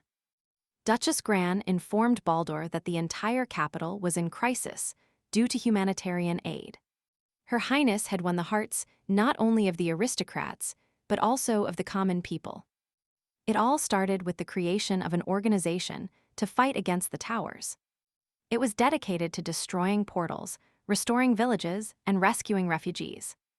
The Duke opined that the Empress felt that her presence could affect the Emperor's power, which is why she agreed to the marriage and left her homeland. Adele always lived for Gotthrof and came here as if she were exiled. Elizabeth thought, what did she do for her empire? The Empress renounced her title and sacrificed herself for the good of her homeland, and she could not become Empress because she fled, burning with hatred for her brother. But it was impossible to stand aside. She decided to be careless no longer and hoped that the Emperor would change. And now she must make a decision as Duchess of this country. Alexa brought the Empress a book of information that she had been compiling along with other mages who shared her goals and ideas. Adele praised the girl and knew very well that they had sacrificed their lives to gather this valuable information. But Alexa blamed herself for being silent all this time, witnessing the death of innocent people, and no longer wanting to live like this, and these documents should be enough to remove the Duke from his post. The banquet in honor of the holiday has already begun, and the Emperor and Lady Poitiers entered the hall to receive the guests. People were surprised to see the Empress with another young man, Marquis Lionel Herbert. Shortly before this, Diane was very nervous before the celebration began. She waited a long time, but the Emperor never came to get her, and the girl was dizzy from worries. Her brother noticed that his sister had lost a lot of weight and looked nothing like herself. She was angry because her brother didn't even ask her about her health first. Seeing her sickly appearance, she saw the Emperor in the banquet hall, and he looked great as always and was divinely handsome. Diane loved the young man very much for his cold eyes, which strongly resembled the eyes of a dangerous wolf. Before the banquet, he approached her and asked her to follow him without showing any emotion. Diane asked, she was pregnant and had lost a lot of weight. Did the Emperor really want to ask why this happened?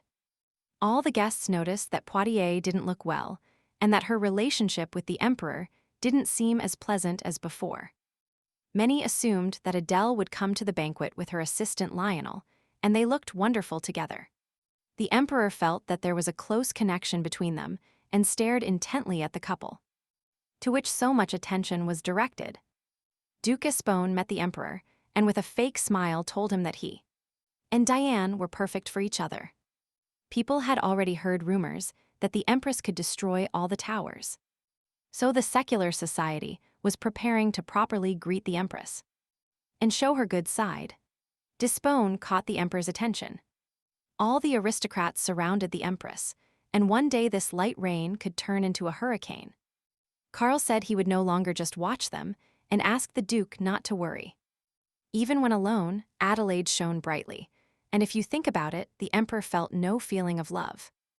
It was a crazy desire to possess a person completely, and he had no idea how much he would have to try to push her off the cliff, and he didn't understand what he needed to take away from Adele for her to finally reach out her hand. Elizabeth noticed that everyone is acting friendly and clearly feels the changes that have occurred.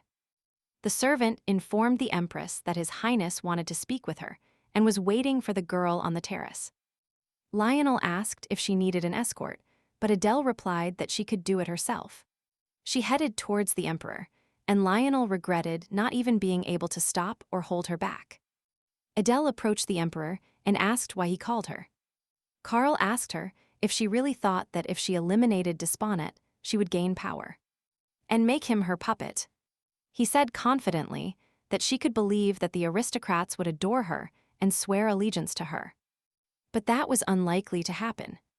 The Empress was comparable to a ship anchored in Egmont and managed to remain Empress for only one reason: her connection with him. She asked if the Emperor really thought she wanted to destroy the towers out of lust for power. He said these were his last warnings, and Karl demanded an official statement that his words about the destruction of the towers in 2 years were a lie. Adele said she is not trying to impose her personal goals on him, and if he starts actively destroying the towers, the aristocrats will look at the ruler from a different perspective. Charles stood up from his chair and said that, as Empress, Adele was ignoring her most important duty. He leaned towards her and whispered to her. Adele decided to reject him for failing to fulfill his obligations and was not going to warn him anymore. Karl left after these words, and Adele's situation became increasingly difficult. She went out and asked the servant to contact the temple so that the priest who had held the contract would appear immediately. And the chief judge would come with him.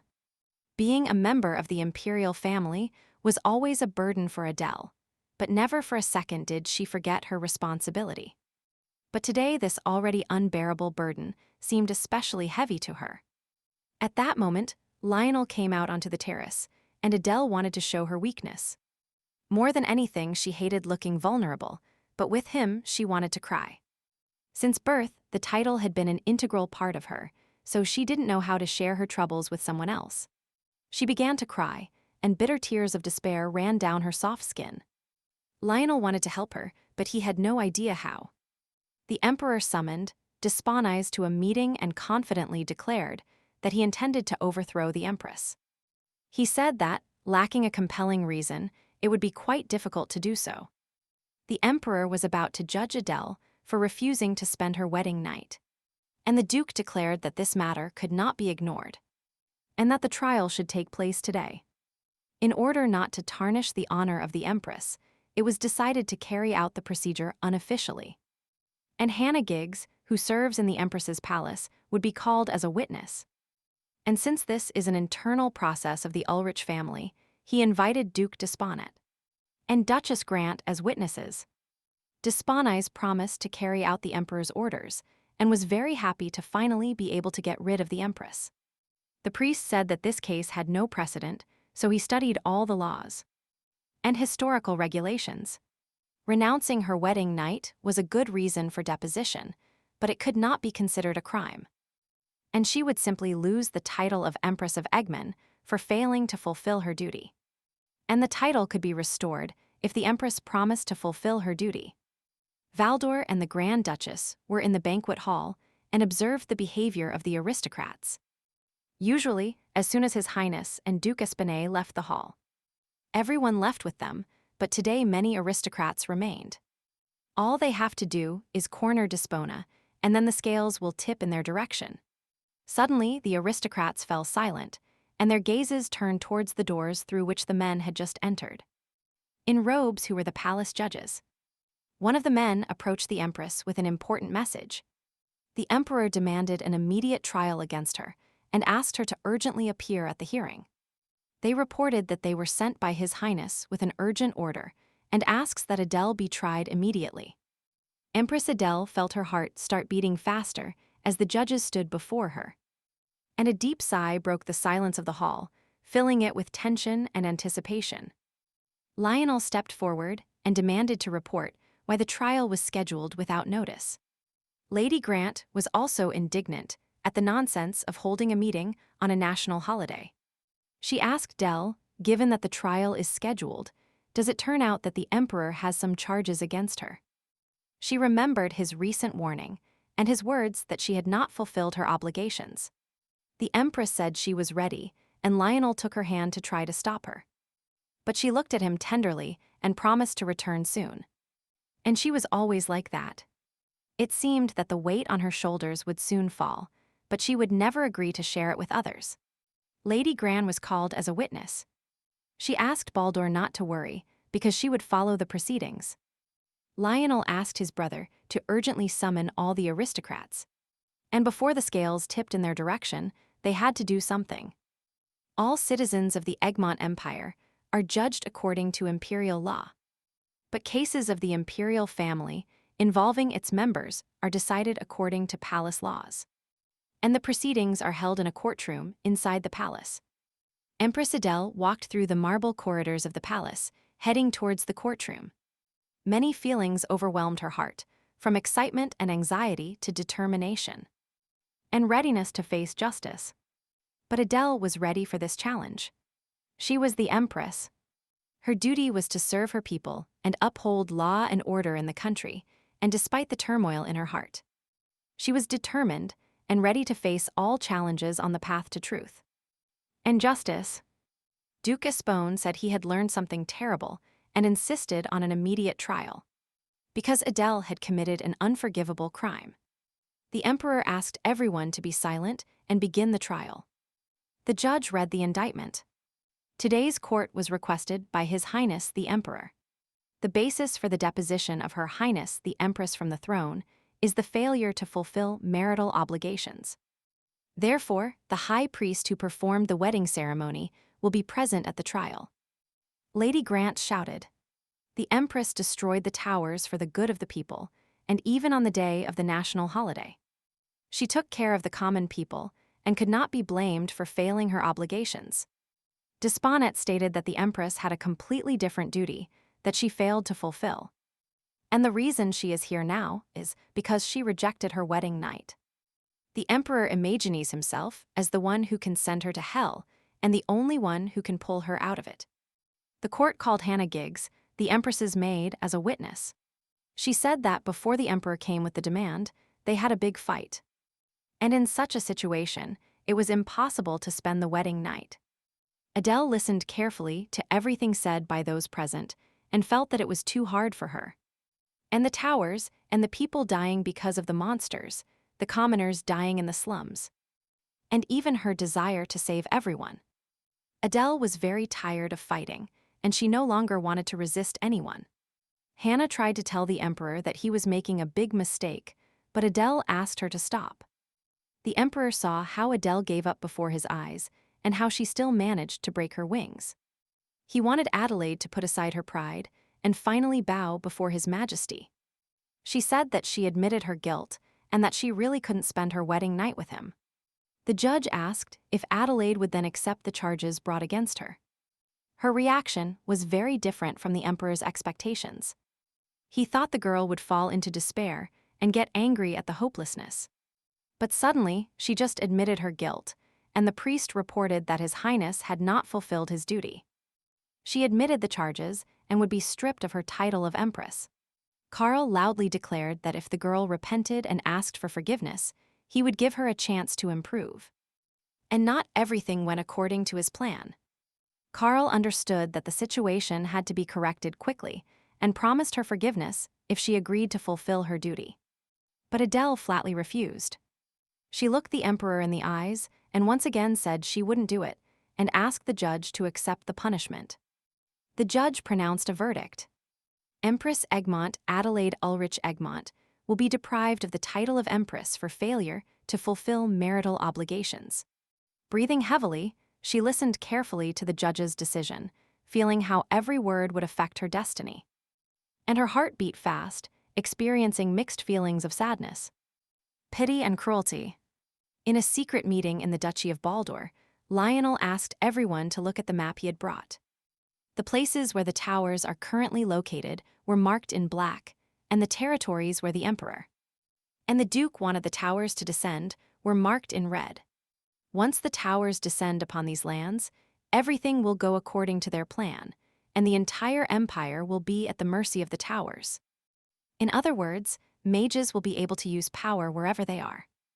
And in this case, monsters will also not be limited in their movements throughout the empire's territory. Everyone understood that the Empress was unjustly accused, and they simply wanted to get rid of her. Lionel asked everyone to calm down first, and it is not known what position the Empress is in now. So all they can do now is wait. Valdor said that the Empress must prepare evidence that she can use, and then they will need to draw up an official agenda for the High Council. And prepare carefully, and they will no longer be able to observe what is happening.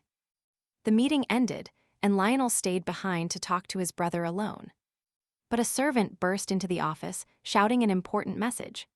He shouted excitedly, His Highness Charles deprived the Empress of her title at the trial. Meanwhile, the cheerful Duke Exponés began spreading the news of the Empress's overthrow. And the next day it became known throughout the palace. Poitier's brother assured that as soon as she gave birth, the emperor would take the girl and throw her out the door. Diane got angry and rudely told her brother to shut up and stop talking nonsense. She feared that the emperor had done this on purpose, and had asked her to keep the news of her pregnancy a secret. Diane asked the maid Lorraine to urgently find and bring a midwife. The midwives of the commoners could examine pregnant women, and the girl ordered to find one with extensive experience. Diane sat near the fireplace and felt her child moving in her stomach, and she believed it would definitely be a son. After the trial, a detachment of envoys was formed to inform Gottfried of the news of the Empress's overthrow. Despies couldn't even imagine that everything would be even simpler than he thought, and that Adele would disappear so easily from his path. The emperor summoned a man dressed in black robes and ordered him to board a ship with messengers and kill every single one of them before they reach Gottfried, because on the high seas it will be easy to get rid of the evidence. He did not want Gottfried to find out about the overthrow of the Empress, so the order was urgent and important, and under no circumstances could he be caught. The emperor could not get the Empress's refusal out of his head, and did not understand why everything turned out this way.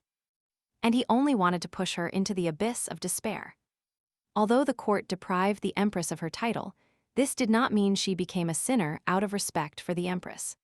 The judge allowed her to remain in the palace until the man from Gottfried arrived. But now she would be treated like an ordinary aristocrat. Hannah was worried about the Empress and suggested she rest after everything that had happened. Adele tried to find strength within herself and asked Hannah not to cry or worry. The Empress was in such a large room and seemed not to know where to go, as if there was no place for her in this room. Lady Grant was also worried about Adele and said that she did not need to admit her guilt. And if she had waited for the right moment, they would have found another way out and resolved the situation differently. Adele looked at the Duchess, exhaled, and said quietly that she was tired of carrying this burden. She handed her the documents she promised to prepare. There was evidence that could lead Despona to drink water, and she asked her to keep silent about the origin of these papers. The Duchess looked sadly at the stack of papers and asked why the Empress decided to give up. Adele replied that it was a difficult time and she finally wanted to get rid of this burden. She almost sacrificed herself for the sake of her homeland, and after that so easily accepted a marriage that turned into exile. And this was the last manifestation of her devotion to the empire and the common people. And current, Adele was delivered. Envoys with the news had already moved to her homeland. Gottfried. She has become an overthrown empress and will now have to return to her homeland with her mother. And her brother. The maid entered and said that His Highness had personally come to see Adele. Hannah could not contain her emotions and spoke, even though the emperor deprived her of her title. She is still the princess of Gottfried. The lady shouted that Karl was behaving improperly, and the young man asked to remove Giggs from the room. Adele looked out the window and humbly awaited the emperor's words, because he had personally deprived her of her title. She looked at Karl with disdain and asked him not to call her by name. The young man knelt and asked if she really didn't understand that he was forced to do this. After all, at some point he realized, the day he saw her for the first time. He fell in love immediately. And the desire to possess her was perhaps a feeling of love, and Adele never expected to hear these words. Karl placed his hand on his chest and admitted that he loved her with all his heart. That's why he committed such an insidious act to keep the girl by his side. Adele felt that the word love sounded simply disgusting on his lips, and she didn't want to hear it.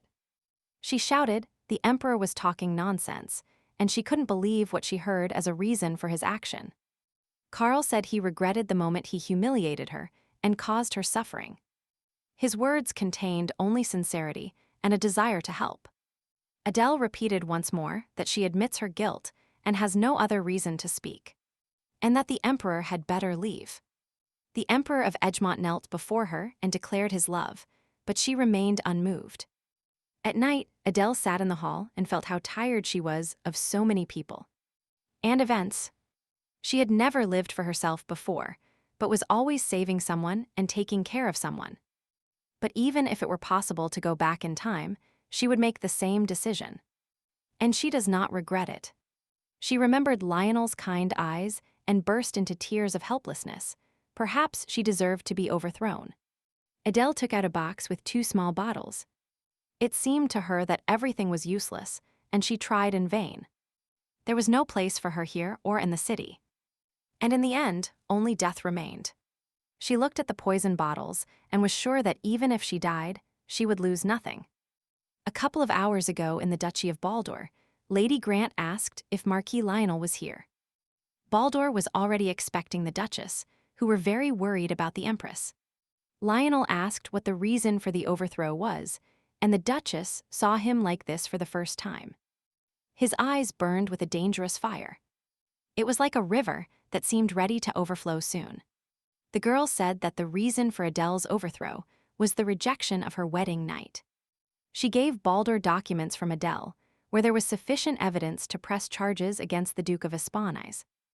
But her problem was that the mages were still under his command, and the Empress had been stripped of her title. Lady Grant spoke. It would be good if they informed the whole country, not just the capital. And she would personally take responsibility for this. Lionel approached her, acting extremely tense. He asked if the Emperor still denied everything and was not correcting anything.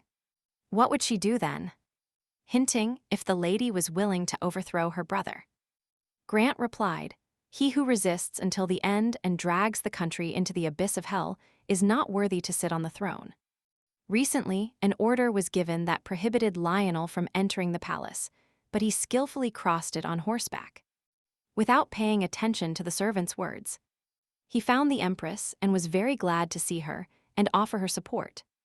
Adele said that if she had known this would happen, she would have accelerated the process to release him from his assistant position. And she would have asked for forgiveness. It seemed as if time had stopped at that moment. She didn't say a word, but her whole body screamed trying to know if Adele was okay. In her hand was her own death, and the reason why she couldn't drink the poison was hidden in that same look. And the last thing she could hold onto, having lost absolutely everything, was not the memory of her homeland. And thoughts about the man who reached out his hands to her and was ready to save her from any misfortune. Lionel saw a box of vials on the table. He grabbed one of them, and Adele shouted at him to stop. He looked at the girl with a serious expression and asked what this bottle was filled with. She said it was supposedly a medicine for fatigue that she brought from her country. The young man threw his head back and asked. In that case, he could drink it. Lionel had already opened the cap, but the girl managed to snatch the bottle from his hands, which fell to the floor. He realized there was poison there, and he couldn't imagine what thoughts were spinning in her mind if she held death in her hand. Lionel hugged Adele with tenderness and affection, and his embrace was like a refuge where all worries could be forgotten and simply be in the moment. Adele felt tension and anxiety leaving her when he hugged her. There was so much warmth and support in those hugs that she felt like all her troubles were dissolving, leaving only tranquility and the confidence that there was a person nearby who would always support her and protect her. For the first time, she felt the warmth enveloping her entire body and the security with which he held her close to him. He looked at the girl and told her that she could simply return to Gottthrof and that she must not take her life. Adele turned around and said she couldn't just return to her homeland. Every time she gets tired, it becomes difficult for her, and the devil inside her begins to whisper. But Adele could not expose Hannah, who was protecting her peace, to Alex, who brought evidence for the people she left in her homeland. But what worried her most was Lionel, who had become the closest person there. She was going to give up anyway. So why not give life to him in that case? The maid brought the midwife, who was examining pregnant women, and asked her to go to Diane's room. After the examination, it turned out that the girl had a stomach ache for a completely different reason. Her body reacted to a psychological state and a strong desire to be pregnant. And Diane is definitely not pregnant. The girl got angry and asked the lady to stop lying to her, because she already felt a child inside her. At that moment, Poitier's brother entered the bedroom after having heard Diane's screams in the room. He took his sister by the shoulders and asked again. It turns out she was not pregnant with the emperor. Diane closed her eyes and screamed desperately because she was definitely sure of her pregnancy. The midwife confirmed her words, and Lennox understood that his future would collapse in an instant. After this, Lennox secretly brought another midwife to examine Diane. But she said the same thing. They just grabbed the thread of hope, so they shouldn't lose the opportunity. Even if it's all a deception. Adele understood that she could not tarnish the excellent reputation of the Minister of Defense and head of the Herbert family. And from now on, she was no longer the Empress, and Lionel was no longer her assistant. She asked him to look her in the eyes and told him that she didn't care about his honor at all. And his reputation. Lionel asked her not to think about other things, but simply to say what she desired most at that moment. He took her hand and promised to do whatever she said now. Adele asked him if he would help her die, if he sincerely wished it. The girl whispered that she couldn't stay in that place anymore. Lionel perfectly understood the girl's feelings and tried to offer her support and help. At this moment, the Emperor was informed of the Marquis's arrival, although Lionel was forbidden entry to the Empress's palace. Lionel stood in front of Karl and awaited his future actions and orders. He loudly declared Lionel disobeyed his order and entered the Empress's palace anyway. Karl approached the young man and told him not to look at his Empress. This woman belongs to him, and the boy should stop having hopes. And he perfectly saw the eyes with which Lionel had been looking at her the whole time while being an assistant.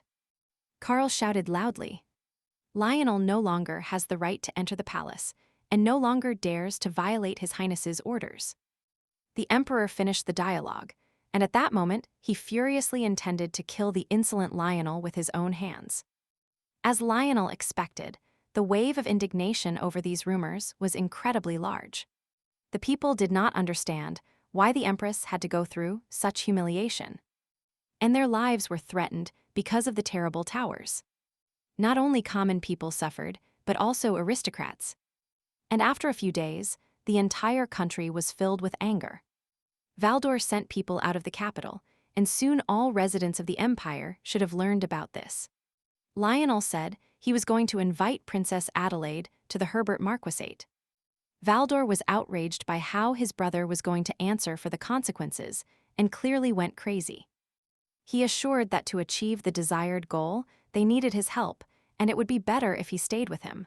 Lionel never asked his permission. He simply informed him. Lady Grant explained that after this, all sorts of scandals would come, and Lionel could become a target for the Emperor. As soon as Duke Sponnet finds out about everything, he will immediately start taking measures against the Valdors. And the Great Ones, and if the Emperor's attention in this situation is directed at him. Then these two will not be able to come to a common decision and join forces. Baldur and Lady Grant understood that this was a right decision, and that Lionel had planned everything carefully a long time ago. He gave his brother a piece of paper and asked them to carefully read what was written there. This was a plan that was supposed to turn the whole empire upside down and to revive the country again. The rotten roots had to be cut, and as soon as he brought the princess to his property, Valdor had to report everything to the meeting so that the Emperor and the Duke would be separated. He sent Adele a letter in which he wrote that she should go to the Herbert estate. He gave many an incentive to fight the unjust reality, and now they want to take a step forward to create a new world. Adele told Hannah that she was leaving the palace and asked her to prepare everything she needed. The servant informed the Emperor. Adele is about to leave the palace, and they are already taking her things outside. Karl did not expect such a sudden departure and assumed that someone had clearly agreed to take the girl in. He quickly reached her room and asked loudly where Adele was going so fast. Karl kept shouting, but Adele merely answered him silently and did not consider it necessary to report her decisions. He took her by the shoulders and asked her to admit that she was shamelessly preparing and leaving for this vile Lionel. Adele said it doesn't matter at all who she goes to, and for her this is not the main thing. The only important thing is that she will no longer be near the Emperor and tolerate his mischief. And she confidently stated that the place with the Emperor is now free, and she resigns the title of Empress. Adele looked at the Emperor with pride and declared that she would never be near him again.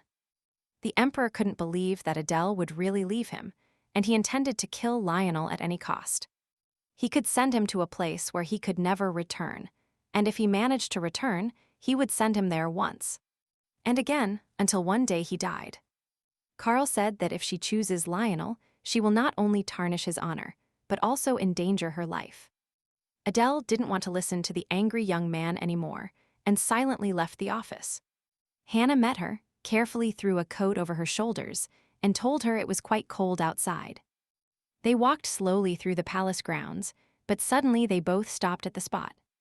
In front of them, the knights lined up in 2 rows and wanted to express their gratitude to the Empress.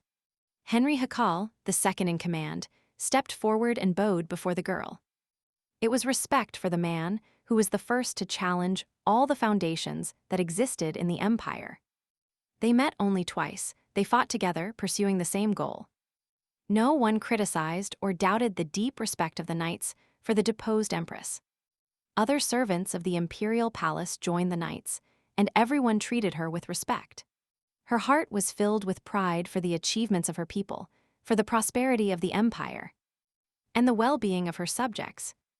Lionel approached her. The young man had great respect for the empress and praised her strength. When she first arrived in Egmont, it was early autumn, warm sun, and a cool breeze. But for her, Egmont was always a cold and eternal winter, although perhaps it wasn't about Egmont. Her whole life had been winter, and no matter how warmly she dressed, the cold wind slipped under all layers of clothing. It was a cold she couldn't tolerate, and what gave her peace was the small glass vial where she kept her own death. Perhaps that is why every time she saw it, tears sprang from her eyes, and her gentle smile was like a spring gust of wind in a harsh winter. He asked Adele not to think about anything and to trust him completely, and his big and reliable hands were very warm to her. Duke Spawn was beside himself with rage and didn't understand what was happening around him. The people turned against him, saying that the Duke was not deliberately destroying the towers and was simply observing what was happening. He rushed to see the Emperor, but Karl was perplexed by one question: how did Adele dare to go to the Herbert estate? The Duke insisted that now was not the time to think about her whereabouts, and that he needed to devise a plan as soon as possible. But instead of appeasing the aristocrats, he clung to the hem of the dress of the woman who was leaving. Adele felt her strength slipping away, so she got into the carriage with her eyes closed. Lionel sat next to the girl and gently stroked her face. Adele managed to fall asleep during that time and did not open her eyes. So whispered the devil within him. When she, completely broken, said she wanted to leave the palace, he decided that he would take her where she would be next to him. Lionel was ready to sacrifice everything to create comfort where Adele would be. Karl couldn't come to his senses after Adele left and didn't understand how she dared to go to this scoundrel and leave him. Lennox brought Diane a bag containing her main deception. He gave his sister a fake belly so that no one would doubt her pregnancy. But the girl got angry and threw the bag aside. Lennox assured that if people found out she wasn't pregnant, she would immediately be expelled from the palace. And Diane shouldn't be so stupid as to realize it. He promised to bring her different bandages from time to time and asked his sister not to take them off and wear them every day. Lennox was going to find the baby in 5 months, but for now Diane must take care of her appearance. And for now, look very poor. Diane understood that she meant nothing to her brother and that she was only a tool to maintain power. But for the Emperor, it was interesting who she was. Learning then that she wanted to be Empress, he immediately refused to raise her status. She came to the bitter realization that, in fact, the Emperor never wanted to have a child with a low-born woman. Karl entered Adele's room and felt as if someone still lived in that room. But she was no longer there. She didn't take anything he gave her, and even left a fountain pen. Karl was the one who overthrew her, but he was sure that she actually resigned the title and abandoned it. And if he had known that everything would happen like this, he would never have taken such a risky step. But if he had left everything as it was, then no one would have dared to take her away. Karl regretted that Adele was no longer with him and was willing to do anything to bring her back. Adele woke up, and the first thing she saw was an unfamiliar chandelier. She didn't even realize she was at the Herbert estate. She didn't count how many days had passed since she left the imperial palace, but she couldn't stand idly by. Alexa brought Baldur a list of people from the magic squad who are loyal to Duke Espona, and those who have the same views as them. His Highness said that she didn't have the opportunity to return to Gotthrof, but she also couldn't live in peace in the empire where Karl ruled. So the Baldur brothers promised to create all the conditions for the princess to live in peace. A few minutes after the message that Adele had regained consciousness, Lionel was already near the door of her office. Lionel slowly opened the door and entered Adele's office. Adele was sitting at the table writing something on a sheet of paper and seemed quite calm. The girl smiled and was delighted at Lionel's unexpected appearance. The young man approached her and asked if she could spare some time to talk to him. Lionel said he went with Alexa and reminded her that Adele wanted to create a more perfect world than this one, and she had to keep her promise. And he promised to try to correct what went wrong and help build a new world. He asked the lady to continue working, while he himself stayed with her for a while. Only a couple of minutes passed, and Lionel was already sitting on the sofa with his eyes closed and sleeping peacefully. Lionel's sleep was calm and serene, as if nothing could disturb his inner peace. And his confidence. Adele approached the young man and saw Marquis Lionel, majestic and refined, sitting on a plush sofa. She closed her eyes and fell asleep. She contemplated his beautiful eyebrows and his straight, sharp nose. Now she could finally admit that she had been in love with the young man since the day they met. Lionel opened his eyes and saw that the princess was too close to his face. And it could be an illusion again. He asked her if the princess had really been watching him sleep peacefully all this time. The young man suddenly announced that he always looks at Adele, and that gives him pleasant feelings. And no matter how much he watched her, she became more interesting to him every day. It was very difficult for him to express in words the feelings that overwhelmed the young man, because his world was completely centered on her. Princess Adele, possessing incredible beauty and grace, approached the sofa where the majestic Marquis Lionel was sleeping with determination.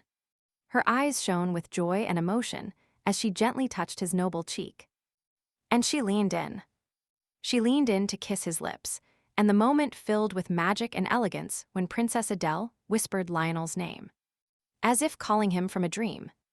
Her kiss was tender and passionate, as if uniting two noble hearts in a single whirlwind of love and passion, and at that moment, it was as if the music of Cupid's arrows began to sound around them.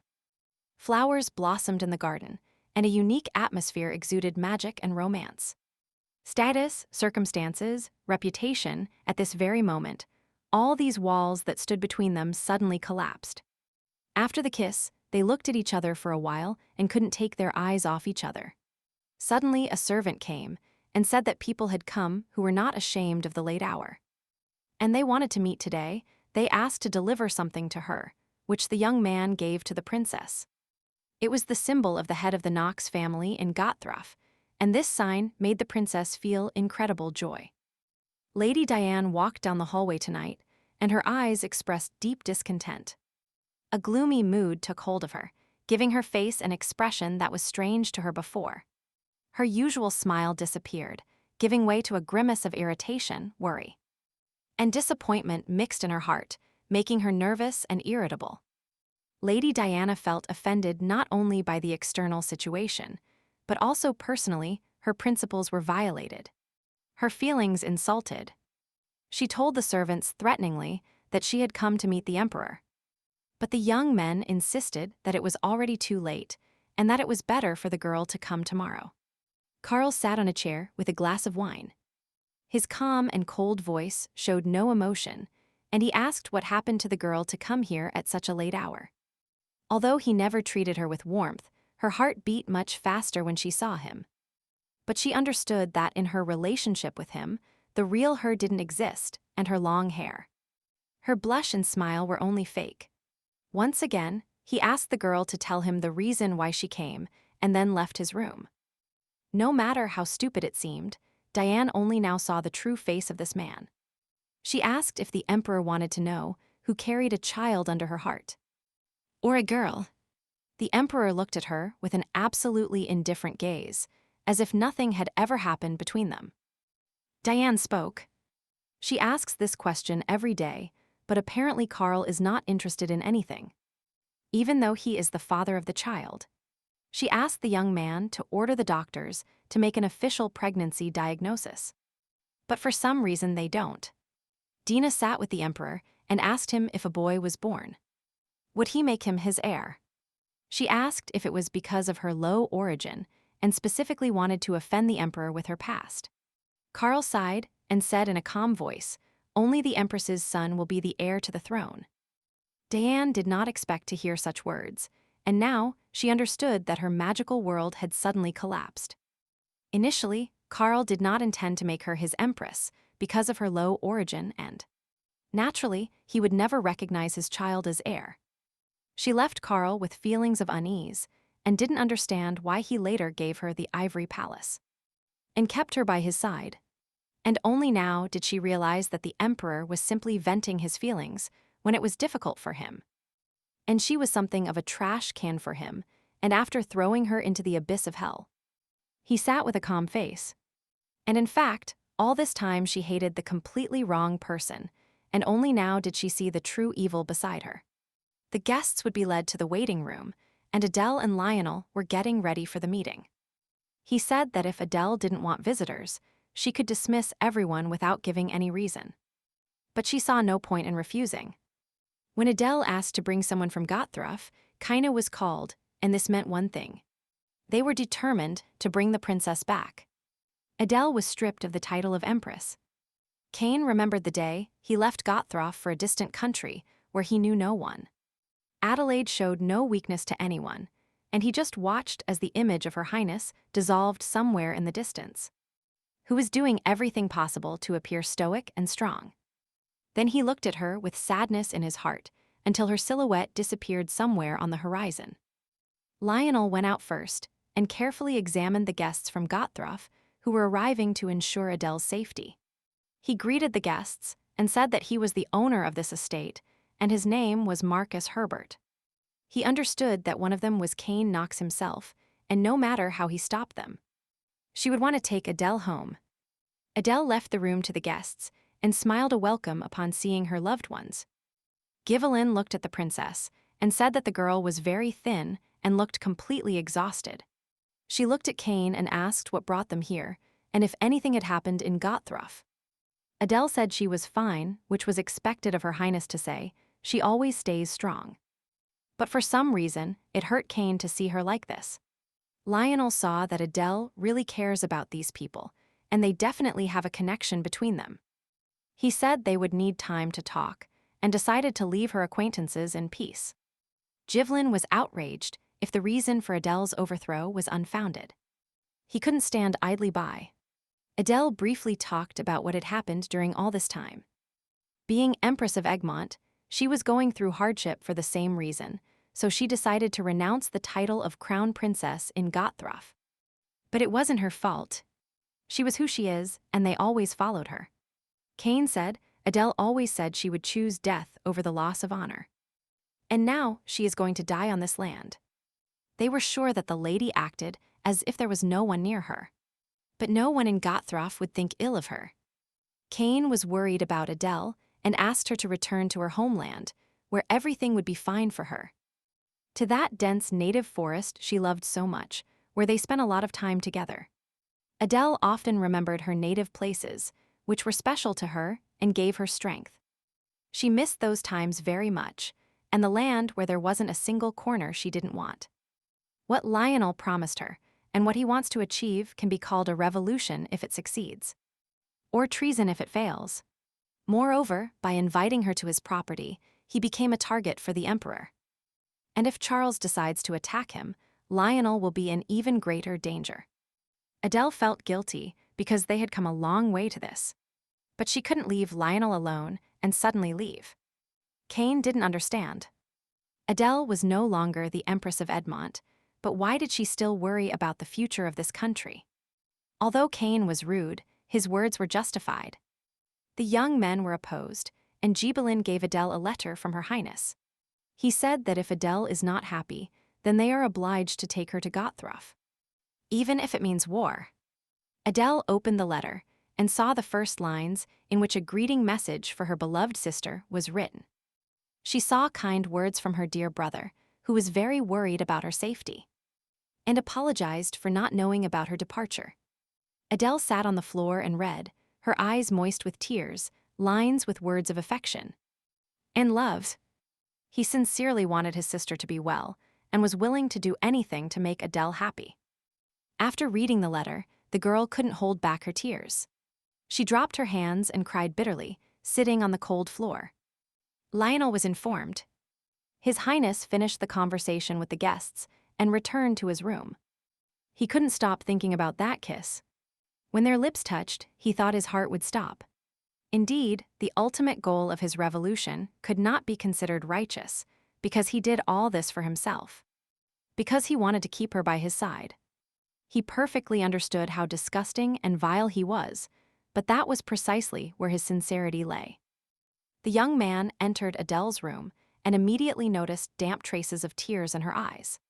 He lowered his head and asked the Marquis to return to his place. Lionel approached Adele and whispered to her if she wanted to stay here with him. Adele understood that she had been overthrown. The title was a shackle that chained her whole life and an anchor that didn't allow her to move. But even though this time was difficult for her, they never thought of another life. And they just wanted to live it with her. Lionel knelt in front of the girl and said that he was willing to share with her everything he could, and that she had the right to do as she saw fit and dispose of his property. Adele didn't understand why Lionel said those words and started getting nervous. He said confidently that she can take everything and that he is ready to belong to her completely. And he asked her to marry him. Suddenly, their intimate conversation was interrupted by Cain, who at that moment entered Adele's room. The girl asked the Marquis to leave. The young man wished her a pleasant evening and left with her permission. He felt Cain's cold stare on his back as he passed the young man. Adele asked why Cain still isn't resting and perhaps wants to talk about something. He decided to ask again personally if Adele would like to return to Gotthrof.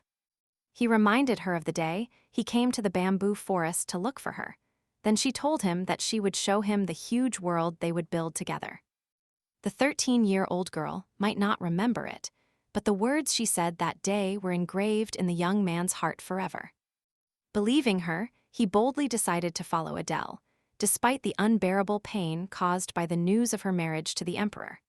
He still accepted her situation, but he couldn't accept leaving her in Egmont and asked to return to be her lover again.